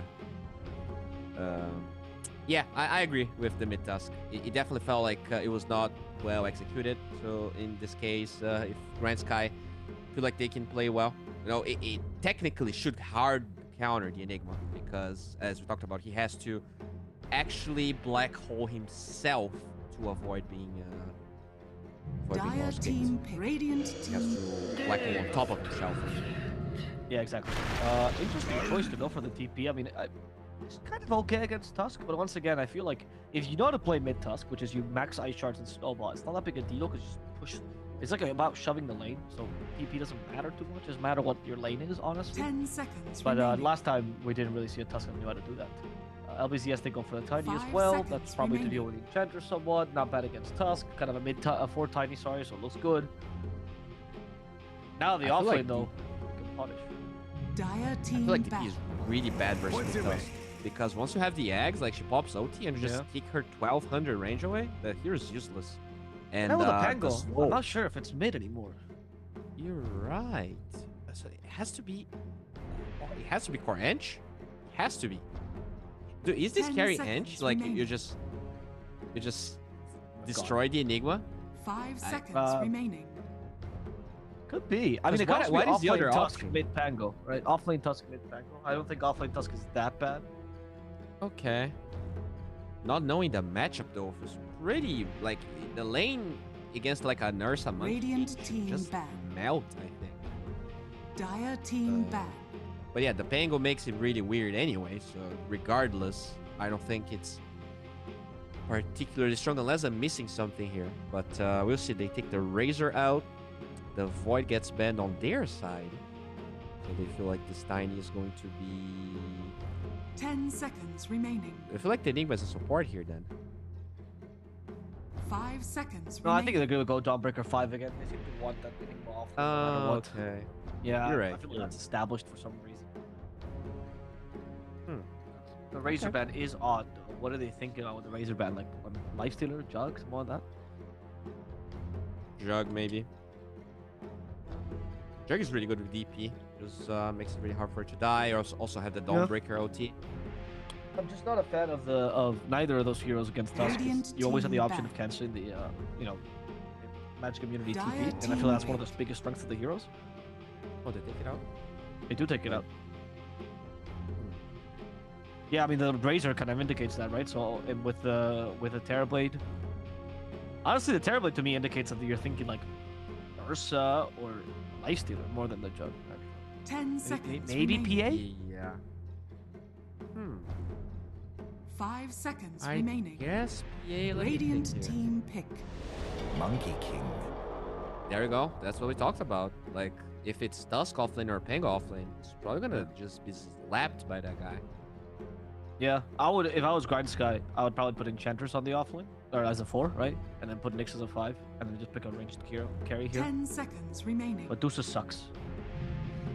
Yeah, but we're still gonna have that melee You reach. may now select your heroes. So wait, I'm very curious to see here what's gonna happen. Yeah, because it could be NP mid or offlane or carry. You remember their They're not positions? selecting the heroes. So I do. Akashi is their support, and wait, am I wrong here? Apollo is definitely a 5.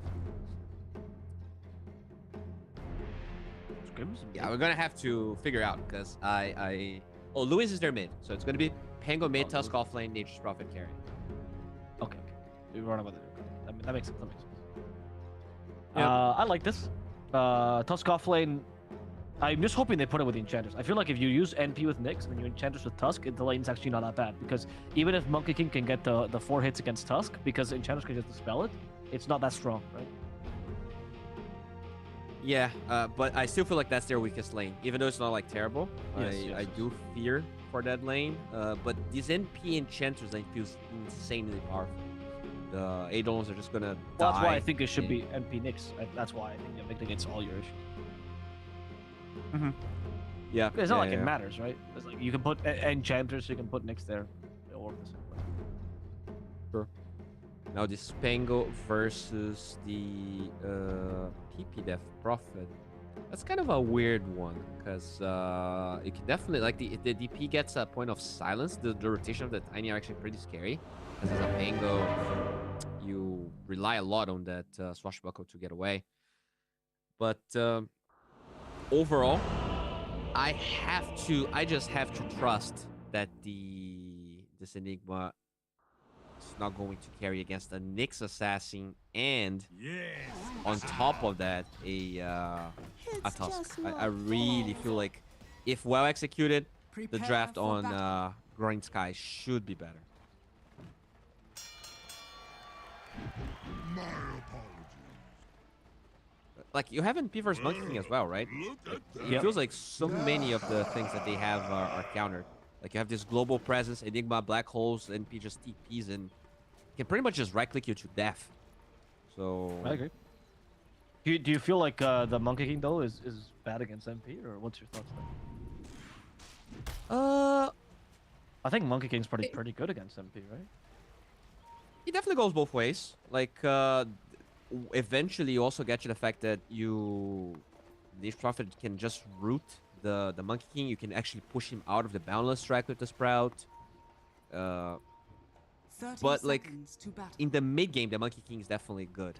Later on, I feel like the NP is actually stronger. Like late game, I feel like NP actually counters the MK. Okay, all right. I thought that the extra armor would, because MP can only really deal physical damage, but I guess because you always build mixed anyway. Oh, yeah. What are you doing? What is happening here? They're actually fighting super early. I guess you go for level 1 tag team, but the Enchanter's gonna die. What is happening? Apollo is just going to commit suicide. PP gets the first blood.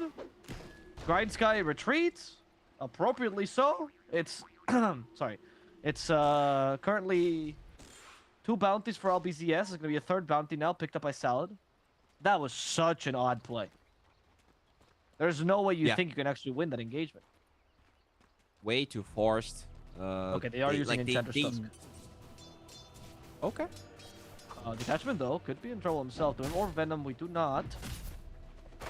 No Orb Venom on JWL. I think an Orb Venom would have been really nice for him, but...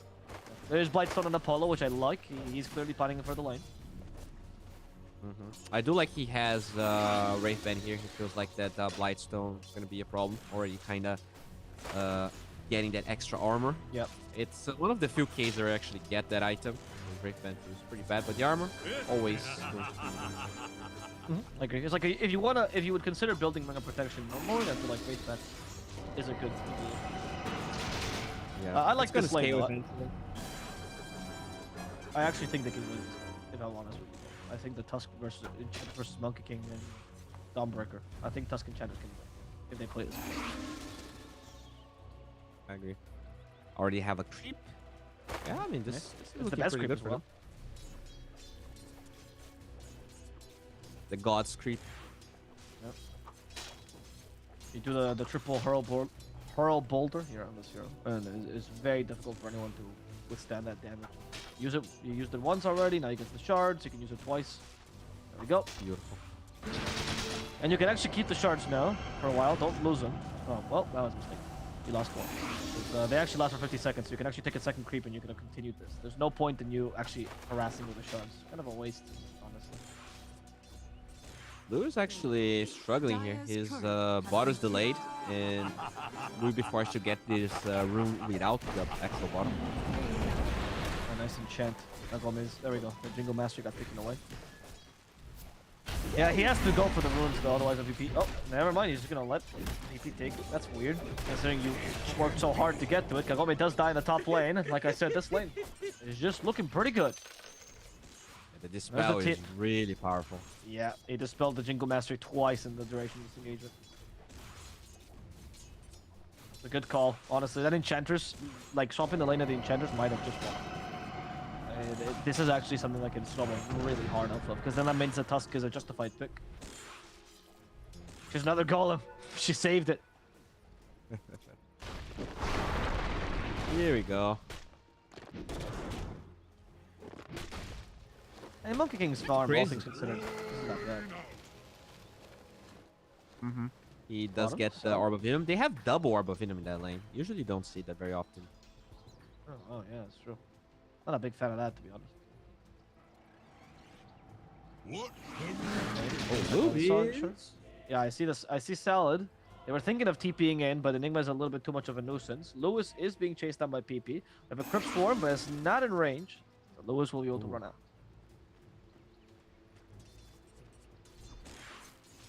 Top lane attachment is suffering against this Wool Assassin. Ice Shards. Oh, great Ice Shards, actually. No point in Snowball yet, though, so they can't quite catch up to him. But Attachment has been completely zoned out of the lane. Now he's forced to use his Salve here to survive. But he's also out of mana. Oh, he's going to just commit suicide to the neutrals. Interesting choice. That's going to take a while for him to come back, which means Monkey King bullying. Yep. Taking quite a beating here. Doesn't really have any courier bringing him stuff. But he has one Tango that I thought he was going to hit with the branch. Could be a problem in the future.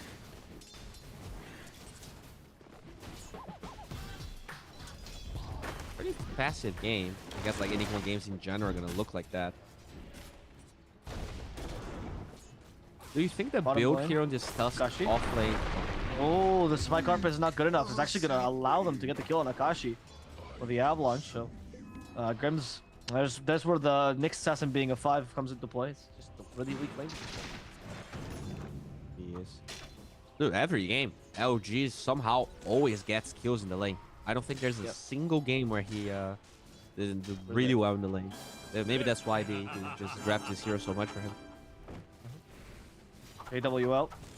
He has a snowball this time, so he avoids the last hit of the hammer, but there's no enchanters to dispel this. They need to use the ice shards to cover Tusk's escape. AWL, the creeps body block him. Fairy fire, but that's not going to save him. 2 hard sticks hitting him too hard. And the enchanters was nowhere to be seen. She's actually farming the jungle instead. Radiant's middle tower is under attack. Exorcism used by PP. Finding the cover. So if the Penguin, I mean, this Penguin's 2 levels behind. I'm sure he dies if he shows in the lane here with a tiny nearby.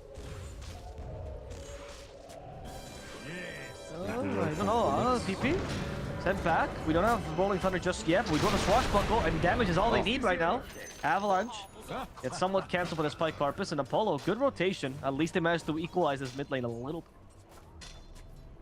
That was very necessary. Lewis was struggling a bit. We'll now, I guess, get level 6 with the next wave if the Enchantress leaves him be.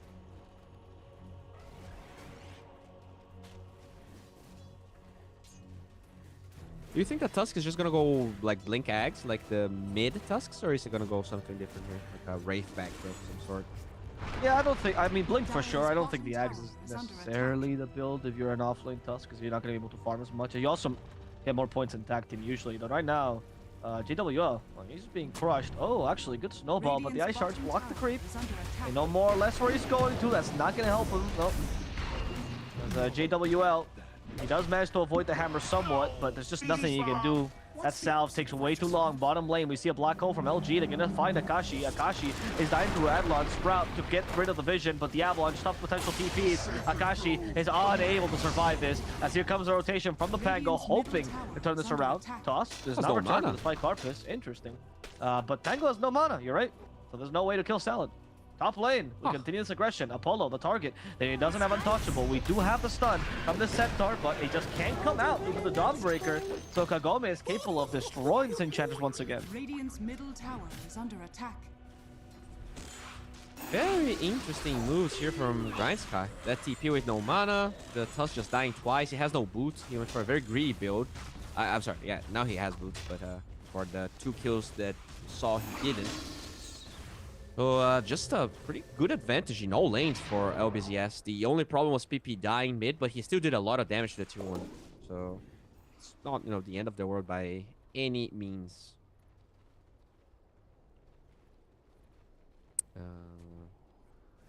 That's Enigma, level 6, gonna pressure the tower. Doesn't have Black Hole, but doing really well in CS here. Him and the DP.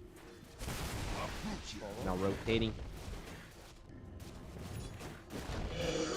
He is going to have the different Kagome is nearby, but Radiant's bottom tower Apollo will be fine. PP, however, is rotating down bottom 2 to get Grims, and I don't know about Grims. Seem to be okay. PP will take him down with the Exorcist. Just super bold. No vision in this area. Just pops the OT and goes ham. Radiant's bottom tower is under attack. Tower is falling bottom. I mean, LBZS, they're doing a lot here. No response. They feel very weak on the side of GrindSky. They do have this haste room though, so the rotation Lewis top could be impactful if he finds the monkey. Radiant's bottom tower has fallen. No, doesn't get vision.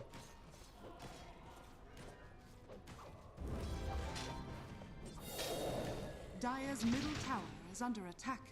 I feel like this Enchantress rotating as much as she did kind of creep the Tusk's lane a little bit, and now we're seeing a much better lane for the Monkey King than any right to. Lewis comes by here. The Monkey King already has 3 points of Primal Spring. He's kind of fine. Attachment will be the target, and there's actually a rotation from the Tiny. They actually want to counter-initiate. PP does not have Exorcism. The Rolling Thunder should be a little more impactful, but unfortunately Lewis is just not strong enough. They're going to be able to finish off Apollo quickly, but at the same time they did get rid of Detachment. In the middle lane, Akashi takes over. He's lost bottom to the Enigma, but he hopes to trade for mid tier 1. It's a great move by Akashi. He saw the TPs, so he really knows there's not a chance that they're going to stop this. This is a pretty mid tier 1 tower. Amazing move. Pretty careless. The LZBS spent so many TPs in the top side of the map. There was no need for such a big reaction.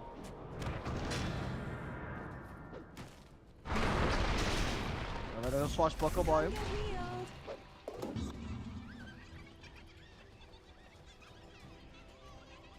The Monkey King trying to retreat.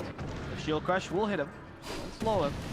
And there's the Battle Strike as well. Snowball used on top of that. He's stunned. Bomber Sponge. The Monkey King. Up he goes. Salad in trouble himself. And Salad will fall to this Tusk. Well done here from GrindSky, recovering in a simple rotation, honestly. And Tusk well on his way to the Blink Dagger now with face boots ready. Akashi joins him top. Maelstrom about to be completed. His pushing power is still really high. Yeah, they're gonna send even more heroes there. Oh, nice Invis though on PP. I don't think they know. But if they kill Detachment early, oh, actually, it's gonna work out. Akashi in trouble. Akashi's gonna be bursted down in a matter of seconds. Unleashing for Detachment, not worth it. A lot of TPs, however, here, just to kill a Tusk. Oh, he is an off-lane Tusk, though, to be fair, so ends up being worth it. As Lewis recovers a little bit in this mid lane. That feels like LBZS will get the better part of this encounter. I feel like the sending the Enigma after everything was already over is a mistake, but apparently he just wants to stay here, so it shouldn't be too much of a problem. He's already so close to the Blink Dagger, dude. He is incredibly farmed. Highest net worth in the game, and probably going to be one of the most impactful games for this Enigma we saw. Just got to be careful not to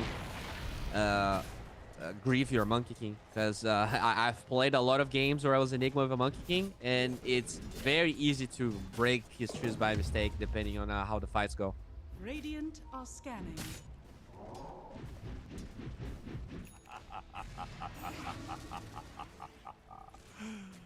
Dire's top tower is under attack.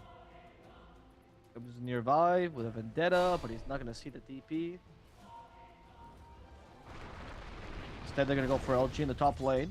Once again, there's no Blink Dagger, so Ice Shards will have to be used first. That's his vision. There's a Black Hole, immediately cancel the Spike Carpus. Cancelled within reason with the Spike Carpus. Dawnbreaker's coming by. They haven't killed LG yet, but last hit will do the trick as the Rolling Thunder will stop this Dawnbreaker. They have rotated every single hero to the top lane, and all these heroes unable to stop a single TP.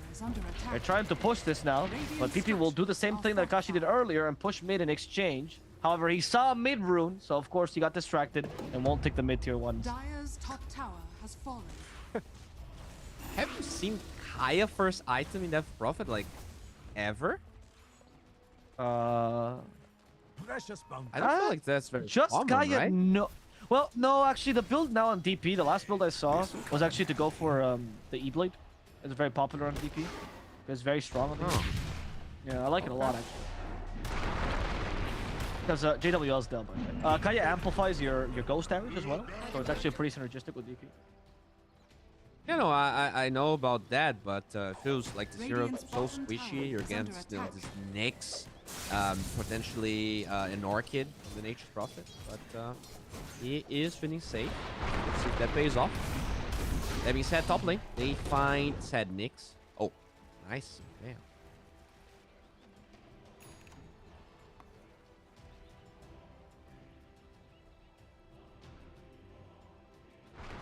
Battlefield on the Monkey King, so he's going super late. I do feel like Battlefield is necessary just because of the Sprout, but it is also like a very common build on the Monkey King, so he might have went for it anyways. This is a particularly good Battlefield game.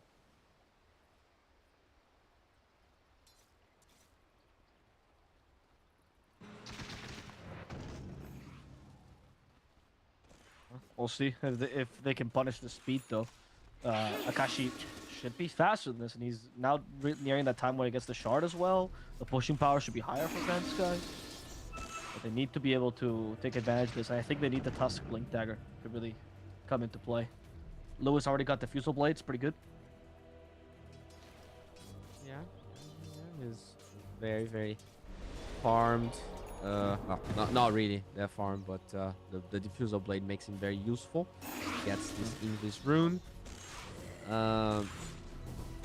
Overall, I feel like they're just gonna wait for the shard that you talked about. The BKB is an item he can go for, but he could even stop to get the shard. He wants to. I really do like the shard. Halfway through. I mean, I just feel like it's such a value proposition for the MP. Gives you push, gives you nice little farming power as well. It's like Is the BKB really that necessary to win early fights? I don't think so, because the enemy team has a lot of BKB piercing spells. Yeah, those shins are so broken. Like, they give no buff, then they're insane. Powerful silence. Oh, he's third siphoned a little bit early. Grims will at least get the stun up. That is not going to help. Grims is dead. But he tried. Nice invis there on the Pangolier. There was even a sentry, but Malefice came a little bit too late. Dire's middle tower is under attack. Pretty slow here. Enchantress just farming. Looks like he's going for a Holy Locket for those extra kills. Got it. Could die if Kagome tries.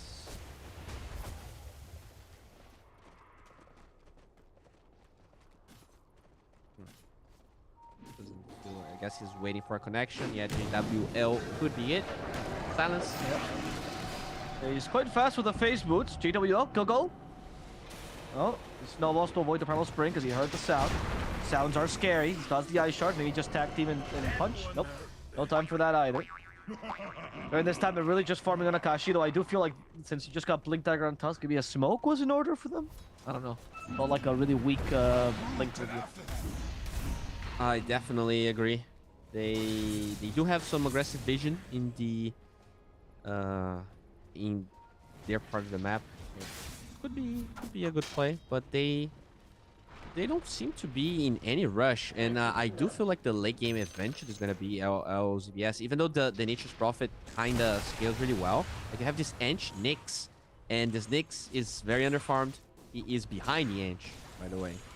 So it does feel like a game where the supports are gonna feel pretty useless past 30 minutes.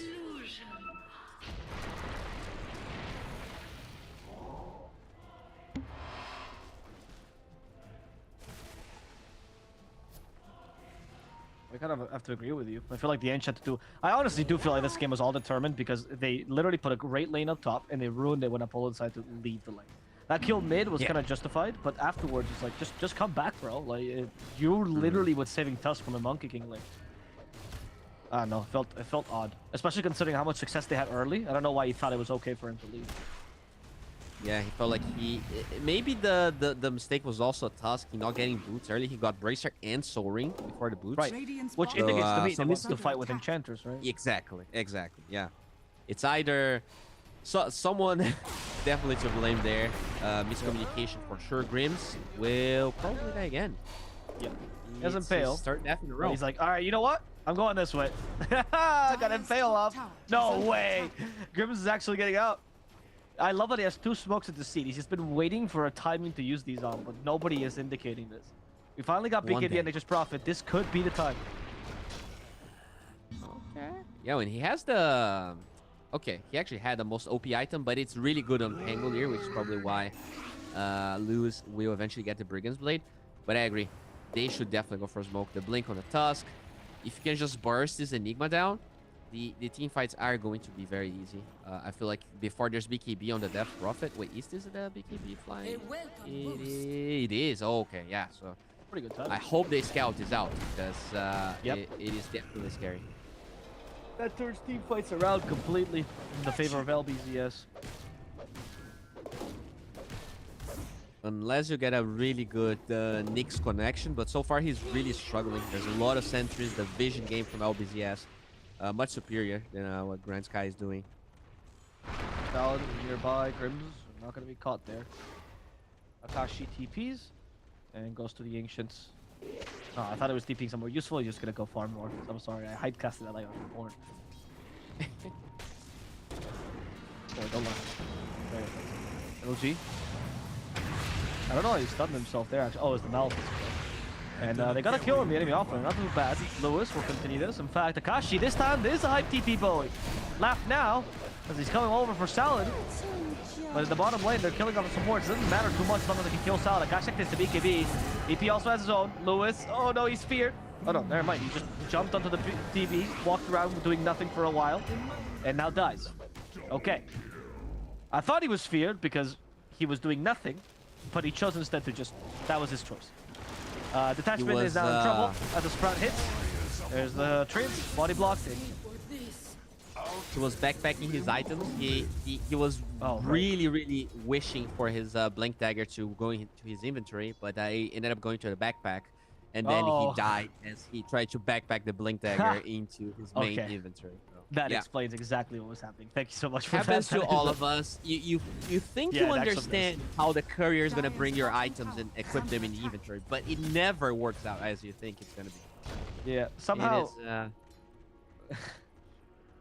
I feel like somehow it always does the worst kind of thing. Yes, the worst combination possible. Oh, that clarity you really need. Nah, it's gonna be in the backpack. Oh, you really want your BKB to be in your inventory? Nope, you're gonna put it in the backpack.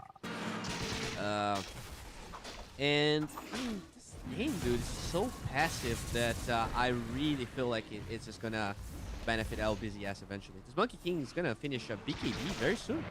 He's just been AFK for the past 10 minutes, even though they were owning him in lane.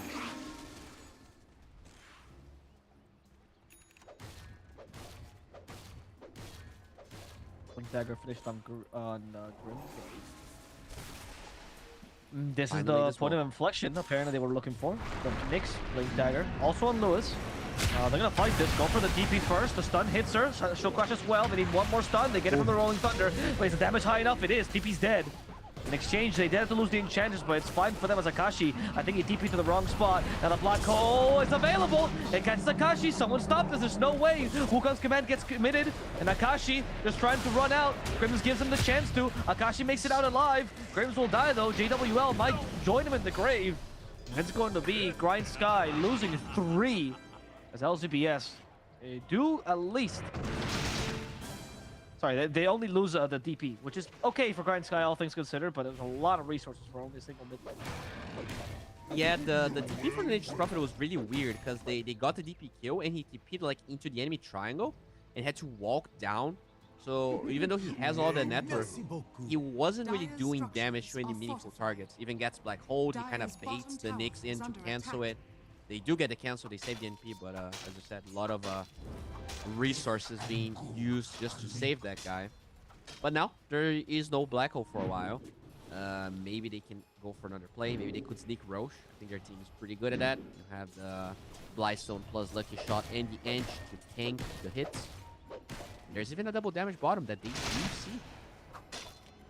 MP, let's go. Let's go. Someone's gonna pick it up. Oh, that's my Carpus? No. Okay. Nyx was late on it. Nyx was late on it. Yeah. Yeah, not the greatest carapace, but they still, I mean, I'm pretty sure the NP would rather have it, but they will smoke with that DV under no vision. Dire's bottom tower has fallen. Smoke on smoke. Enchant. No, they're not. Grim's dead. LG though, at least they can get a counter kill here. Yep.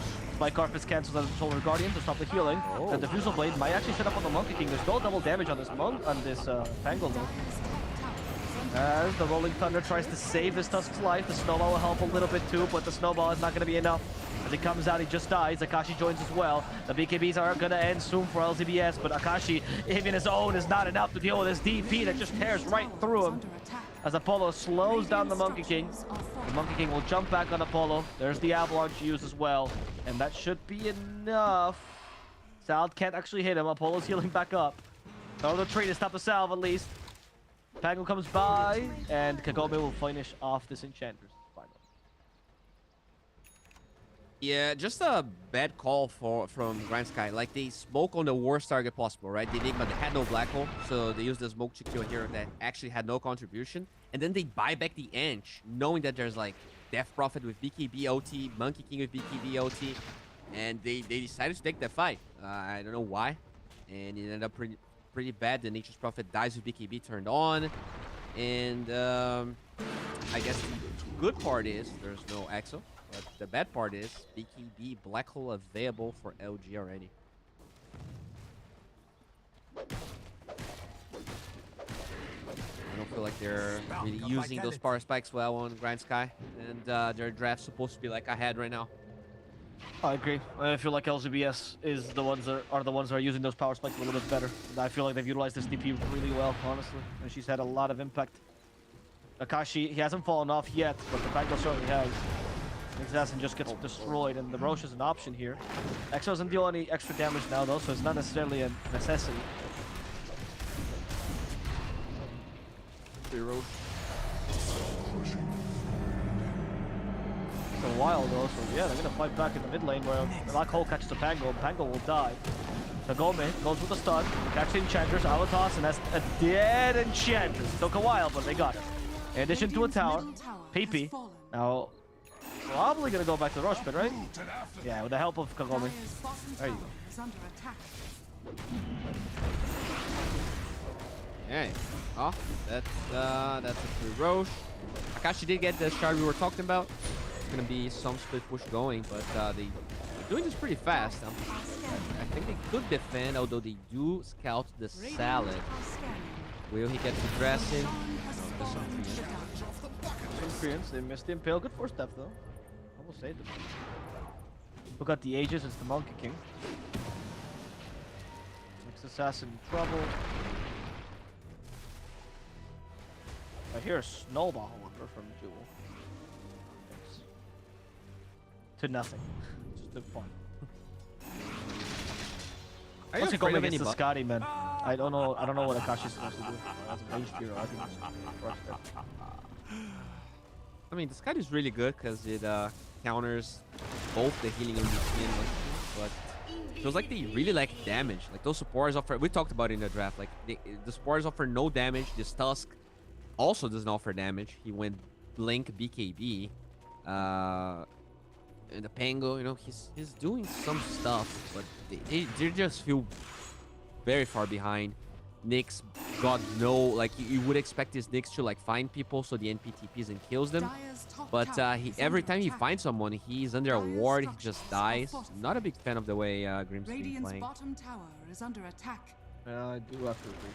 It hasn't really been as much as scouting Nyx as much as just the dying Nyx, really. Yeah. They do force this tower at least, knowing Black Hole is on cooldown, but that's at the expense of their tier 2 also taking a lot of damage. Oh boy, here we go. Yeah, it's gonna go the Enigma. No Black Hole though, just a BKB activated just to threaten the enemy team. As Akashi dies in the middle of this. There's an exorcism used. That's hopefully for the Enchantress. They actually come in with a Dawnbreaker now as Axe, so she can immediately cancel her ult to jump in earlier. Radiant's courier has been killed. I really don't know. Like that Axe. Once again, I know this is an off lane task, so you don't expect the Axe to be the first item. I just feel like the Axe is just not going to accomplish anything at this stage. You find a tiny. Do. Rolling Thunder from Lewis. Oh, it's gonna be a TP from him actually, so Rolling Thunder won't really be too effective. It was just to run away. Jewel tries to get out with that BKB. Does actually, thanks to the Blink Dagger, so Jewel will be fine. TP's in the face of the DP, and it's gonna work out for them. All things considered, they only got Akashi, but honestly, that's the enemy carry in their win condition, so it seems like it's pretty dire for them as a result. And that's the highest net worth hero in the game, and on GrindSky by a long margin. So definitely makes things a little bit rough there. But they do find a Basher on the thing, so that's the second layer of countering the Enigma. But like honestly, I don't feel like the Enigma really is the problem. It feels like this DP with Blink Dagger is really what's wreaking havoc. I agree. Lewis, speaking of her, has roll up. Oh yeah, I was actually not looking at top where she's facing Akashi alone. There's no exorcism though, so I don't think she's gonna be able to kill him solo. My bad.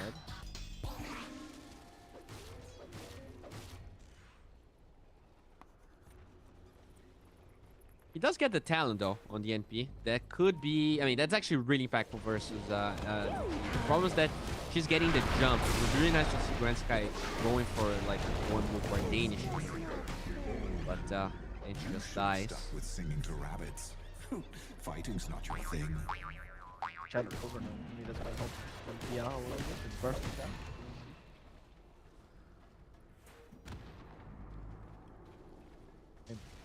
Dire's for the top tower is mid under tower. attack.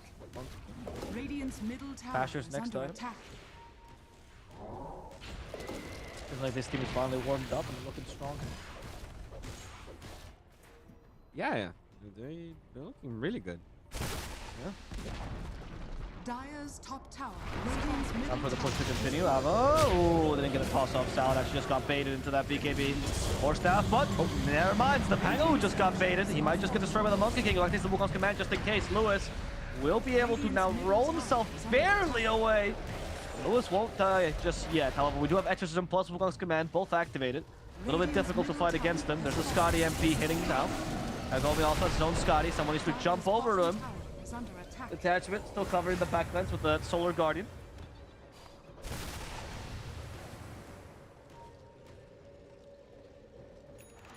Okay, yeah, they did cut the wave. Very nicely done there by the Nature's Prophet, so Radiant are no scanning. beams of using the Exo to get barracks, and they're gonna smoke. This is a good play. No black hole, no Exo. This is probably the best play they did the entire game, if it does connect.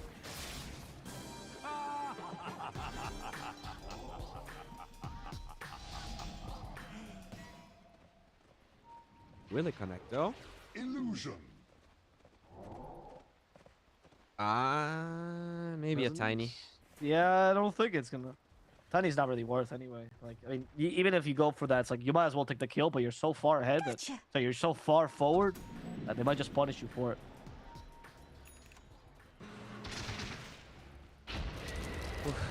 Yeah, they cannot catch a break here. At least they find some Eidolons, but really feels like a consolation prize and a really bad one at that. Yes.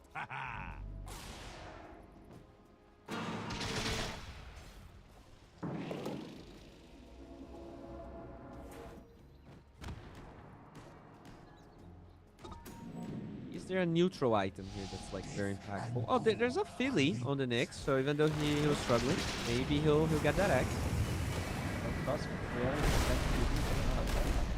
Interesting, they decided like, oh, all spirits siphon him, and if he doesn't TP for the next 4 seconds, maybe he'll fear. Good choice. Did try. You gotta try.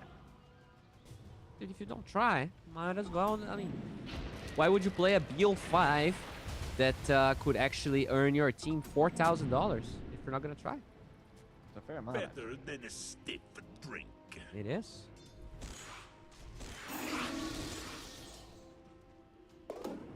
Now, dude, is this a refresher on the Enigma? I think this is a full refresher. Yeah. This is looking pretty rough, Alvaro. Not gonna lie. Don't you dare use my. Do you want to guess the win like... probability, Alvaro? Goddamn. What for GamerSky or for LBZS? For GrindSky, yeah. GrindSky, sorry. Oh, There is something else, guys. Yeah, that's a different team. 5%?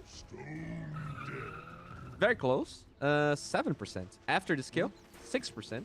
But yeah. I was predicting it, Tully. After the next kill, it's gonna be 5. You're already adding up. Look, LBZS is just like, you know what, guys, let's just end this game. And I agree with them. Just make it 1%. Let's make it 1%. Take racks, yep. There you go.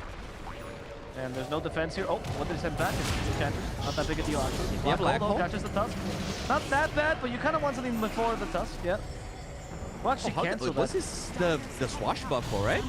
The swashbuckle with a bash, yeah. I canceled it. Yeah. I was wondering.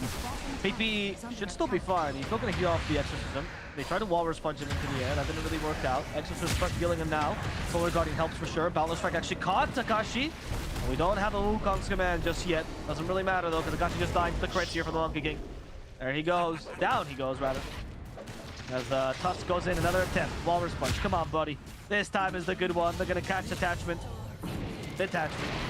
And finish him off. Detachment from his own head. Unfortunately, though, that's not good enough as Akashi still dies, and it's still a win for LZBS considering they took Rex.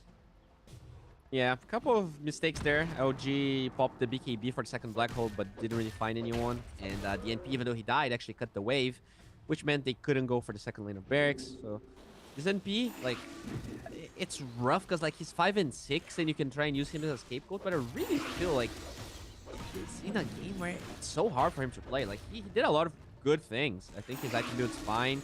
He cut, like, every time they went for an objective, he actually cut the wave and made it kind of awkward. I feel like if he didn't do that, LBZS would already be drafting game 2.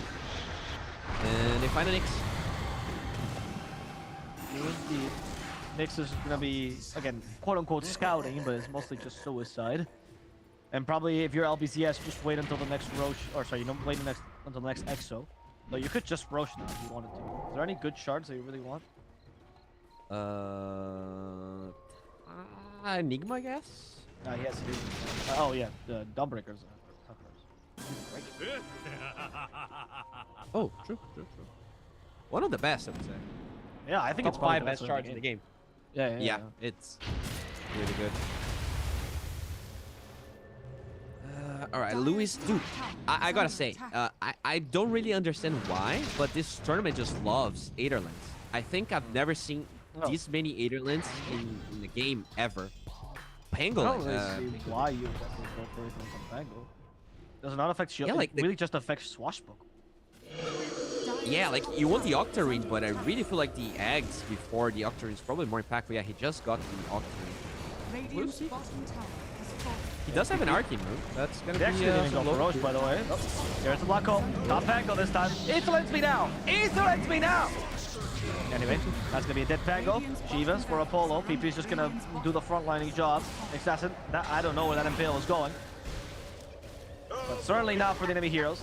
And as punishment, toss back the Enchantress, killer in this process. Solar Guardian for the Nyx, both dead. Akashi literally can only hit from the fountain, but he has no impact already. And they're gonna go for the tier 4s now. They're done with this game. They want to finish it off. They don't have any Midas Armor for this, but I don't think they really need it anymore. GG is called. Gamers, LBZS will be taking the first game of the series. Oh yeah. I gotta say, Salad, in a couple of the matches that we watched, I was not very impressed. This was a really good series. Like, overall, LBZS looked really good. The Enigma finally clicked for me. They played a really good game with it. And maybe just go back to drawing board. I really feel like drafting that Nyx instead of the Puck was a mistake on GrindSky. I also was not convinced with the Tusk. At the end of the day, like, they tried to draft the Tusk in the Pangolier second phase. Felt really awkward. Made their lanes very predictable. So that's what I would change. Poorly played, I would say. I think the point of the Enchantress is like stance. Like the fact that DP had a free lane, fair enough, but you're supposed to make it up for the Tusk lane, right? But DP had a free lane, Monkey King had a free lane, even though you were actually dominating Monkey King early, because Enchantress decided to leave. That was such a grave mistake, and I think it really could cost them. I agree. Like, this NP played really well. Like, he got bottom tower, he got so many towers. Like, his score might not really showcase it, but I don't think it was Akashi's fault. Overall, the draft was weak. So either ban his Enigma. Like, can someone please ban LG's Enigma once? Like, it's just way too easy. He's just playing it every time. Just give... Can he play anything else? I want to see him play something else. Yeah, I don't know, maybe he only has, like, he has the Heroes Queen, it's just Enigma, that's it. And also, I also feel like, yeah, it's just a bunch of Enigmas, right? I also feel like that mid lane, don't draft yourself a losing mid lane matchup. Like, they knew the DP was there, and they were like, oh, we can't put Tusk mid now, let's put Pango. Yeah. How about no? Like, literally, so many heroes counter DP in the current meta. He's not particularly a strong hero for a reason. Don't pick Pango against him. I don't know. Felt like a really weird pick to me, honestly. He didn't have any impact. Awkward draft, but hopefully we're gonna see this tweaked a little bit, and they will find their stride, because this is a BO5 after all, so we still possibly have 4 games. Yeah, that's true. Yeah, can't wait to see. Don't know if we're gonna get an MVP. Did you have an MVP? Yeah. My MVP would be probably the DP. I just feel like PP deserves it. I don't know, man. Dawnbreaker was really good too, actually. Dawnbreaker is way too easy, dude. You press R on top of someone else. I really feel like Sal's rotations were great. He actually got a super early Blink Dagger. And if actually I was going to give an MVP, I would give it to Akashi. I feel like he was the player keeping that game together every time. If there was something right to be done, he was the one doing it. But everyone else, like either because their heroes weren't great or because the situation was very dire, I really feel like he played well. But right, but I wouldn't give him really MVP because it just feels like you're laughing at him at this point, you know? Who do we give the MVP to? Okay, Kagome? I just... I wouldn't necessarily... Yeah, okay, sure. Monkey King is he played fine. He played Monkey King. I agree. I think that was... I feel like the DP was the better core, personally. I mean, he had time to farm for 10 minutes, right? He was just farming from... He had a pretty bad laning stage and farmed from like minute 8 to 20 when he had Battlefield BKB. He was definitely set up for success, which allowed him to look great. But there's always pillars behind all of that damage. That, you know, godlike core. There's always someone that cleaned the floor he's stepping on. And I agree that either the DP or the Tiny played really well. Yep.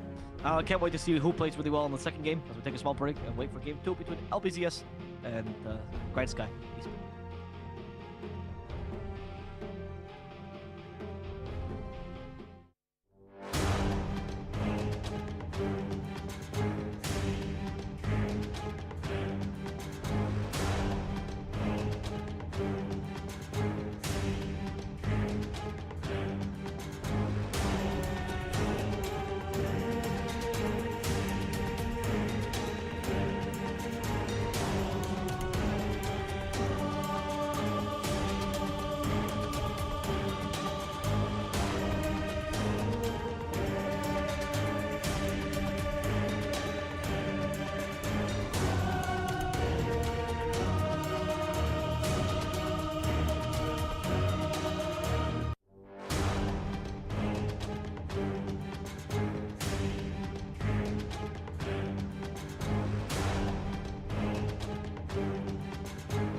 Continuing device.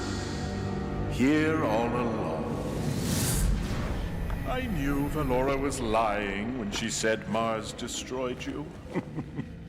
Well, where and when should we go first? Huh? Oh, great. What'd you do?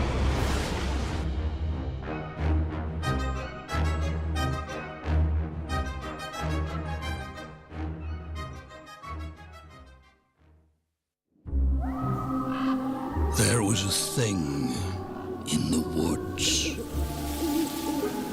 But once a year, it left the woods to feast on us.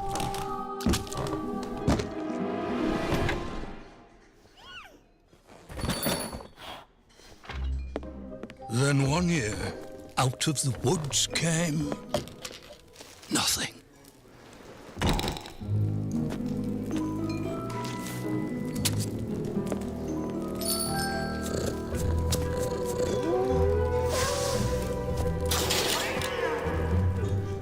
Another year passed, and another.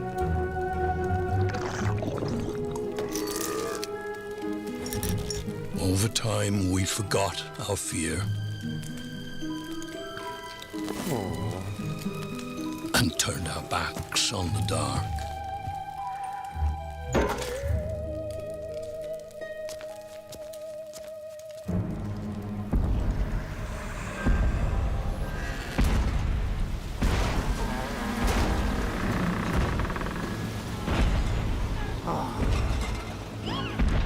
Slivers of the mad moon hang forgotten in our sky, slowly aligning. It is time again. The tide rises and brings with it something dire.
Don't let this party scene fool you.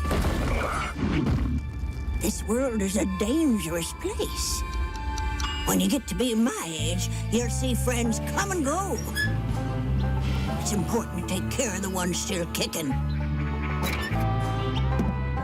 In the heat of battle, you'd be surprised how far a little kindness might go.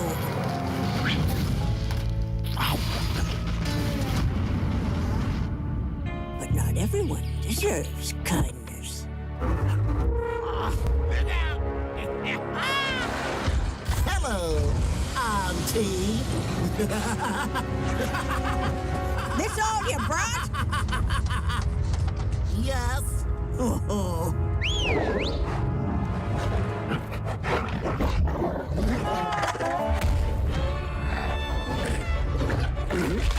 Attaboy!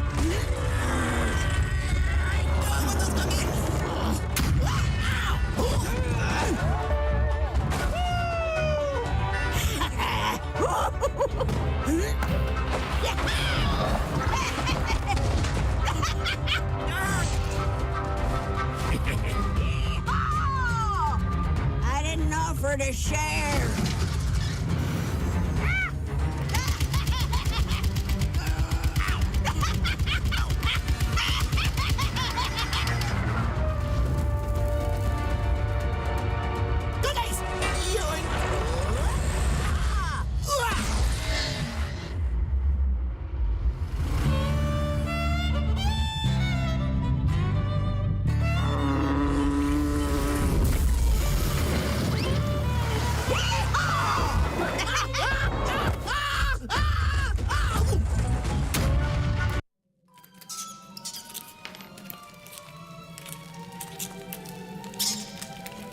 Any layman with a feeble grip can carve wood or hammer steel. Even the tender hands of a child can grasp a set of instructions.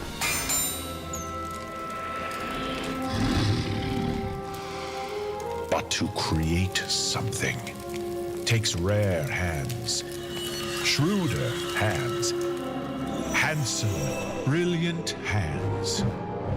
The hands that forged the first scepter of power.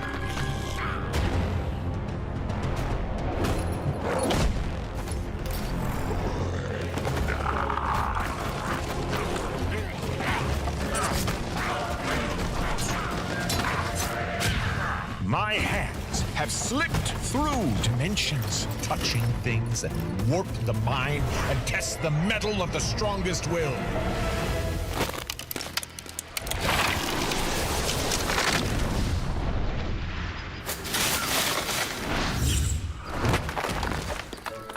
From the far reaches of the astral plane, beyond countless dimensions. Monsters, beasts, beasts without legs, beasts that are only legs, heroes that aren't heroes at all. I have brought them here to answer one simple question. Can your hands wield the true Aghanim scepter?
Oi, space face.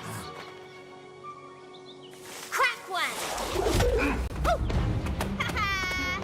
Catch you never, Dingleberry.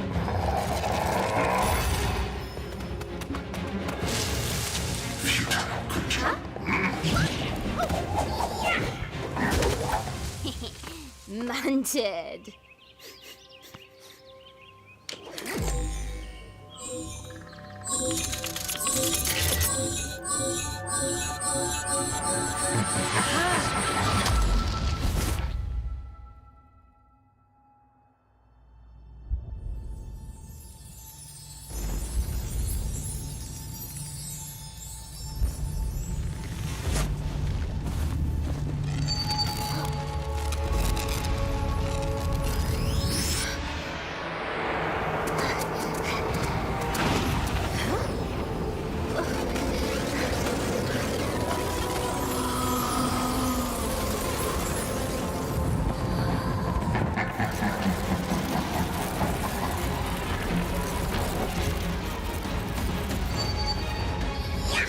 Now this I'm into.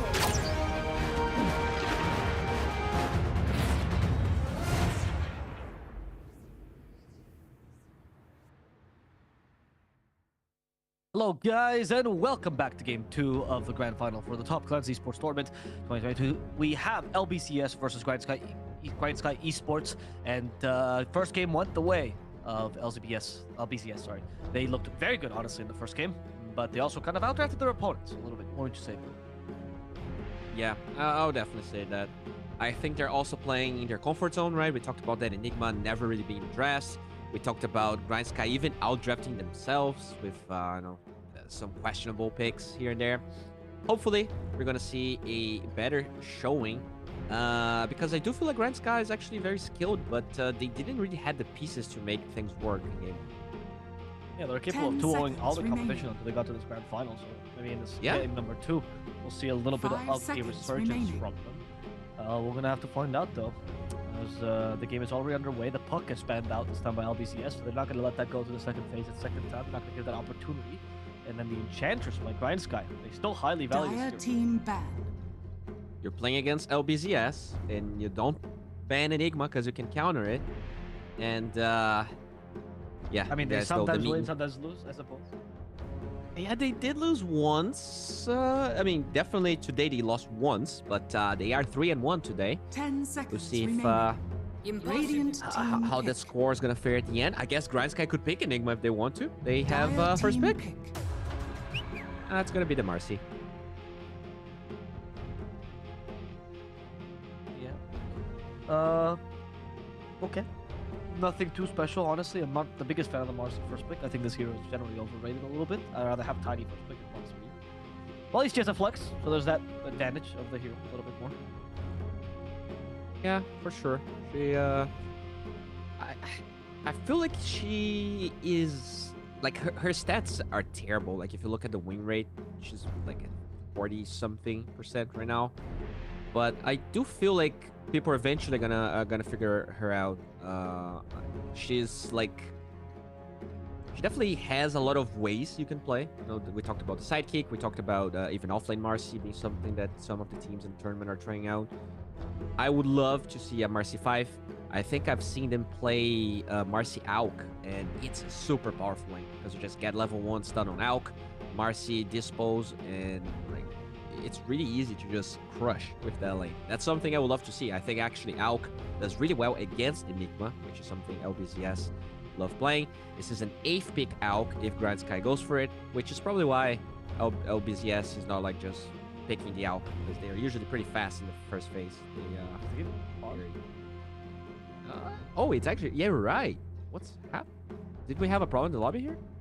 We check chat. Not really. Say anything in chat? No. Like the chat in the game. I mean. Oh yeah. Okay, we're back. Yeah. Okay. Okay. All right. Well, that was scary for a second. They just need more time. Some more time. Because the Marcy's such a good conundrum of a pick, right? They thought we need to figure out what the hell is going on. That's true. They are now ready to wow us with another Enigma in the first phase, I think. 5 seconds remaining.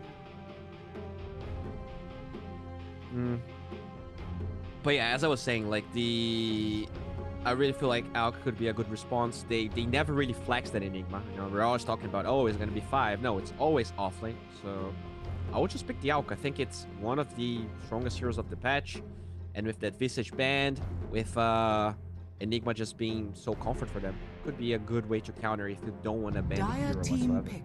Radiant. Tiny is the choice. Okay, I actually like that. It's like, oh, hey guys, there we go. Radiant team back. I mean, I like the Tiny. First of all, you get the toss into the black hole, which is always useful, right? And I think Tiny's just better Marcy. There we see the Scarlet Mage though that they banned last time, so clearly they fear that. Dire team back. I mean, it's good versus Enigma, but Radiant team back. It's like very odd to me because I have never seen Scarlet Mage 8th picked like this. Maybe it's a 4 Scarlet Mage. That's the only reason. That's the only thing I could probably come up if we're gonna pick it this way, right? I think Asti is one that likes to think about 8th picks being wasted. That's what I would perceive, Radiant unless it's Scarlet back. Mage mid, which would be very, very cool. All right, we saw Silencer mid. Why not Scarif? I think is a really fun mid hero. I agree. I think that would be cool. But I agree with you with the general idea of Astini. And in general, I just think that it's a really bad sign. Like, I think when it comes to drafting, and I know this is a lot when we cast Div 2, for example, there's a bit of ideas, you know. Oh, he's going for physical damage team. Oh, I don't know if that's good in the meta. Oh, he's going for like a K that I don't really think is really good right now. Okay, fair enough, right? But there's objective ways of analyzing a draft. And one of the things, for example, is can you utilize the 8th pick? If you're first pick and you utilize the 8th pick poorly, that's not a good sign. It doesn't really matter what your 8th pick is. It just matters about how important it is in your draft, right? So, 5 seconds. That is one of the wisest things you said today, and you said a lot of wise things. So congrats. Thank you. I appreciate it. Yeah, that was very good. I team pick. do hope Radiant to see a bigger counter to this Enigma, though. I don't feel like, you know, regardless of the 8th pick conversation, this Enigma has just wrecking havoc every single time it lanes. Even when he loses, it just gets a double kill. It actually gets a kill in the lane. It always gets the tower early. And there's never been a team that's like, all right, what if we get something that kills the Adol? What if we get something that doesn't allow Black Hole to be used? Which is why, you know, I would like to see Warlock on the other side. It's already picked on LBZS, it's going to be their 5. But maybe they can get a Rubik, which this time was not bad. That's true. Or Silencer, actually. Honestly, against these 2 big ultimates, Silencer actually looks pretty good. That's true. Made, mind you. Oh, Very but true. I guess then, where does Marcy go? No, that's true. Like, the same with Marcy. Like, Rubik and Silencer had the same issue, right? What do you mean? Like, can Skyriff Mage be middle, and then you pick, like, a Rubik or Silencer 4? Marcy 5? Yeah. Or you're not a fan of the Skyriff Mage mid? Monkey King. I just don't like this Scarlet Mage. I would rather, like, well, I don't know. I guess you have to. Like, I'd rather see Rubik or Silencer here picked up and Scarlet Mage mid, to be honest. I agree. I would love that. Also, I do like this Monkey King Marcy if it is Marcy 5. Remaining. I think it's pretty strong late. You pretty much set up the Jingle Mastery. Eventually, the sidekick on the Monkey King makes it even stronger. So that is overall good sign. I think they have like better heroes than they had in their first draft. They had Nyx. They had that offlane Tusk. Not a big fan of that. Yeah, that's true. No, what are you gonna do? Monkey King picked up by GrindSky. Dire team. I mean, Venge. okay, that's their Enigma counter. Radiant team back. Faceless Void. Oh, of course, yes. What's the biggest counter to Venge? Faceless Void. Everyone knows this. That's what you pick against Venge. It's the pick. Yeah. Venge swaps, and then you chrono the Venge. You counter Venge with Void. 10 seconds Genius, honestly. remaining. I never thought about it. You Five backtrack the seconds damage of team Magic back. Missile easily. It's just the time walk, right? Exactly. Yep. Venge also has a lot of active spells, so the time dilation is going to be doing like Amazing. 40 damage No. a second. Wow. That's a radiant. Yeah. Rock. Honestly, I don't know why they do this. Especially because like Radiant you already have two team big back. ultimates, right? Why do you need a third one? And most importantly, why do you need a third one that has no synergy with the previous two? And this is a Tidehunter. At least you have synergy with the Black Hole and the Warlock Golem. But Chrono is like the worst ultimate to combine with Golem, Fatal Bonds, and Black Hole. There's like nothing to point to this point. He's not even good against Monkey King. What 10 is this seconds pick, remaining. Oh, I mean, you 5 bring up a lot of seconds very fair remaining. questions, and the only answer I have is it feels like the bigger the cooldown of LBZS spells, the worse the enemy teams play against it. So maybe that's the meta inside this BO5 is just get the longer cooldowns. The enemy team just doesn't just can't really find a way to play against it. I just don't like this Void whatsoever. I actually feel like it's a bad Warlock pairing as well because you don't use the aggression of Fatal Bonds in lane. You already had like Time Walk is literally a heal. Dire team and it back. feels like you're just doubling down this passive lane.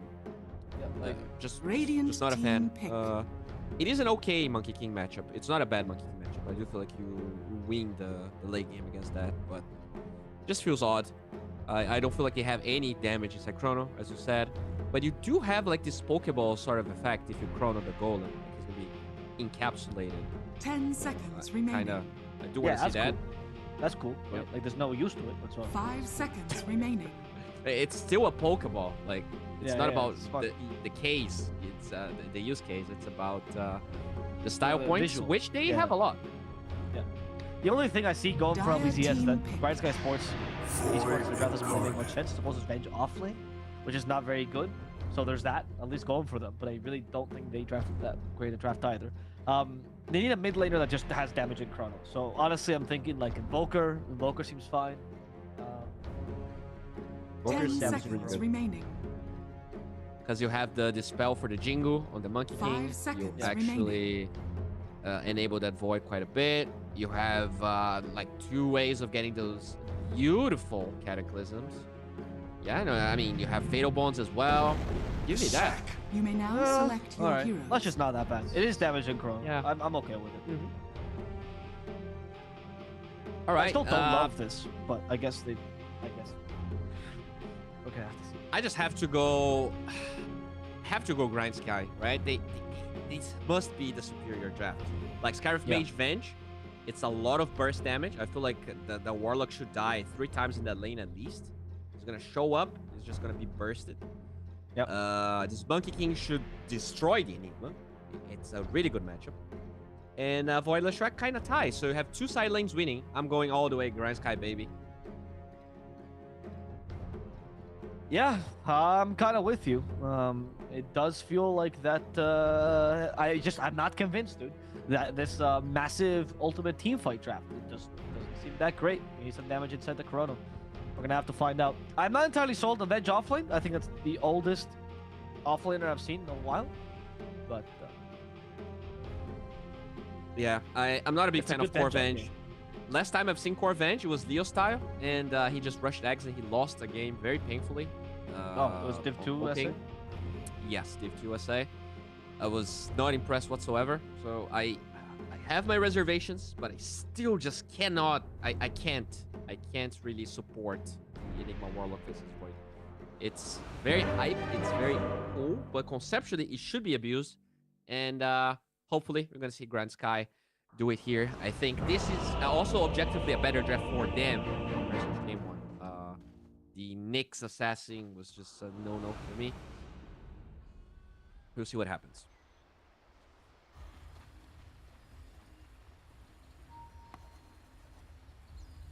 Prepare for battle.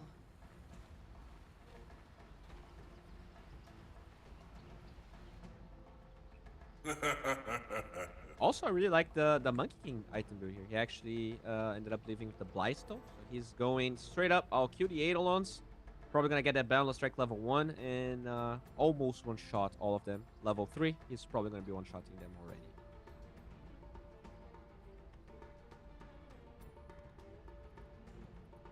Yeah, that is another concern, of course. There we go. Had a small hiccup, but it looks like Akashi is back.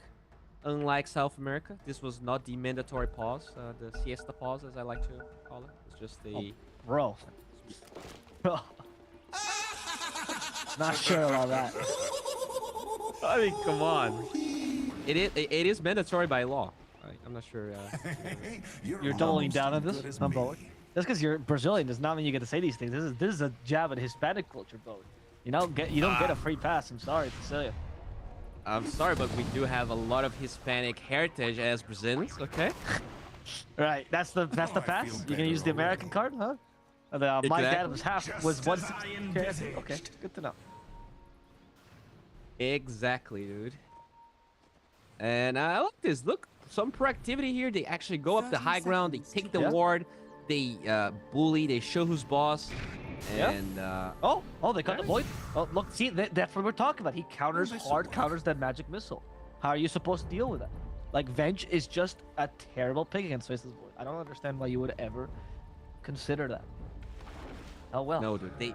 They are slowly kind of forcing him to this Myton. Right? I have to get Time Walk. I have to counter Venge. And then you just have heals. Like, the Faceless Void is going to heal back to HP, and the Warlock is going to heal him. Because there's no other way for Warlock. How did he get the Powder Rune with a stun? I don't know.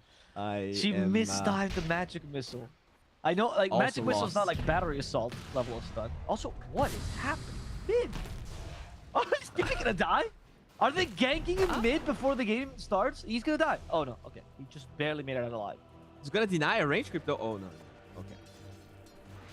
No, PP, don't go into the lane, man, until you see them leave. Lewis is like, come on, bro. Come at me. Try to aggro the creeps, I dare you. I have never seen that play. That's pretty wild, actually. Nope. Detachment, he doesn't have the time walk, so unfortunately he is vulnerable to this Marcy plus Vengeful Spirit lane. Void has to do something, but like you said, there's so many heals here. So all you can do is attack him. I love this. They are finally playing this very aggressively. Looks like this Warlock is going to struggle quite a bit. And bottom, we do see Salad here. He is being turned into not a tasty salad. No, top lane is detachment to die. First blood given to the monster. For revenge. It's too strong. Honestly, this lane is theoretically pretty wild, right? Like magic missile plus the spells. I can imagine that's like a really easy kill, especially on a Warlock. Yeah, that's true. We kind of, I kind of expected the Sky to be 4. I guess he is 4, but they're just swapping the lanes. Yeah. Wait, Grips was the 5. No, it was Apollo actually. Yeah. It was Nyx. Yeah, they did swap. That's really good. Yeah, I agree. And he's just a better Marcy player. I have a question though. When you have a lane like this where it's like no matter what shows up, everyone's gonna die. You know, Void Warlock versus Marcy plus Vengeful. What's the role of a 5 here? What is it better? Like, do you feed on purpose so your carry can get last-hits, or what's the point? Well, basically what you want to do, like, you know that you're gonna die a lot, so you want to be spending your gold as often as possible, so you don't really lose gold. You also want to make sure that you trade HP so that your carry can farm. You know, either that's contesting pulls or pulling and just separating the two supports, right? Because this Faceless Void has no trouble laning against the Venge. The problem is when the Marcy follows up like this. And that's why the Faceless Void needs the help of the Warlock, but he's actually fighting by the time annihilation. And now the Shadow Ward heal, but it's only level 1 Shadow Ward, which is certified trash mode. So they need some help for that. Yeah, Fatal Bond them, Warlock. That'll stop him. Fatal Bond them out of spite, Warlock. I'm helping, guys. But yeah, I also don't like this Faceless Void build. I really feel like that time lock is wishful thinking. Probably should get either level 2 time dilation or time walk. I really feel like he's not going to be hitting those heroes very often. I think the time lock should come on level 4. Like a level 4 time lock is fine, but level 3 you should definitely get the second point in time walk or time dilation. I think probably time walk, honestly. Time dilation, your support sucks the most. Good split Earth though, man. There's a toss on top of that. Lewis, there's no mobility. Paladin's committing to this, but PP's done. PP does the classic thing that we've learned is this is a play that LBZS created, which is I farm while you farm. Yes. Separating role. Okay, Kagome in the top lane, even with time dilation he dies. There, maybe an earlier time lock would have helped him out, or maybe no points in time lock, or maybe not farming right next to the enemy tier 1, because now you lose. Oh, he's gonna suicide. Beautiful. Follow God. Making the plays, and they get another kill on the Skyrim. So at least some trades being done.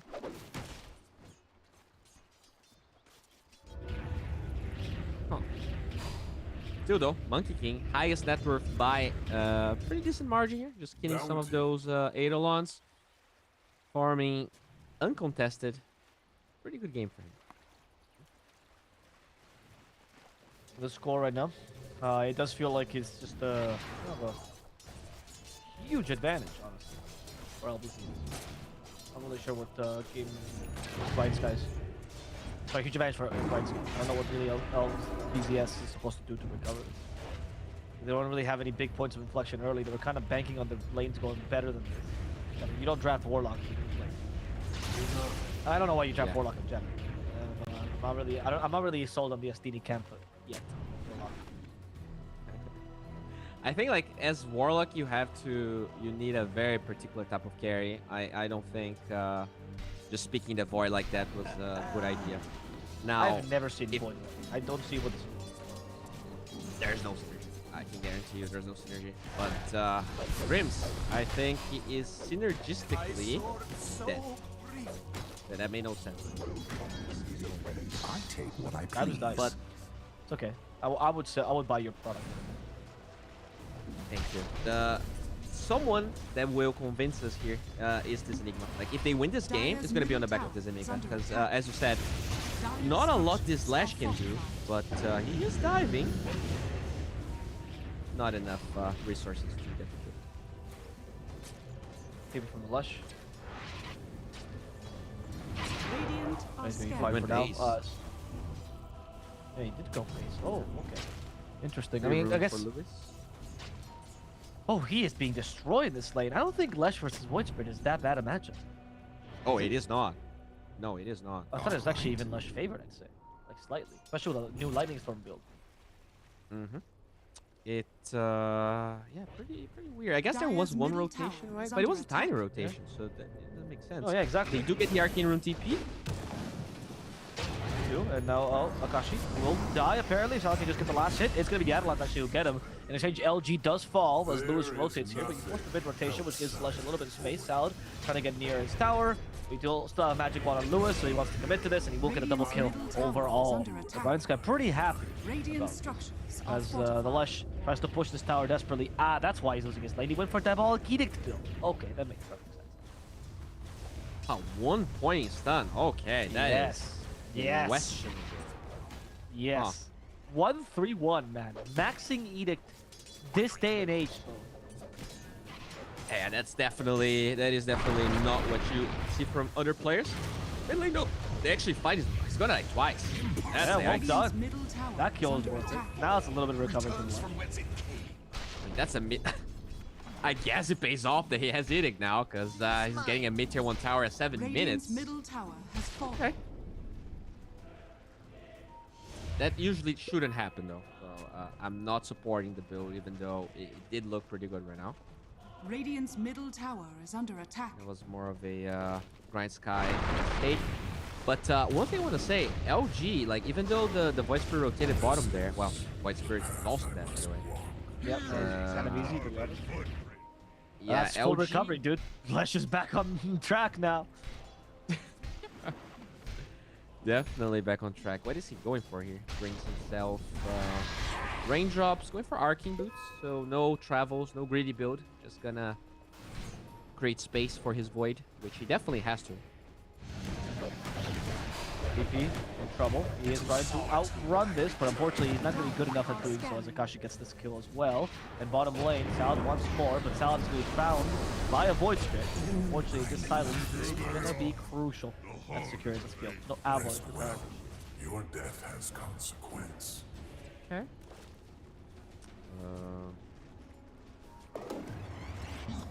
Yeah, I was gonna say that this Void has level 6, so is this a Corona? Yeah, I don't know. Do you have Golem? No, we don't have Golem. I mean, I don't know what the combo is there necessarily, but at least you have two big ultimates. Just pile them on top of each other, I suppose. I guess like if you Chrono right on the edge, you can Golem in front of the Chrono and the Warlock Golem attacks. Oh, right. I want to see if they'll do that. Yeah, I'd be high impressed. execution. Yeah. I want to see that.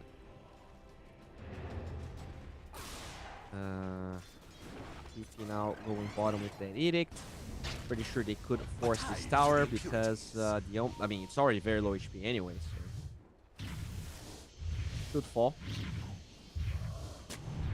Top lane, I feel like they're trying to hunt down this Void. Skythman just joining in to do a gank while we're just watching Lewis farm a little bit. They're also pushing down bottom, but this top lane with 3 heroes a bit complicated from the GrindSky group. PP is now pushing bottom with the ball edict.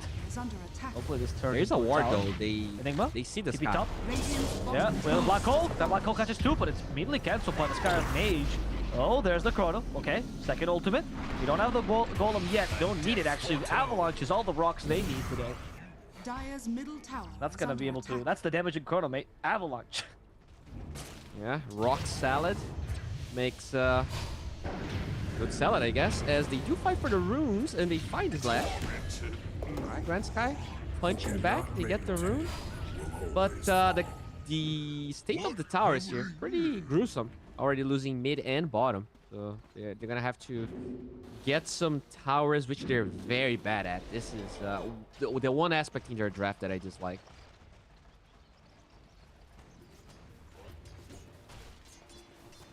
Smoke time.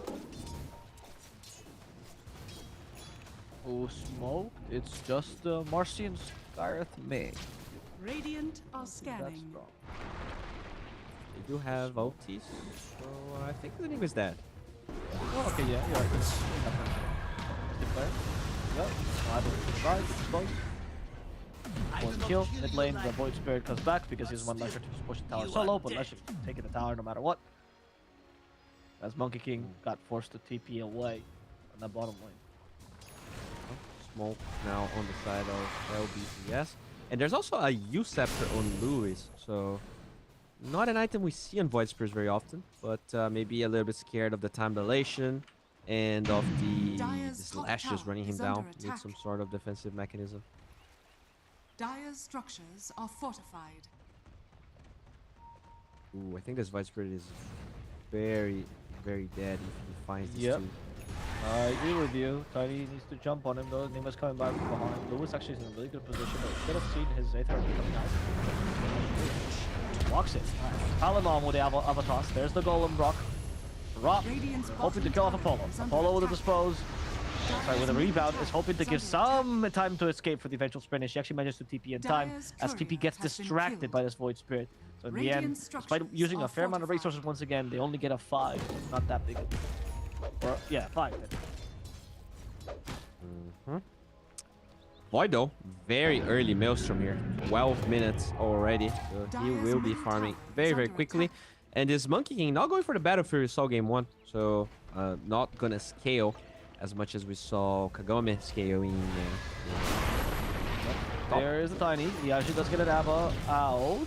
That's not going to be enough. As the Tiny is disposed away. Void Spirit joins too. The Tiny is just going to die. A good swap. Kills off PP. They're going to continue this. Black Hole is not available, so they're actually fighting without resources this time. 20 seconds till Black Hole. More Enigma will fall. In addition to the Void, who has not participated whatsoever. Feels like LBZS will just be losing a lot of people.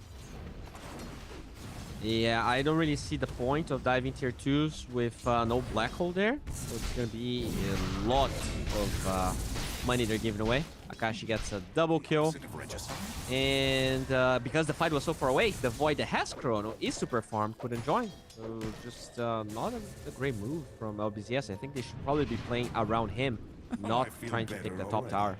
It's usually not the best real estate around the Dota vicinity.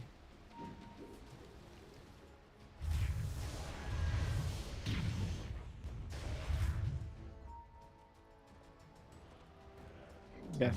What are the plays now for LBZS? Do you just wait for one of your ultimates to come off cooldown and just play around those every single time? That's the name of the game for the next like 40 minutes? Is that what they're supposed to do? Pretty much. Like, ideally, you don't want to be like using all at once, right? I think the next ultimate they're gonna use is the Enigma Black Hole. He's about to finish his Blink Dagger. And maybe if he doesn't want to play aggressive now, you could send someone to play with the Void. But he could be dying very shortly. He gets some He will, I think. I think so, yeah. He does have a Chrono available, but I don't think he gets it off here. Creeps. Oh, the Creeps actually blocked the Remnant, but it doesn't matter because the Mystic Flare, sorry, the Ancient Seal actually got him at the end. As Tiny now rotates, Tiny is kind of solo, but there are reinforcements along the way. Once again, there's no Golem. PP is just trying to lead. They're going to try to finish out the Scarlet Mage at least. The Shadow Ward should take him down, so they're going to let him die alone. The Bulldogs command gets dropped to the back line. Now PP fighting against 3. The Golem gets dropped. And on top of that, PP does fall, but they do throw a Monkey King over. Or sorry, a Marcy onto a Monkey King. As Monkey King, they line up perfectly for his Boundless Strike. He wants the Warlock. He doesn't care about the Golem. He knows he can kill the Warlock, but he's jump on him. And Primal Spring is available. Slight slow, that's going to be enough. LBZS, they lose too many here. As in the top lane, trying to recover a little bit with a block. Just for the Vengeful Spirit. It is going to work out. However, the Monkey King will jump into a Chrono, which will punish him in the bottom lane. That was like no hesitation Chrono. He had no vision. The Monkey King was TPing in. Gets the Chrono, breaks the trees. Adome just gets some spoils. But the Monkey King got like 5 kills in the last 2 minutes. So he's definitely happy with the state of things. Unlike LG, that will die now. Radiant's top tower is under attack. Yeah. There's no way he comes out of this. That would be outrageous. Just as outrageous as the farm of this Monkey King. He is getting pretty close to the second BKB item. But, you know, it's kind of a weird Monkey King game because, as we talked about, this Void eventually becomes the big boss. I don't think BKB is that good of an item anyways, but he needed it because of the Lash. Kind of a weird itemization game for him. I think he just wants to win early.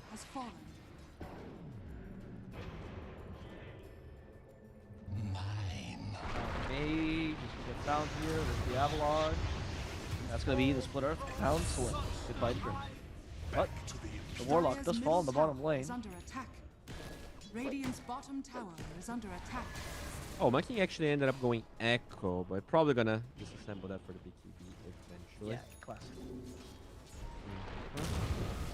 As the Void also going BKB, getting pretty close, top lane. Lose lives as the Leshrac. Ooh, they don't put him in the hard ground. If he can survive because of this, oh, unfortunately, it's not really much of a chance. Oh, never mind!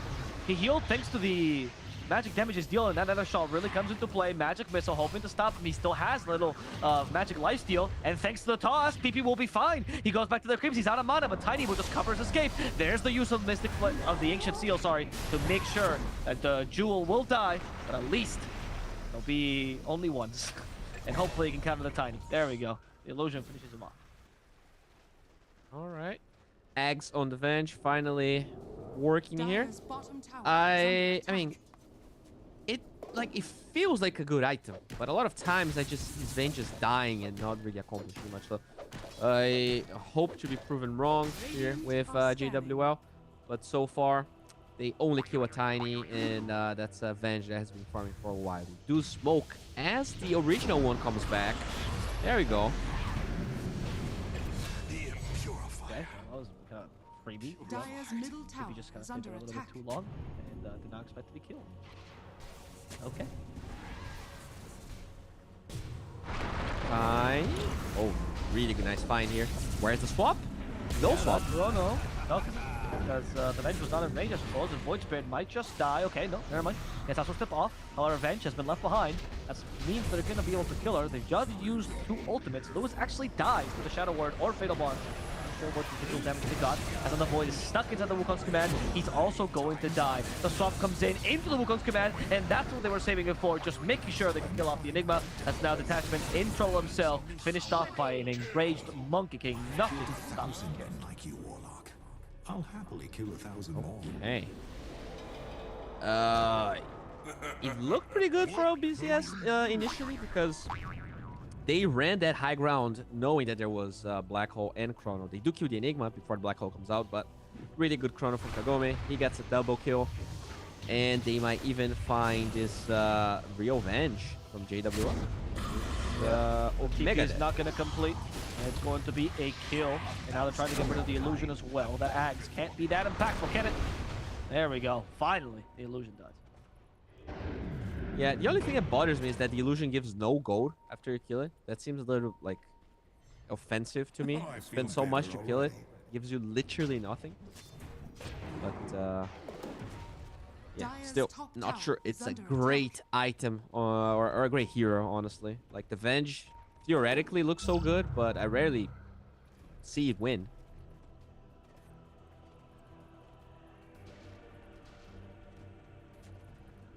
Feely Stone here for the Enigma. That's usually a good sign. That's the preferred item. Feely on the Grimm's Scarafing as well. Both support, both heroes pretty well happy.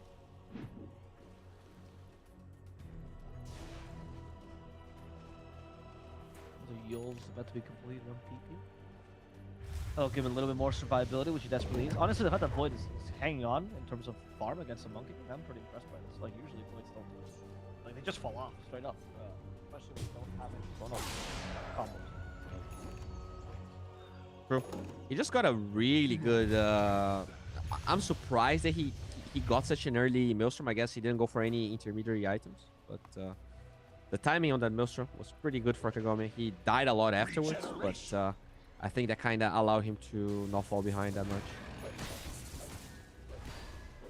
Now, is this a smoke attempt? They have a lot of spells. They do have this Enigma farming BKB, so he's not going to be a part of it.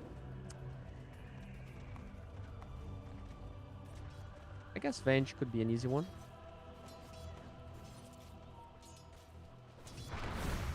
Okay. That's 2 lives.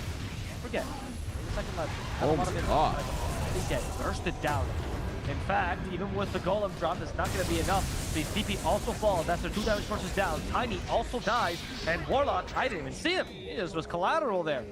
Maybe don't go on ranged Wraith King first. Yeah, that is very true. Also, you know, make sure that it's actually a pickoff and not just a bait, because the Enigma, he was very close to his BKB. He didn't want to join. And now, because he was not there to help, it means the free Roche for GrindSky. That's the dream for them.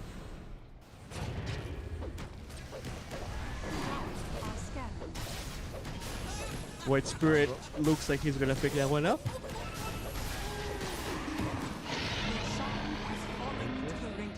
Oh. To take it. Apparently, they're giving it to the Venge or Void Spirit. What? Nope. What? Pulling an IG?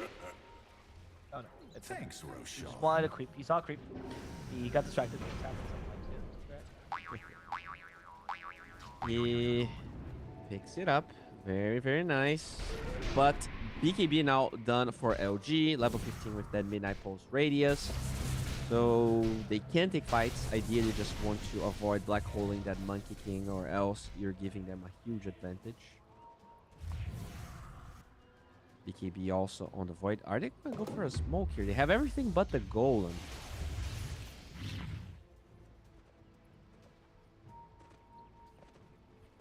Looks like they will. Dire's top tower is under attack.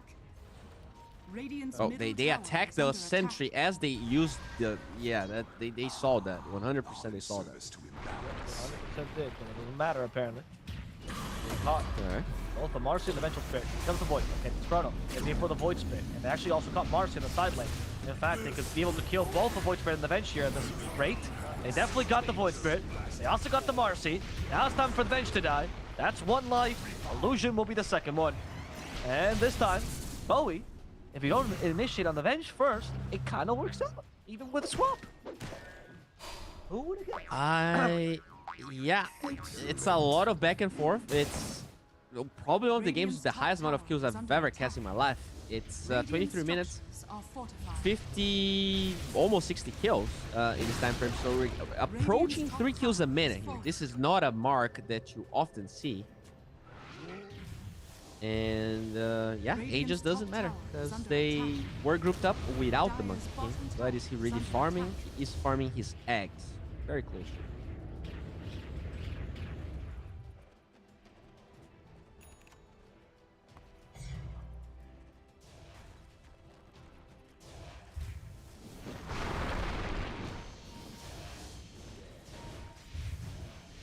Smoke on the side of GrindSky. We do have the Aether Lens on Sky, so very scary range on that silence. We don't have any ways to counter that besides the BKBs on Void and Enigma. I guess you have the use on the Lash, but that probably just means he dies for the Marcy and everyone that gap closes. Also Shard bot on the Void.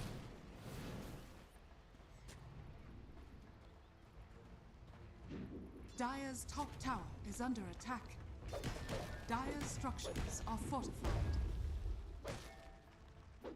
Time to push the top lane. Let's see how this works out for Akashi. With the axe, it's kind of easy to just set yourself here, and they're going to probably wait for that Chrono again. And once again, they still have Black Hole to play around as well, if they want to use Black Hole and Golem instead. Yeah, feels like one of those games where LG is gonna play very passive because he wants that Linken's before to handle the Venge, or else he really needs to wait for the swap to be used. Especially because when the Venge dies, you get the swap again, so... Probably kind of a slow game until this Aegis expires here on the Monkey King. Well, let's track though. He's cutting waves. And he actually succeeds at doing so. Now they're converging. LBZS. Not done yet. In the bottom lane, they all go together. The Monkey King wanted to cut the Tiny from connecting with him. Monkey King still has 2 lives, but it's going to expire in a minute, so it's not entirely too safe for Akashi just yet. But LBZS, if they fight now, this could be a huge blunder. We're going to have to find out. Got the Monkey King's 3 first. Okay, they're fighting now. Avalanche up to 2. They can go to the Monkey King perhaps. The Golem drops. 2 supports are dead. Vengeful Spirit also caught in the backline. BKB's already activated. They're ignoring the Monkey King best they can as he thinks of being chased down by him, but he has a Blink Dagger, so he's going to be fine. And they've managed to successfully ignore Akashi here. They've already killed 3, 1 buyback forced already. Akashi, 40 seconds on that Aegis. He is going to TP, but I can't tell who he's TPing to. He's TPing down bottom, so they don't want to fight. Dude, that was the biggest use of ghosting in a Dota match I've ever seen. He was totally ignored. He was crying for attention, crying for anyone to play with him. Totally ignored. And that was a beautiful play from LBZS. They understand this guy has Aegis. They kill all of his friends. And even though they got Aegis, the gold advantage is just piling up on side of Dire. Yeah, it's kind of surprising. I thought that the game was, especially with some of the misplays in the early mid game, that it was going to start to go the way of, at least the map was going to go the way of GrindSky. But it just feels like LBCS was playing the map much better, much like last game. God, it's hard. And they're scaling better. They definitely have more team fight. If this goes late game, dude, I don't know how you beat Chrono, Golem, and Black Hole, even if there's no, even if there is no synergy between them. Yeah, and if that's not enough, they're smoking out that the Aegis is over, so we could see some wacky stuff going on. But as we wait for that, have you ever been ghosted, Alvin? What? That's like what? Dating? Yeah. Yes, yes. Yeah, 100%. Why? Just wanted to strike some conversation. You know, I did a ghosting joke, and I expected you to follow up. You didn't. Now I'm forcing to talk about it. Oh, I'm sorry. Have you been ghosted before? Very often. Really? Yeah, dude. I always felt it was very. I know I look, you know, very very young and beautiful, and I know how to cook, and I'm a Mar in Dota, but it's not enough for Brazilian girls. They're very selective. I don't ghost you. I just wait 2 months. That's my thing. Radiant's bottom tower is under attack. But you're also, I mean, we never matched on a dating app yet. So, I've been trying, but I don't think you have grinder. Anyway, Akashi. Akashi has been stunned. Avatar, but there's no follow-up here. Give me the Chrono. Okay, Vengeful Spirit has to swap. Akashi's out of the Chrono now. The Vengeful Spirit truly a counter to the Void. They use the Black Hole on top of this to make sure that Lewis dies as the Monkey King is forced to retreat. Nothing that Jules Illusion can do here. As a long-range time walk makes it really difficult for Monkey King to refight this. And in fact, Skyreth Mage for some reason stayed back here. They don't want to fully chase as they use the slide whistle again for Void to retreat a second time. Yeah, they're running out of gas. That's Skyreth Mage, you know, pretty useless once there's BKBs on everyone. Also, as they push, there's Golden, so they didn't even use Golden to get that kill. Those kills. Yeah, I don't know, man. Also, another game with a Sanjin Yasha. Very interesting. You know, we kind of had Rupture in that game. This one, I don't really see the. Do you see the value of the Sanjin Yasha here? I think it's the old build on Void of the tanky Void that just can't get killed because Chrono has no value this game besides, you know, the initiation stuff, right? Like there's no combo with Chrono. There's no point in going for like the full Chrono build. Does he have Mask of Madness? No, right? He went to SNY and Maelstrom. So. Yeah. I would assume like just more damage would be pretty good against the. I feel like if you're gonna get bench swapped anywhere, I like this one. I like that he went to push bottom without Mono. Now he's my god. Gosh. Dude, why would you? Monkey King actually can go in the trees. The force is gonna see you. The voice went so high, I couldn't believe it. Oh, there's Aeon this. So I guess tank instead. They forced the BKB too. If this Warlock gets away with his life, at least they got that for the BKB and the Wukong's command. Yeah, still a lot of investment here, but that's also a tower, so I think it is worth it at the end of the day. If they hit it, they are very scared to do so. No Black Hole and no Chrono, no Warlock alive. Interesting. I just don't try, but all right. This means the Enigma will have Link-ins for the next fight, and that's when things get really hard, because this Venge, there's no like Heaven's Halberd or, you know, whatever other item to cancel the this Link-ins. I guess you can try to use Magic Missile, but the Enigma will probably BKB that. So yeah, I feel like most of what GrindSky had is slowly fading out. If this is pretty much a game where LBZS loses or throws rather than a game that GrindSky can just like outplay win. I think it's really hard for them to do that. But Roche respawn and a lot of the Dire Heroes are bottom. Maybe if they find it, they could try and brute force. They do have vision. A fair amount of heroes being bottom. Will they force this? They have, you know, Marcy and minus armor of the Venge. Could be a play. There you go. Radiant's middle tower is under Radiant's bottom tower has fallen. Nope. Gonna be too late. Dire's top Little, I don't know. I don't think they make it in time. You're right. PP is running though. Go PP! But the Roche is about to fall. PP, what can he do? He gets exposed. There's a Chrono just for the Void Spirit. That's what they're committing it for. But he gets swapped. There's the Black Hole still available. Void Spirit's dead. The Black Hole gets to the Monkey King. And the Aegis is on the floor. Someone take it. Nobody's taking it yet. The Monkey King's already dead anyway. So they have all the time in the world if that PP manages to snatch it in the middle of the commotion, sorry, I didn't actually notice. So that means it's a complete win for LBZS. All right. I was very scared of LBZS being able to execute this properly, but they've been doing a really good job. Like, they never overlap the spells. You know, it's either black hole into Chrono or Chrono as the black hole ends. They definitely overlap the spells pretty well. The Fatal Bond is always there. Kagome never really afraid of using the Chrono. I mean, I feel like if this is not GG, we're approaching GG here, because this draft has no way back into this game.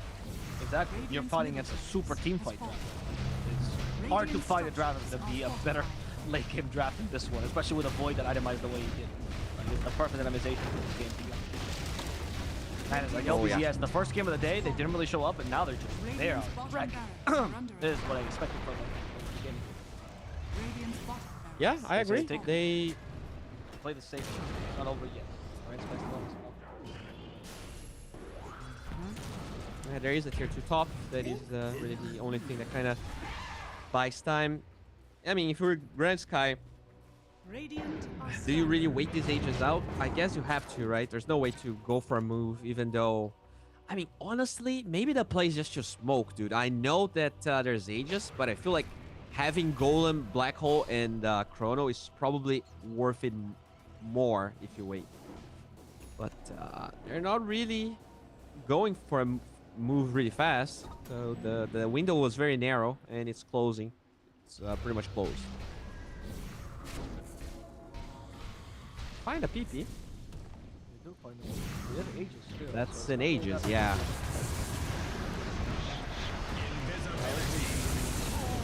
In all this fight, especially bringing down Marcy, that's only going to be Warlock and Deacon's first life. That's massive threat. That old Malefit actually got the Monkey King. Punish him? No, second life is actually looking pretty bad. The Colonel, however, catches two, including the Venge, which means there's no spot for the Monkey King, so he'll be able to kill him off. As a Black Hole also finds the Void Spirit, and the Void is the one cleaning everyone up. They need a time lock though, they don't get it in time, so Void Spirit can somewhat escape.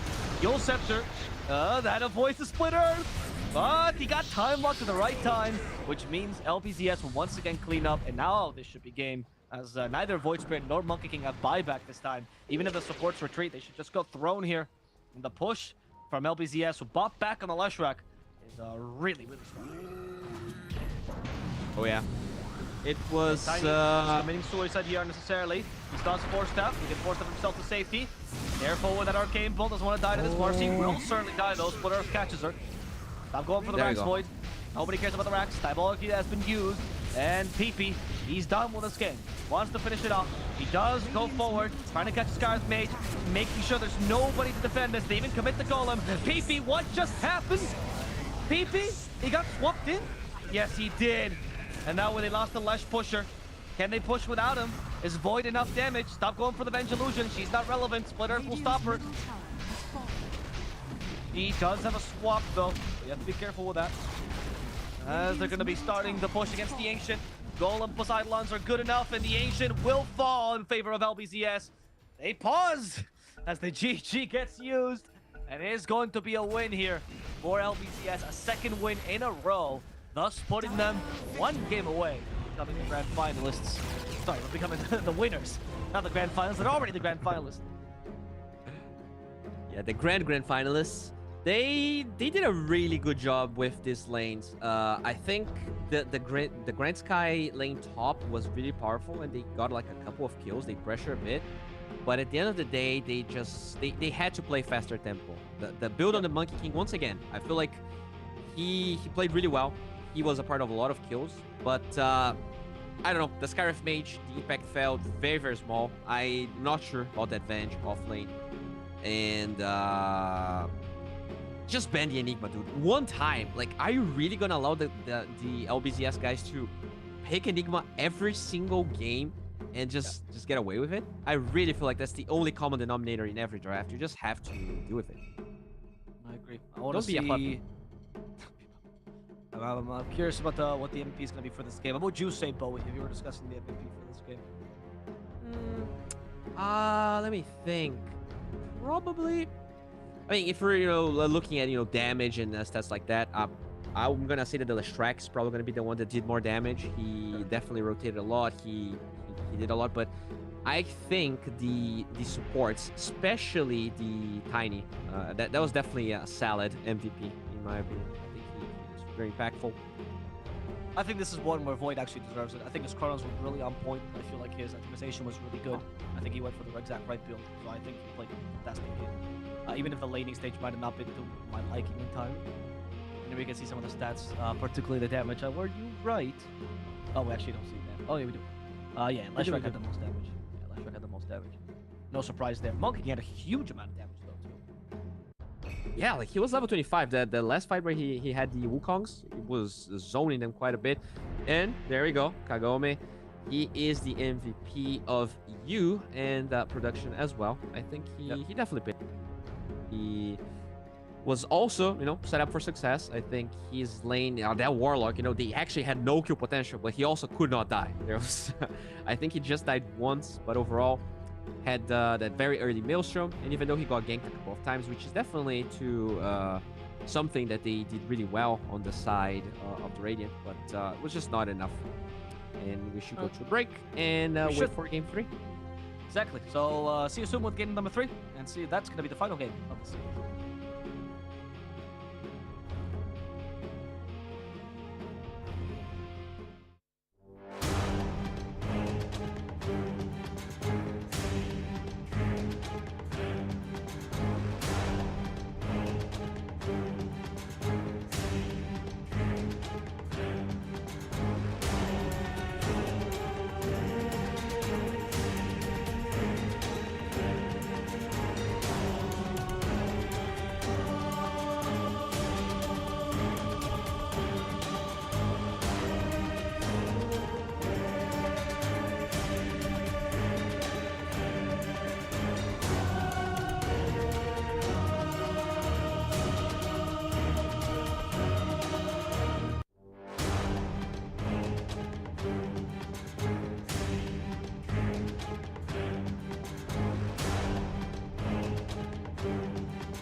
Continuum device. Here all along. I knew Valora was lying when she said Mars destroyed you. Well, where and when should we go first? Huh? Oh, great. What'd you do?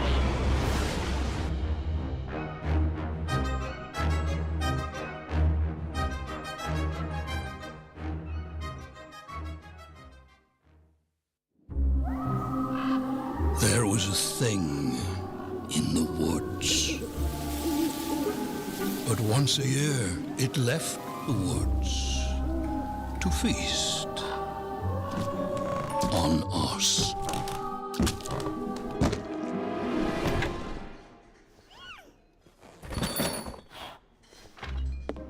Then one year, out of the woods came nothing.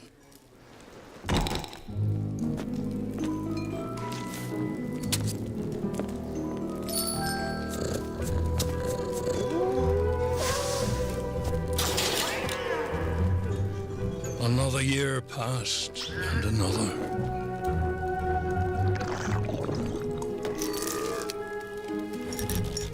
Over time, we forgot our fear. And turned our backs on the dark.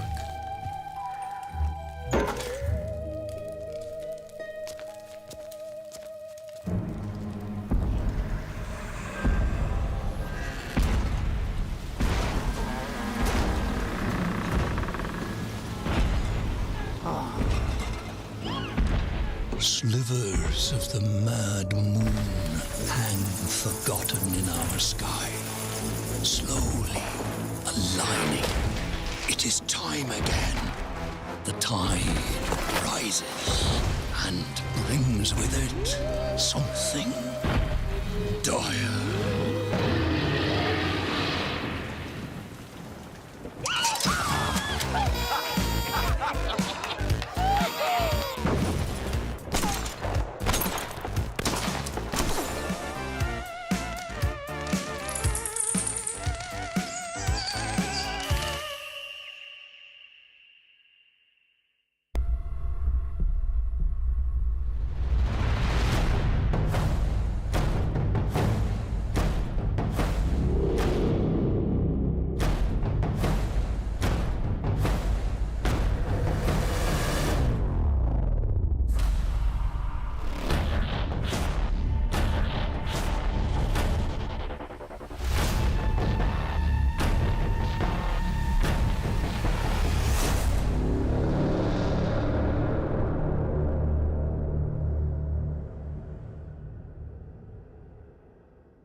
Don't let this party scene fool you.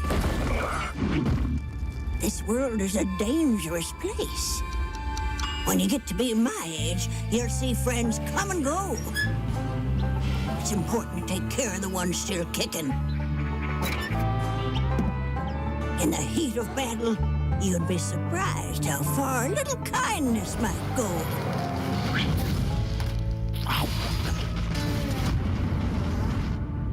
But not everyone deserves kindness. Hello, Auntie. This all you brought? Yes. Oh.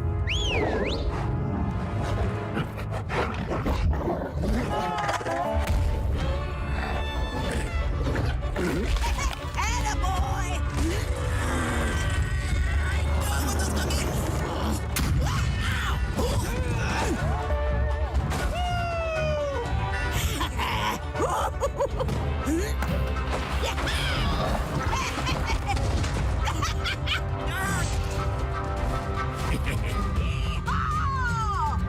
I didn't offer to share.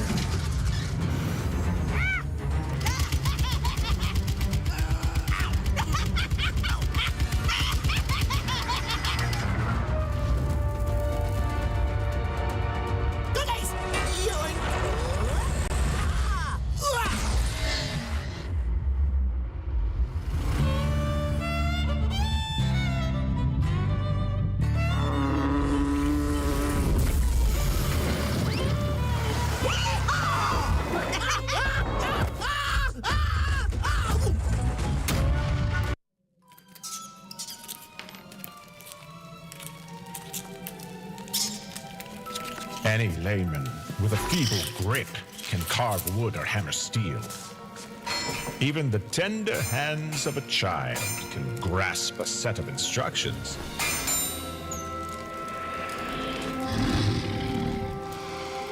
But to create something takes rare hands, shrewder hands, handsome, brilliant hands. The hands that forged the first scepter of power.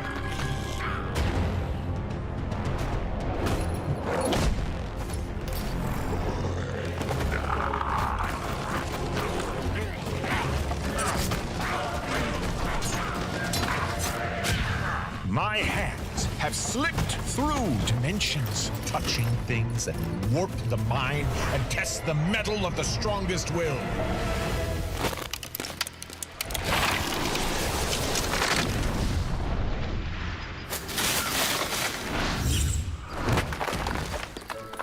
From the far reaches of the astral plane, beyond countless dimensions.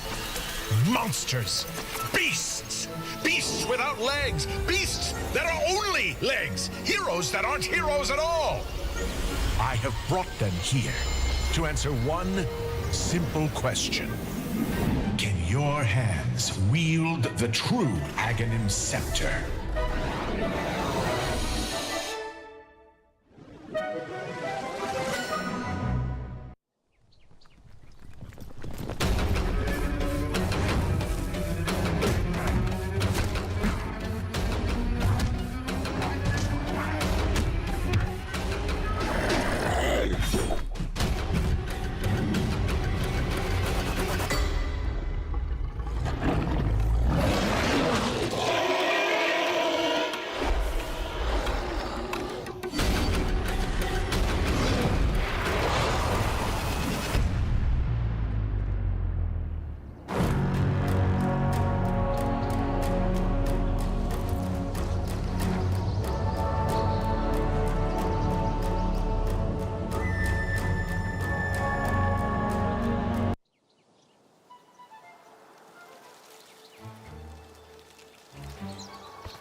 Oi, space face! Crack one! Oh! Ha-ha! Catch you never, Dingleberry!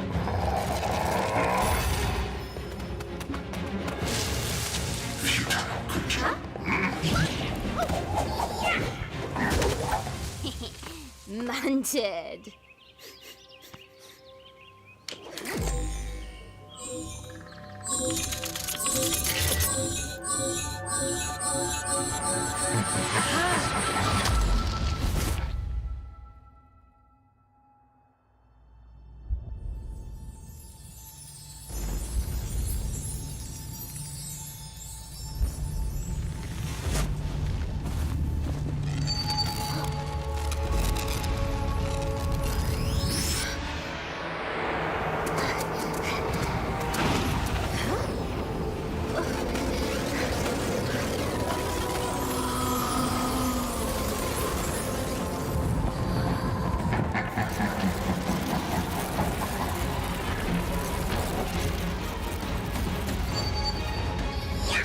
Now this I'm into.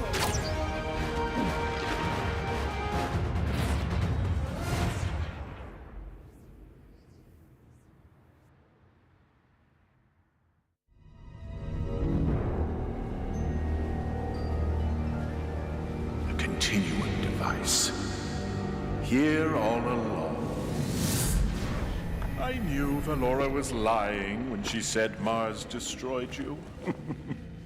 Well, where and when should we go first? Huh? Oh, great. What'd you do?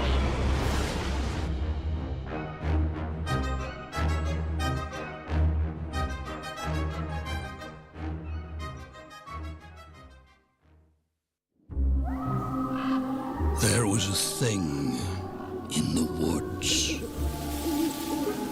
But once a year, it left the woods to feast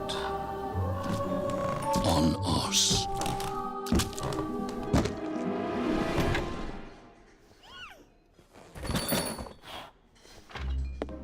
Then one year, out of the woods came nothing.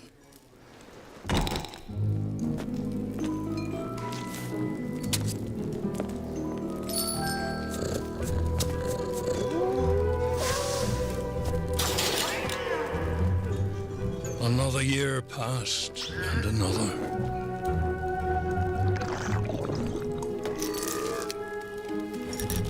Over time, we forgot our fear.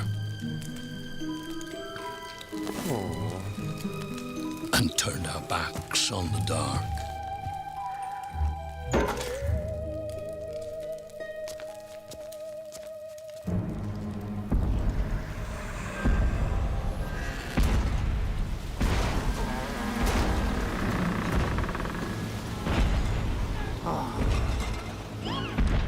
Slivers of the mad moon hang forgotten in our sky, slowly aligning. It is time again. The tide rises and brings with it something dire.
Don't let this party scene fool you.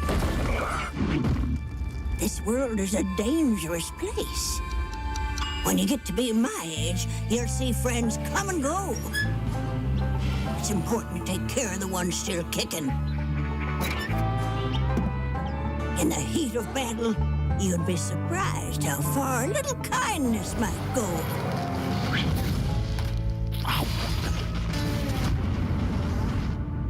But not everyone deserves kindness. Hello, Auntie. This all you brought? Yes. Oh.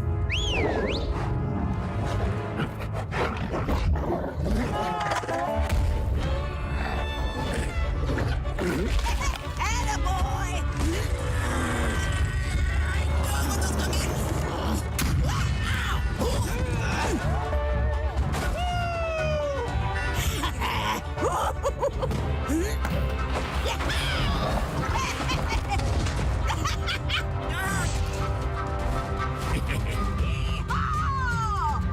I didn't offer to share.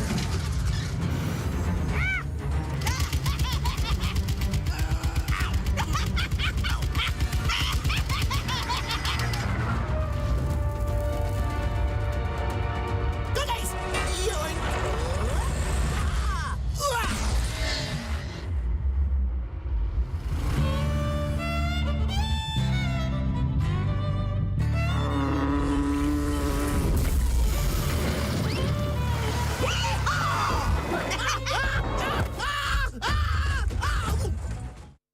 Hello guys, and welcome to what could be the last game of the day, the last game of the series, last game of the tournament. It is LBZS versus GrindSky Esports, who are fighting for what could be the last time, as the two first games went the way of LBZS, and we're seeing the third game can be any easier for GrindSky, because they've struggled to counter the Enigma, they've struggled to counter the big ultimates, they've struggled to counter honestly everything in LBZS.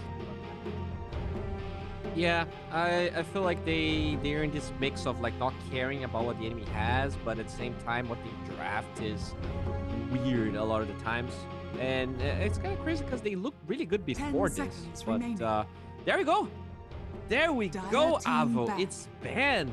We're finally here. Radiant team pick. Dire team pick. Like, you know, if you're gonna play a BO5, eventually, like, you don't want to go out 0-3, not really banning the hero that shows up every time, right? It probably feels, it probably stinks. I've never played a BO5 because, well, I have never been in a final of a big event, but it probably stings, you know? Like, how are you gonna look at your players as a captain and say, you know, it was not the Enigma. The problem was, you know, our carry. You're not gonna say that. 10 seconds remaining. Maybe you will. 5 seconds remaining.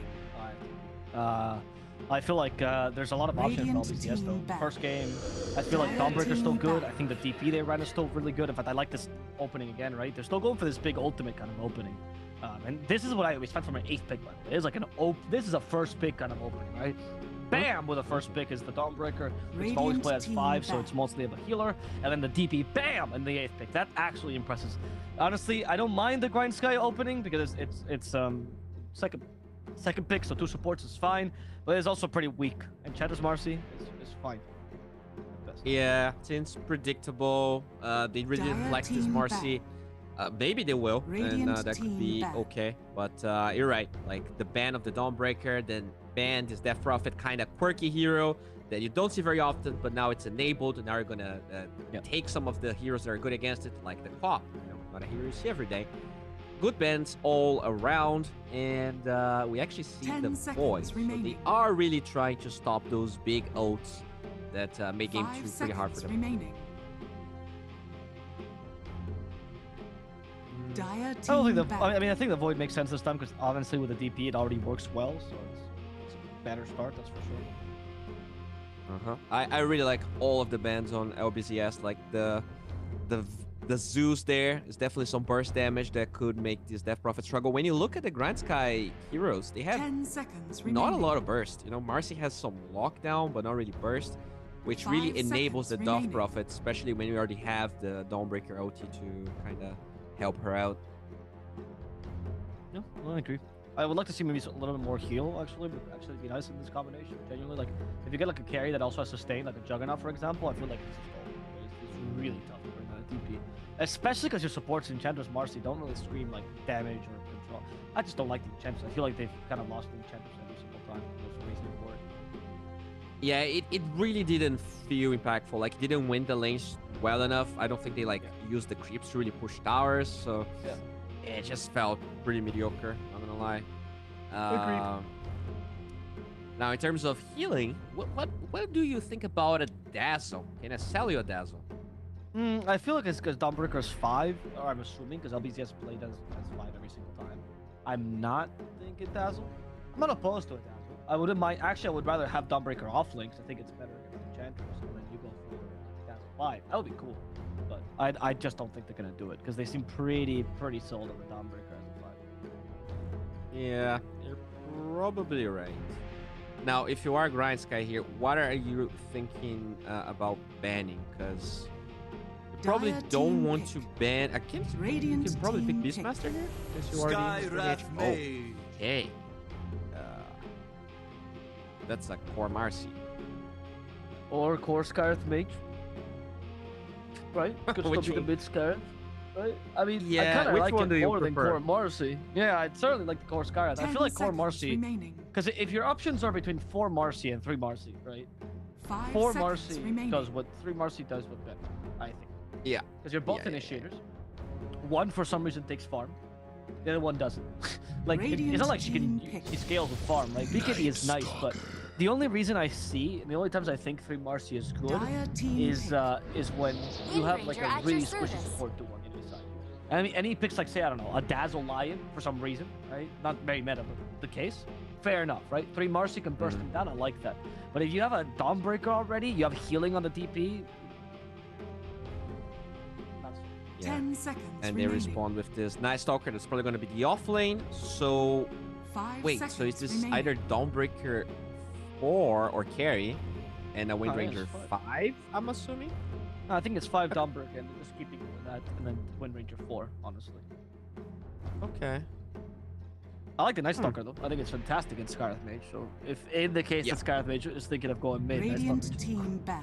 Always that. And if your 2 supports are Wind Ranger Dawnbreaker, frankly, Marcy 3 doesn't seem that scary. So they covered for both options. I do like the Monkey King though. I guess this Wind Ranger kind of already predicting that the Monkey King was going to be picked is a good response to the Monkey King, just because it doesn't really have anything on you. You have that evasion.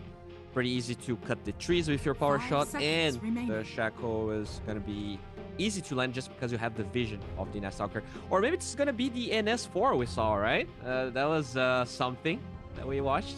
I'm hoping no, but it could be actually, now you say it. But then it what, could be. Wind Ranger off lane?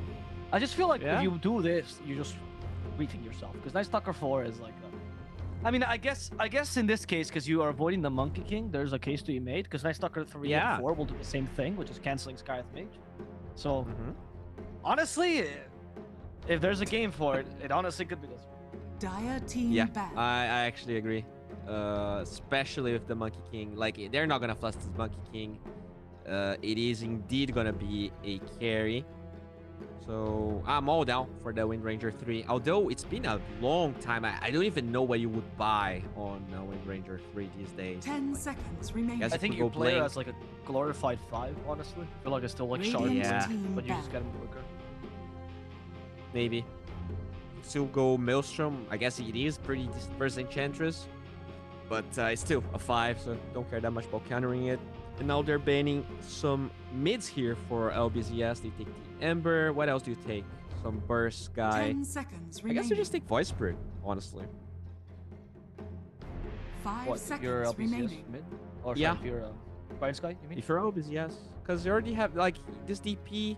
You don't really want gap close or burst damage against her. I think that's probably the best hero you can take out in terms of, like, being a good mid.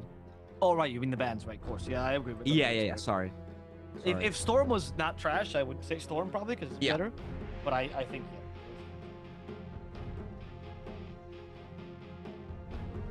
I can't think of anything else. Zoo's already too. Dire team back.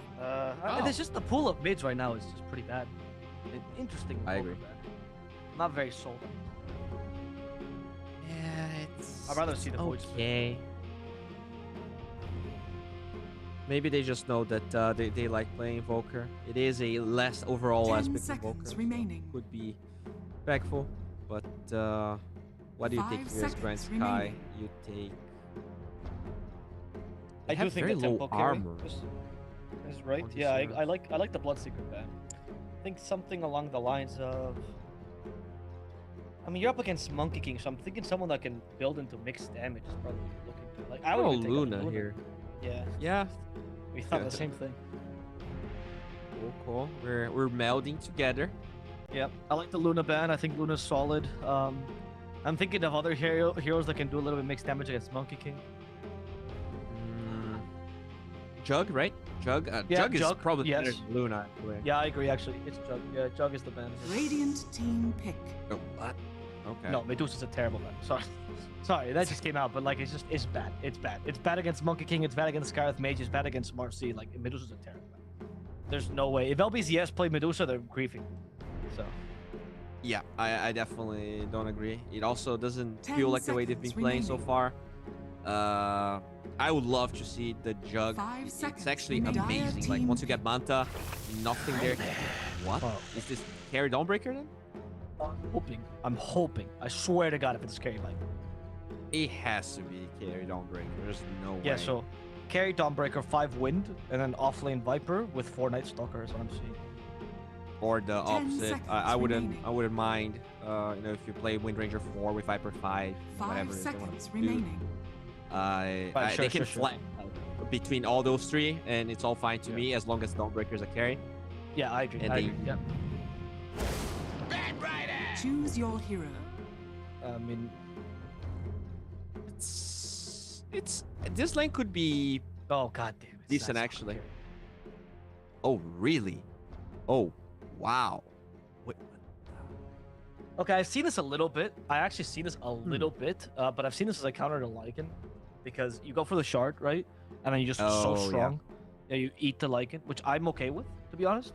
But I think there are better options. That said, because the Viper here feels so free, I'm not entirely against this. Yeah, it's an amazing Viper game because you're gonna be able to take the Monkey King thing out. Even the Batrider is gonna feel pretty sad. Like he's gonna get a lasso off and you just Viper strike him.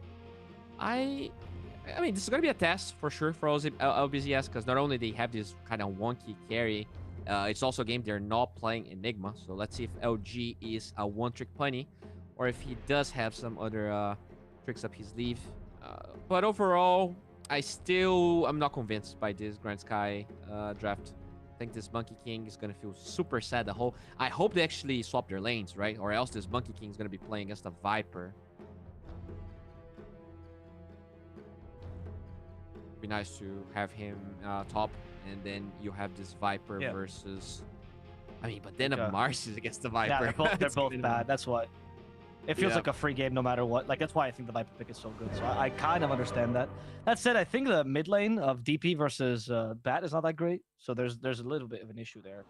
He's actually been practicing that stuff with carry, so at least I'm happy on that. All right. Pretty cool. Well, let's see if they do win this game on the side of GrindSky. It's going to be out of this Batrider just going ham in the mid lane, because there's definitely some potential for this lane to be good. Although these days the Batrider definitely needs more levels to start really like getting solo pickoffs. You need like level 4 usually. So I'm sure that Prophet already going to have wand, already going to have boots, and because you also have Spirit Siphon, should be hard to get the kill. And you also have to account for the rotations of the Wind Ranger. I don't think they can really match the rotation as easily with this guy. Yeah, no, that's true. Well, this'll work. We'll see how this goes up. I do actually still support, surprisingly, the Night Stalker carry, the LBZS draft. I think we still have a better draft. I feel because the Night Stalker is paired with a DP, which can be a good win condition mid, and also a Viper, which also scales well. I feel like I'm not as afraid about what is a somewhat of a win. Oh, wait, no, I couldn't. Yeah, I mean, in the X Shard, like, I really feel like he's gonna be able to like be full HP at all times. This hero, there was definitely a time where people were playing it as a carry a lot, like 2 or 3 patches ago. I remember like Gork and a lot of streamers actually having good success with it. This game, it's a little weird, but also you have a way out of the Wukong. Oh, and the Yanch already not starting really well. Yep, huge actually, because to get into PP, so that's probably the best start you could ask for here if you're LBZS, sorry. Because with this first blood, maybe the DP can hold her own against the Batrider a bit better. Oh, for sure. Could either rush boots, but as we talked about, Batrider doesn't have that much kill potential, so they did run. Probably get the bottle. Yeah, they got Monkey King versus the Night Stalker, by the way. You're right. Nice. This is a good start for them. I still think like Mars is gonna get destroyed, right? And well, here's my worry, which is Monkey King, sure, like his lane against Viper would be awful, right? But so is Marcy's, and then I feel like Marcy's just not a hero anymore. Like you just don't have Marcy. I feel like if you're an offlane Marcy, you're kind of relying on having a good lane, and this feels like it's impossible now. I agree. And you have this like Skyref mage just also getting pummeled down. The only good thing they have is that like this bottom lane for LBZS is really hard, because not only it is the Monkey King versus the Sky, the Night Stalker, but you have the Dispel on the Wind Run coming from the Ancient. Well. Exactly, so the Wind Ranger also feels very vulnerable. Yeah, that's the strongest lane. The thing is, can Monkey King make enough plays? We'll see. I think the mid matchup now becomes much more crucial, because you need someone to play with, and Batrider would be perfect for that, because you can like lasso into the Wukong's command. Night Stalker though, and here's the one thing I will say in his favor, is that he's a really good hero at losing lane. Like he is. Like, the Void is fantastic at lasseting. He doesn't need that much farm because he just scales naturally, even if he's a carry, right? So he can just go for kills and recover that way. So out of all the heroes that I'd be worried about having a bad lane, Night Stalker is definitely not up there. Yeah, that's true. I'm pretty similar to Night Stalker. I'm also really good at losing lanes, and I attest to the fact that sometimes you can lose lanes and still win games. I do have a above 0% win rate. So very interested to see how Kagami is going to. You know, I was actually doing a little bit on that. There's this fun statistic, but I was doing a little stats, like figuring out, doing the replay analysis stuff, right? And I realized that whenever I lose lane, not because I like lose lane solo like 1v1, but when I lose lane like they come gank me and they put on more pressure, I actually tend to win games much more often than when I don't. Oh, I definitely have that feeling as well, because if you play from ahead, it's more often that I play more cocky, that I do stupid stuff. But if you just play angry because you lost the lane and you're blaming your support, you can always come back because you're gonna try hard more. I actually think it's not that. That's the reason. My theory was that it's because it's harder to play from behind than to play from ahead. So anyone can play from ahead, but very few people can play from behind. So if you find yourself to be a better player, a little bit more, right? You rather play from behind than from ahead because you want your teammates to have the best kind of scenario. Gotcha. Also, it reduces the abandonment, which is my biggest thing. Jewel will die in the top lane. That's what I learned, mate. Yeah, it's been a while since I've seen abandoned. I have 25% of my games have an abandoned in my team. Jeez. Yeah. SCA is rough, huh? SCA, brother. I don't. It's not even like people like rage quitting, you know. It's just like people lose connection, you know. And I've just been really unlucky, and it's always on my team. But like it's pretty. It's just a chance, honestly. It happens. I had a time. It's been a while where I had like pretty poor internet, and dude, it was so sad because like if you abandon like once or twice because of internet, you start losing behavior score. And then, like, the games just get worse, and it kind of snowballs. It's awful, dude. I'm lucky the behavior score is still good, but I do feel bad sometimes because sometimes it's like people know pause in the server, right? So it's like you get used to the idea that, okay, my teammate's gone. I guess this is one of those 4v5 games. I actually have a 30% win rate in 4v5 games. I'm very proud of that because I've practiced it so much. I know exactly what to do, mate. It's the Rock Lee mindset, right? Yeah, exactly, right? As the Zoomers would say. Yeah, because the first abandon, you get, you're like, whatever, I'm just going to leave. It doesn't matter, right? But the fifth abandon, you're like, all right, you know what? I'm going to at least try. I might as well if it's happening so often. Already lost 20 minutes of my life here. Yeah, exactly. Yeah. Nice Tucker. Yeah, this is what we're talking, right? Like, his lane is pretty much the same as the Marcy, which is honestly not that bad, all things considered. Because he's also in a pretty poor lane. But he hasn't died, which is the big difference between him and Jewel. Jewel could be dying now, but she does use the rebound. She will be fine overall. And we do have a Viper out of mana, so maybe Jewel gets a little bit of rest. As Windbreaker in the bottom lane. They do commit for that. That's going to be the kill they get. Nice usage there at the cliff to make sure that Night Stalker doesn't have anything to get rid of the creeps with, which means now they have extra vision. Boys void the Monkey King. That's not really going to help out. Now, finally nighttime, a little bit faster. Balance Strike will hit him. Some help, no supports, no TPs, nothing like that. Okay, use the Magic Wand. The Enchantress will get the last hit, at least, so it's not given to the Monkey King. There's still a loss for this Night Stalker.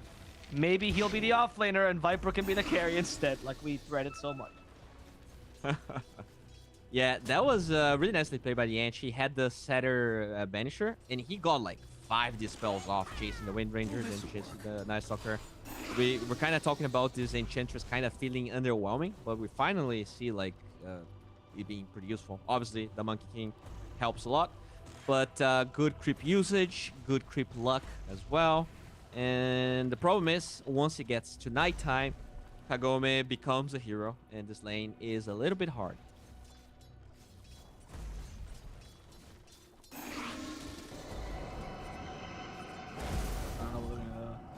I don't know what we're going to do once that happens. I think he's actually best off rotating. The one good thing, though, about LBZS, which we haven't really talked about, is DP destroyed is better. I was expecting this lane to be much better for that. But, I mean, at worst, 50-50. Definitely not a difference of 800 net worth. So like 650. It's pretty huge. Yeah, I totally agree. But this DP gotta be careful. 6 stacks is no joke, and there is a flame break available here. So yes, which is usually how you kill the DP. You like stack a bunch, you flame breaker back, and then she can't really do much. Well, DP back. What is the item build here for this DP? U Scepter. All right, I thought that maybe we'll try to get a cloak, but he's having a good game, so just rushing U seems like the sound option. Oh, top lane though. The moment where Viper starts to take over. It's like, all right, are you an off laner, Marcy? I can't really tell. They are toxing him. They Viper strike him. They poison attack him. He's dead. Skywrath Mage though. They gotta go for broke. They gotta go for both. I can't just let him live here. Apparently, he's actually going to take the creeps with him, so it's pretty huge win for Skywrath Mage for now. LG starting to get ticked off. There's but power LBZS shot to give more vision. Poison attack stacked to 3. And Grims taking him for a ride here. Finally dying, as in the bottom lane. Night Stalker is going to fall as well. It seems like Exorcism has been popped mid, though, which is what we're watching right now, so PP will be taking this tower instead, or trying to push this tower at least a little bit. Unfortunately, Marcy's already rotated here, so PP has to be careful. Oh, never mind, she's level 4. Never mind, it's actually Jewel who needs to be careful. Level 4. Level 4, mate. Free win for the DP. That also means Viper will be pushing up top solo, because Marcy can't really help out. They've gotten a bunch of kills here. Oof. I mean, yeah, they shut down Kagome, but it really feels like this Mars is going to be a non-factor the entire game. Whereas this Night Stalker does have the Midas killed up, could become a hero eventually, especially if they get Lewis, but looks like that is kind of hard right now. They do have, yeah, no lasso. Dire's top tower is under attack. But there's a Firefly. There's still a regen over on PP, so I'm not really sure about that. Kind of dangerous. Void. There goes Night Stalker. Going for the kill. Power shot misses, however. And he can't go high ground. What are these wings for if I can't fly like this Bat Rider? Not level 6 yet. Yep. They did rotate Viper down bottom, though. So Monkey King is going to feel the wrath of Viper now. They're equal in net worth, however, but they're really looking for a tower mid. And here's what we're talking about. Night Stalker's just going to be playing a little bit like an offlaner instead. And helping out with some early pushes. Dire's middle tower has fallen. Yeah, this is looking really rough. Another game where Akashi has a lot to do here. Not a lot of time to farm, as they do find Apollo. This Viper pick, dude, so good. Jesus. Yeah, but they do rotate the Bat Rider. Oh, they did. Down bottom. Down bottom, there's a fight brewing. And it seems like Bat Rider now is being slowed too much. We have Hammer. We don't need it, actually. Cryptstorm will kill him off. That's a mid laner dead for free, almost. But being kind of a win overall. Like, they rotated the mid laner. He got crushed. Then the Monkey King's losing a bunch of time that he's not farming in. It seems like PP actually wants to commit the exo for this tier 1 offlane. I mean, if you can get 3 towers before 10 minutes, you're gonna do it. There we go. Very rarely see that happen. Yeah, usually this tier 1 offlane's kind of easy to defend, which is why teams kind of forego it. It's not really that worth it, to be honest, in terms of vision. But the gold is certainly worth it, like you said, especially early. And honestly, with this Viper DP, it's hard to match him. However, maybe team wants to fight. They'll just give up 3 towers. First, I think he's on Apollo. It's a little bit dangerous, but Akashi just jumped into his death. The damage on the Dawnbreaker, and of course Viper's existence, really nullified it completely. You can't get those Jingle stacks and Nether Toxin. Akashi maybe shouldn't be the one initiating, but you just don't have an offlaner, because your offlane Marcy got crushed. Yeah, not only got crushed, but he just used the TP top and was still scared to show in the lane because, I don't know, she's just very weak. Yeah, I mean, this is such a hard game because I really feel like if Marcy was bottom, they could have probably taken a good fight. They do have Unleash, and that spell's pretty good if you're, 10 minutes into the game, have Phase Boots and Bracer. So now with this smoke, it just feels like they're just gonna run GrindSky over. This Bat Rider could be dead, but it looks like they're looking for Akashi instead. And they're gonna find him, I think. They are. They just saw him. Gotta move the Shackle Shot and the Athos. Now they bring him down from the tree. That's 4 seconds they have to wail on him. I think the poison will do the trick here. Akashi bouncing around, but he knows he's just gonna die to LG. What an impactful Viper pick, man. Mid. Now they're finding the Bat Rider as well. Here's Night Stalker. He can fly now! And he's gonna get his revenge on the Bat Rider as a Skyreth Mage also gets crushed in a matter of seconds. Oh, this game is looking really good for LBZS. From 0 to 100, because they had a lot of good things going for them. Sure, the Marcy got destroyed, but the Night Stalker also. Yeah, Night Stalker. This is how he recovers. He just gets a bunch of kills, helps out his teammates, and now we look at his net worth. He's actually only 200 gold away now from the Monkey King. Unfortunately, he cannot get Apollo because he is a Night Stalker and nighttime just ended. Doesn't quite hit fast. They're the tips for him. Yeah, if only, the mid or the carry could have survived that way instead of the position 5. But still, it's a victory nonetheless. Okay, so they're going Midas on this NS. He will get pretty big. The Viper has Athos already. Very easy to hunt the Monkey King, which is why they are going for the smoke with the level 6 on Sky. This should be a kill. Stopping the Viper is a big deal as he's been the motor of all the plays here. As well, also got rid of the courier here from Marcy, so at least there's that from the Viper, but that's not. That profit though. Yeah, also has the U Scepter, so doesn't really care about the silence on the sky, doesn't care about this now napalm stacks as well. This DP looks like it will have a very free game.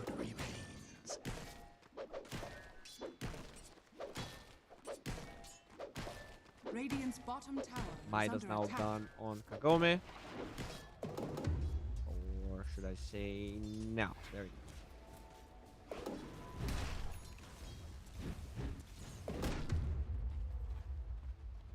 Illusion! We have the Solar Guardian available for detachment, so maybe they're trying to go for a kill here. The Midas, as you said, just got finished. I wonder what his next item is going to be, though. Certainly not a second Midas, Kagome, so what's going to be the option instead? I think the shard, right? That's the second Midas. You just munch creeps. Yep. You Shard is get your very mana good back. on Night Stalker, so I'm not- It's really good, dude. It works on freaking ancients. Like, how's that allowed? Yeah, You just I agree. munch on a dinosaur? Yeah. Well, I mean, bats are the strongest predator. That's a biological fact, though. A biological fact, okay. All the I thought biology in the world. You studied languages, not biology. I actually started software engineering. Did you really think I started languages? I mean, you're so good with Oh, I words. feel better But already. yeah, I actually forgot. You're right. Very good. That was very good. Kudos to you, bro. You're a peak. Fighting the Bat Rider. Shackle shot. Okay, goes. DP. DP left XO. It's not going to be anyone here. Radiant's Seems like top Enchantress. tower is under attack. Not going to die. Night Stalker, Double though, fluffy. it is going to fall. The whole Fluffy had 17 Enchanters. They all TP top because the team was trying to push a tower. I thought they were chasing after someone, but apparently the tower they were trying to take down. Exposed, but the Marcy has been stopped. They also saw her rebound on the Monkey King, but they're probably going to settle for the Marcy instead. Monkey King will be able to get out. Jewel will try to create some space for their carry, but Jewel will still fall. And this offlane Marcy hasn't really taken off the ground. Radiant's top tower is under attack. Yep. Not really. Eventually, it will have the sidekick available, but when you look at their draft, it's really only Akashi can use the sidekick really well. The Batrider. Oh, the help for the Dawnbreaker. He's going to actually live here. Oh, no! He's standing at the Firefly! PP. He saw creeps and he, the curiosity killed the cat. Not sure it applies here, but yeah, maybe he thought he was gonna die anyways and just tried to get the creeps. Because it does keep ticking after you leave the thing for like a second or two, so maybe he was dead anyways.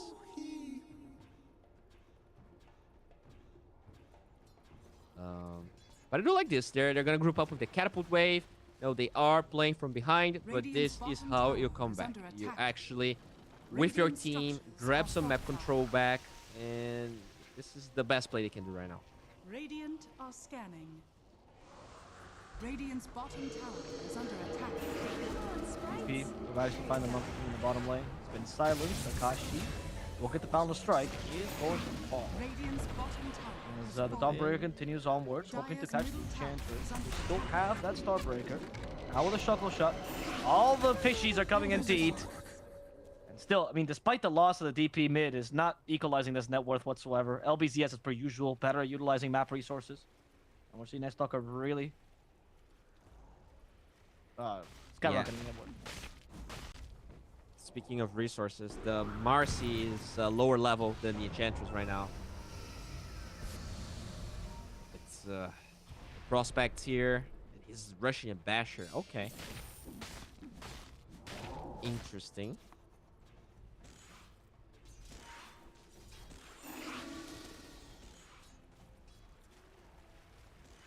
Not a big fan. I feel like BKB or a Blink could have been a better way. Honestly, anything. I would have taken a Scotty because at least you kind of scale, honestly, over this. That's a weird first item. Look, I'm just suggesting things. Well, now we see the bottom lane here. It looks like Akashi could be spotted. He's playing with fire right now. Salad. Can he go for a cheeky power shot? I think he's pretending like he doesn't see him. Okay. Oh, wait. Shackle shot? Oh, get it. Viper's nearby, too.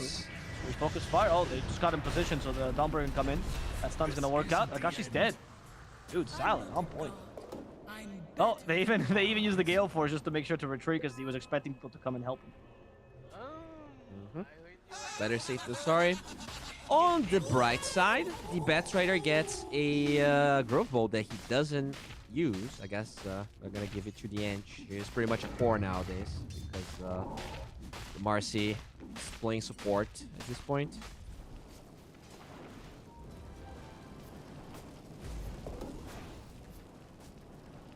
Radiant's top tower is under attack. Yeah. I don't know if the 3 support, like, it's because Enchanter's also is not a support scale. Well, I mean, I guess she scales with damage, but that's it. Oh, 0 points in Impetus doesn't really allow Impetus. for scaling. Yeah. Yes, Impetus. That's exactly what I said. That's exactly what you said. Oh no, she's being blown away from the break. It's fine. It works out. Dawnbreaker's coming in from behind as well. They could actually force this. Exorcism is also available. Okay, dispose the DP. And try to Mystic Flare her, but she has an Illusion Root. She's fine. Beautiful Shackle Shot. Actually, Shackle to a Monkey King. It now takes the power shot. Monkey King's down from the tree, and he's going to fall. Man, this needs to turn into an objective for sure. Oh, okay, he went for Echo, by the way. Next offer. Okay, we're good. We're good. He went for a real Dire's build. middle tower is under attack. Oh, No so that's Basher. Roche, not a tier 2 apparently. Yeah, no Basher. It looks like the Marcy gave up on the Basher as well, going for Oh, it's the... Marcy who's going for Basher. Oh, I thought it was Night Stalker. Oh, no, yeah, it was Marcy, but then he bought the Mitchell Hammer and gave up on it. Yeah, that's better. Honestly, literally, honestly, as Marcy offlane, your build is always the same. BKB, double bracer BKB. If you go for anything else, you're genuine. Even Armlet, that's simple. Like, it's just nothing. It's too slow on this hero. It's just so good. Dude, your wings don't work against wind. That's like your biggest weakness, Batrider. It puts out your flames. It makes your bat go backwards. Gale Force is the biggest counter. But I mean, if you think about it, the wind should amplify the flame. So sure, he's slower, but he should be doing more damage. And DP, is this the kill? Is this the moment? No, the Scepter Dawnbreaker's coming in to help. They actually fight back. No way. Inside the Wolf's command. Dawnbreaker, what are you doing? What are you doing? PP actually stayed back. She got cocky for a second and thought, yeah, maybe we can take this fight. That was not the play. Have you ever tried to blow on a candle, Bowie? Tell me that makes the flame stronger or weak? Yes, but the candle is just one small flame. Have you ever blown on a freaking barbecue on a... How do you call it? Viper is actually going to fight back. Jewel is going to die in this position. LG tries to TP in the middle of this. And they Gale Force, trying to save the Night Stalker's life. The Night Stalker could be in trouble because of the lasso. They bring him back, and there's the barbecue we're asking for, Bowie. There's the barbecue. Eats a creep. That's not going to be an Aegis stun. Terrible barbecue. People don't like bat. Well, you know what? Might actually look kind of tasty. Oh! I feel better already. Did he try to TP in the middle of that? Yes. Better safe than sorry. Have you blown on a Parilla, my friend? It just... The flames all blow in your face, okay? Yeah, but it's not you're not blowing in a parrilla. There's a gale force, right? So it's a hurricane. So have you ever tried throwing a parrilla in a hurricane? What happens in the parrilla? Well, I never had the chance, but right, try it. Next time you do it, summon a hurricane, because I know you can. Yes. And just throw it in. I will film it. I swear I will film it, and I'll tell you what happens. But yeah, that could be your next TikTok video. If I learned anything with Naruto, is that wind actually amplifies the flame, and that's why Naruto could beat Sasuke, because he actually had another. No, he could actually make Sasuke stronger, right? It's pretty late here. It's actually already 9 a.m., which is why I'm talking about Naruto. But if we go back into this game, Alvaro, a lot of pretty good moves by... Stop doxing live on stream. by GrindSky. They took the Aegis out, they killed a DP, and they bought a lot of time. I'm not sure this is enough to make Mars offlane look good, but the BKB actually might be finished before the game ends. Is under attack. Yeah, it's true. Top tower is under attack. I mean, these plays have just been kind of throwy a little bit from LBZS, but they're recovering the tempo. Once again, it's like this. Unlike the other game, where if this goes late, that was a win. If this goes late, the game completely fixes itself for GS. Dire are scanning. I agree. Radiant's top tower is falling. Oh, they know. They know about Akashi. Yeah, I don't think... He does have a BKB, though. Yeah, it's funny bad. Is your life breaking? Oh, you just can't TP. Oh, Basher. The damage is really high, but it wasn't high enough, unfortunately. But at least he didn't get the kill onto the Dawnbreaker, so it ends up being kind of a dead play no matter what. And you didn't use a lot of resources for it. Dark Ascension did get committed by the Night Stalker. But it will be nighttime soon, so it's not the worst of plays. I do think Night Stalker now should consider a Bastion, for sure. Now that BKB's Definitely. is under attack. And now because they know there's no BKB and Wukongs, they could use the Exo for a tier 2 tower. I'm surprised they are scared.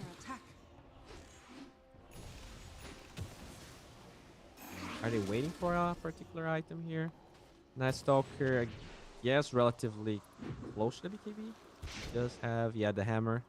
Could disassemble the Echo eventually to finish it.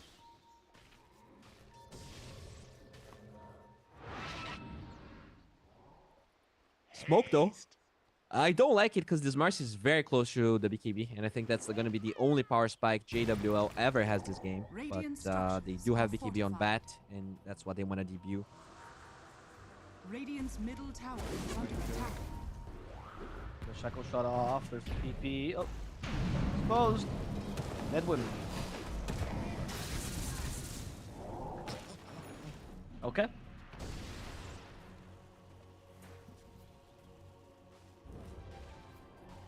Alrighty then. So Viper went for just a casual Yasha. That's pretty greedy, but I guess he is doing pretty well.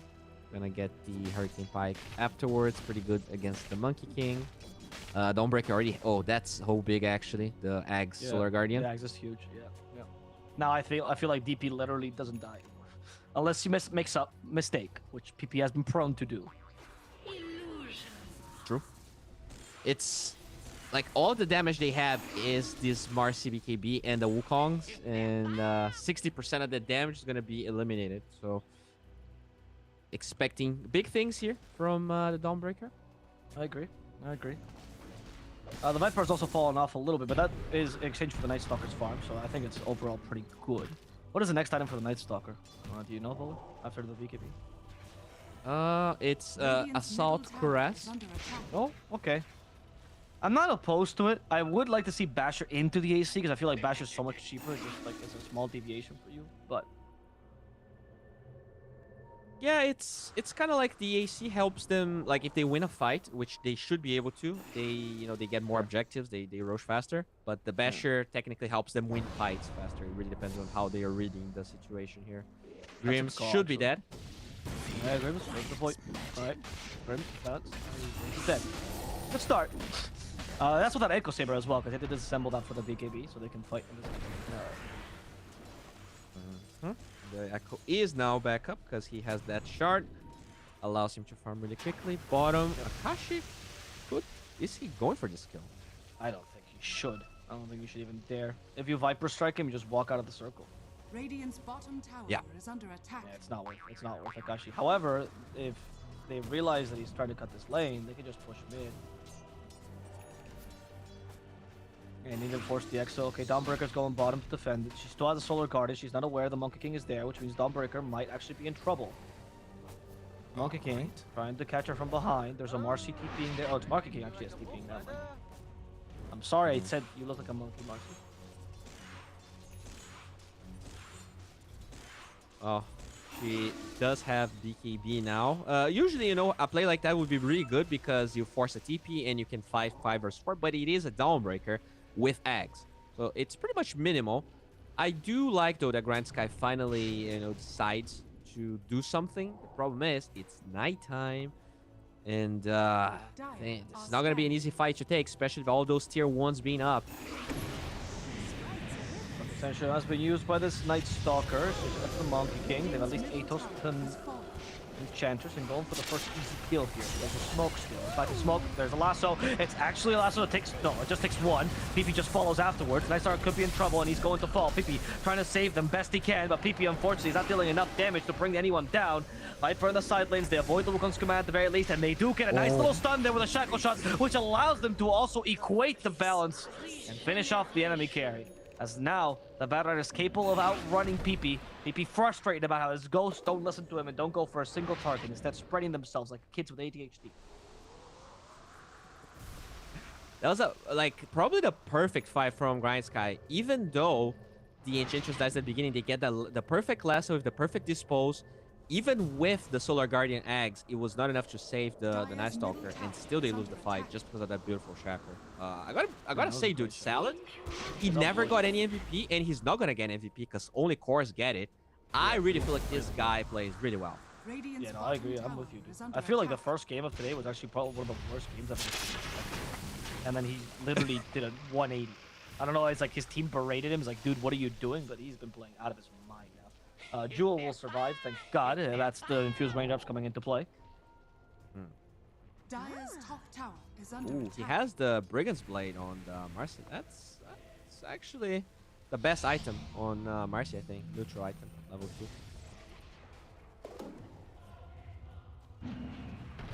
With that said, a lot of heroes love Brigand's Blade, so it's not like this is exclusive to her, but still, the Gaben gods favoring this GrindSky team that's suffering right now. No, the tree almost rigged.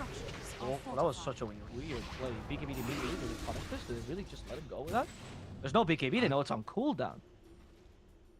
They could smoke. The EXO is up in 30, and it's still nighttime for a minute, so they can definitely force something. Yeah, 4 seconds for Dark Ascension. I think you told. Oh, there's Gale Force catches. Sky Mage, not bad. You know, actually, you know who could go Basher, which I would like, is Salad. With his Focus Fire, you're guaranteed to get at least 1 dash, and you stop the test from BKBing away. I love the idea of Basher. Every time I do it on Wind Ranger, and I did it multiple times, it is so bad. Like, it says that it's like a 10%, but it feels like it's like a 4% chance of a bash. I don't know why. That's because it's the pseudo RNG. I don't know if it's a rounding error. I don't know what's up with that, but it's just...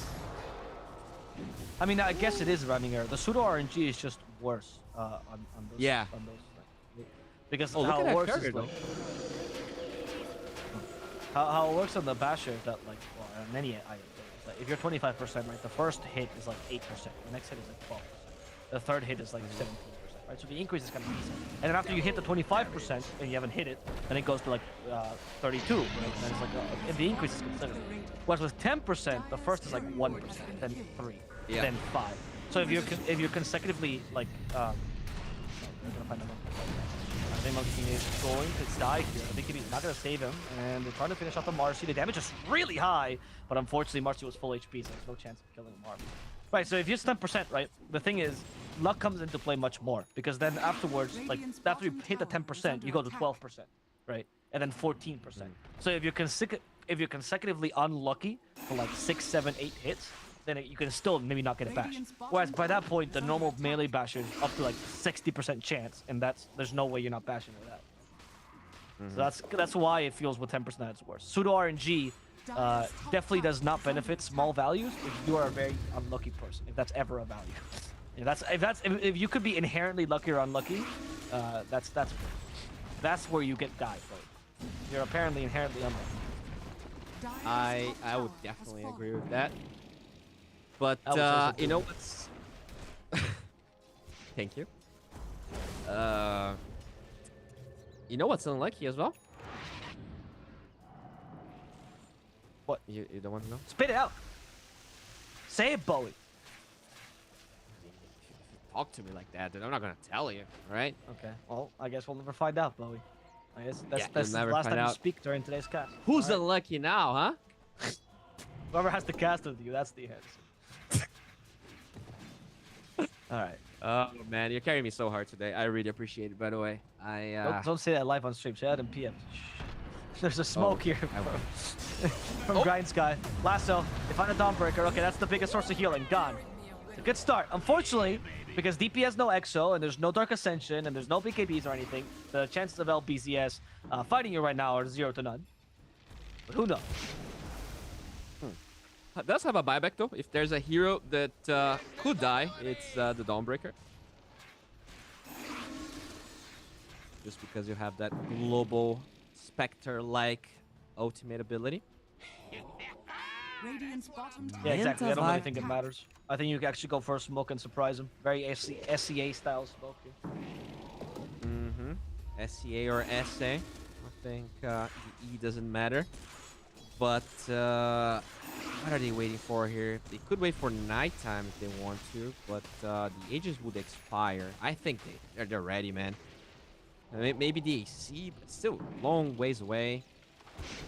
You know, this at the end of the day, this is a BO5. They almost have it in the bag, so I don't blame them, you know, for playing safe. At the end of the day, I'm sure you know, $4,000 is actually a lot for an up-and-coming team. This could like actually allow your endeavors as a team to last for a long time. So I do appreciate what they're doing. And especially good because This was over before it started. LBZS is Chinese, right? But a lot of these teams are from like SEA in general, right? So $800 can be stretched out. And Malaysia, just an example, which is one of the more affluent Southeast Asian countries. I'd say like I think it's $600. That's the average salary a month, mind you. So you know, to get an idea, it's more than average salary for a month. It's only 2 weeks worth. Not bad at all. No, I. Balanced up. Neurotoxin will keep on. No, it's also below the taxable income, so you don't have to pay on that. Ah, smart. Yeah, I definitely know because I was actually checking some Airbnbs because I'm going to the ESL Genting thing. Yeah. And yeah, dude, the prices are really low. Like you can get some really cool stuff. So there we go. They find salad, ginger salad. I guess barbecue ginger salad.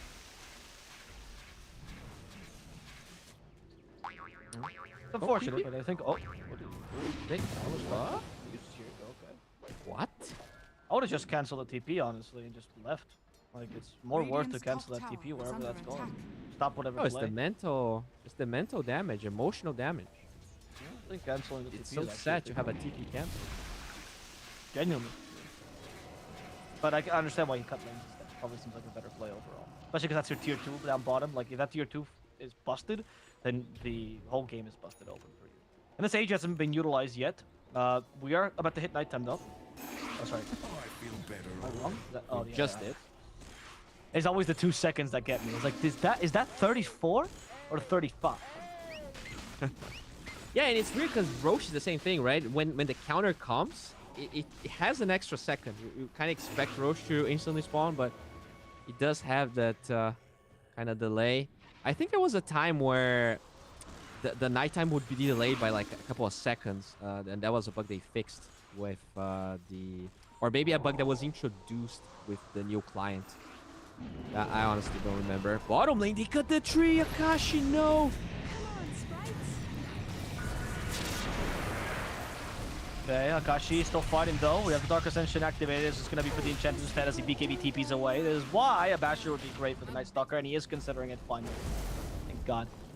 Though he's thinking of Blink Dagger first. The AC though will help you take something after the fights. So this is what they're waiting for.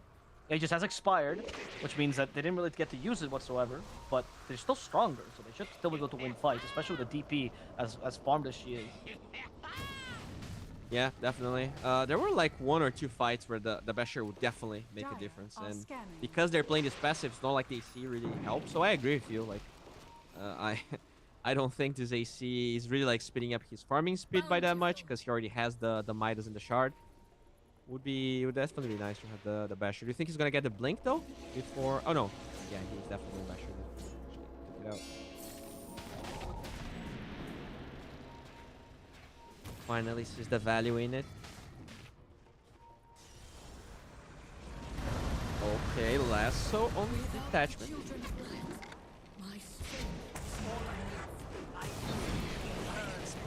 The Night Stalker already jumped them, however. So the 2 supports are dead. Here comes the Viper. There's exposed the Night Stalker, which means he's not really in the healing zone. He activated his own BKB, but they took away the Monkey King. Wukong's command just got cancelled. The Viper Strike, plus those poison attacks, send him to the graveyard.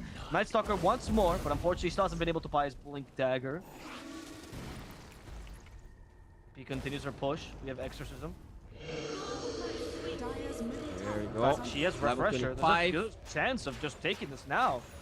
There's no buyback on the Monkey King. Oh yeah. AC on the Night Stalker, level 25 on the DP with the extra spirits. This is like easily 2x. Yep. Do you try to force the buyback by going to your 4s? There's a chance. Trying to tank some of the damage. Like, kill me instead! Oh! The lasso. Again, she has Refresher to get a second use, and she's going to use it for that. There you go. Preserved it. Someone help her. Lincoln's got popped, and she is going to go for the safer play. Unfortunately, though, she just realized that those racks are not available.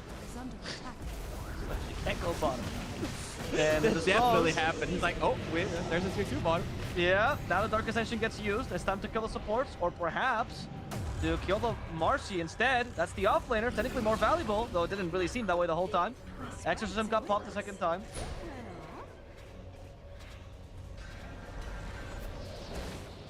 And they're going for the top racks. Okay, they want to secure the game here.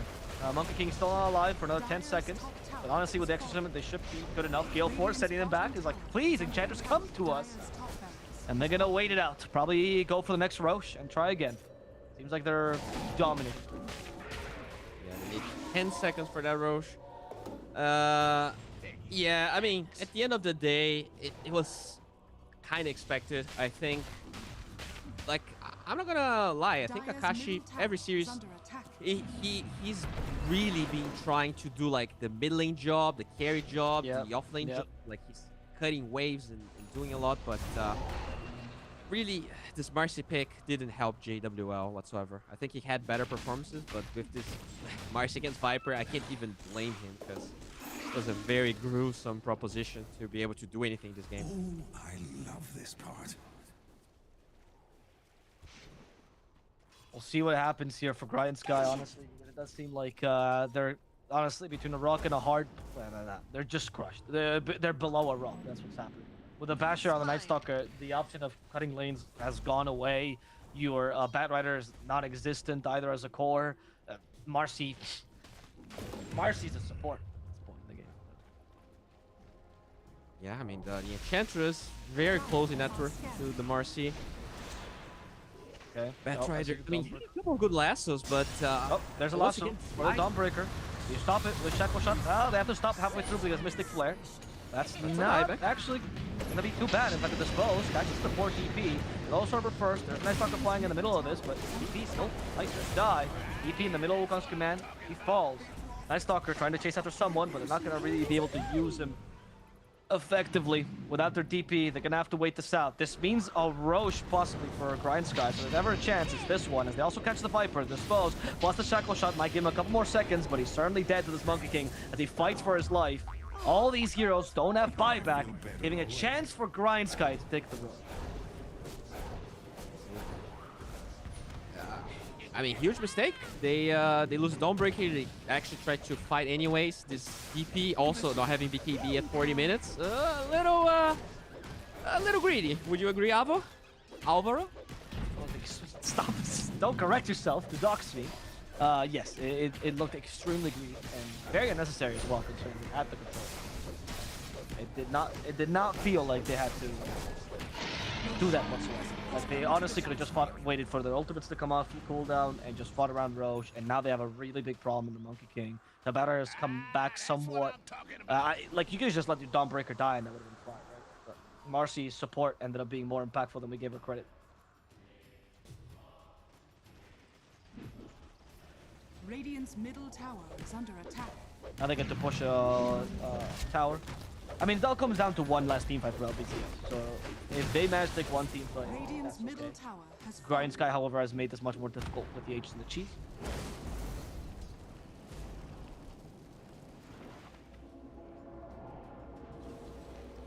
At least we now have the Basher and Night Stalker, so he's a little bit stronger against Monkey King, but level 25. Radiant's bottom tower is under attack.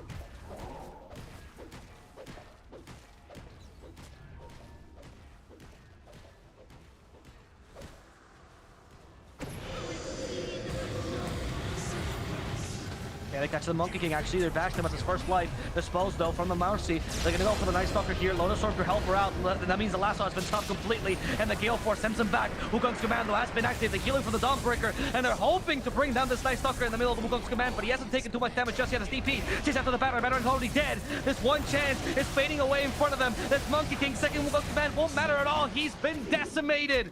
100 seconds without him unless he buys back here. The TP from Enchantress will not be complete as they stop. And look, it's this DP. She's done. She wants this grand final. She wants this prize pool.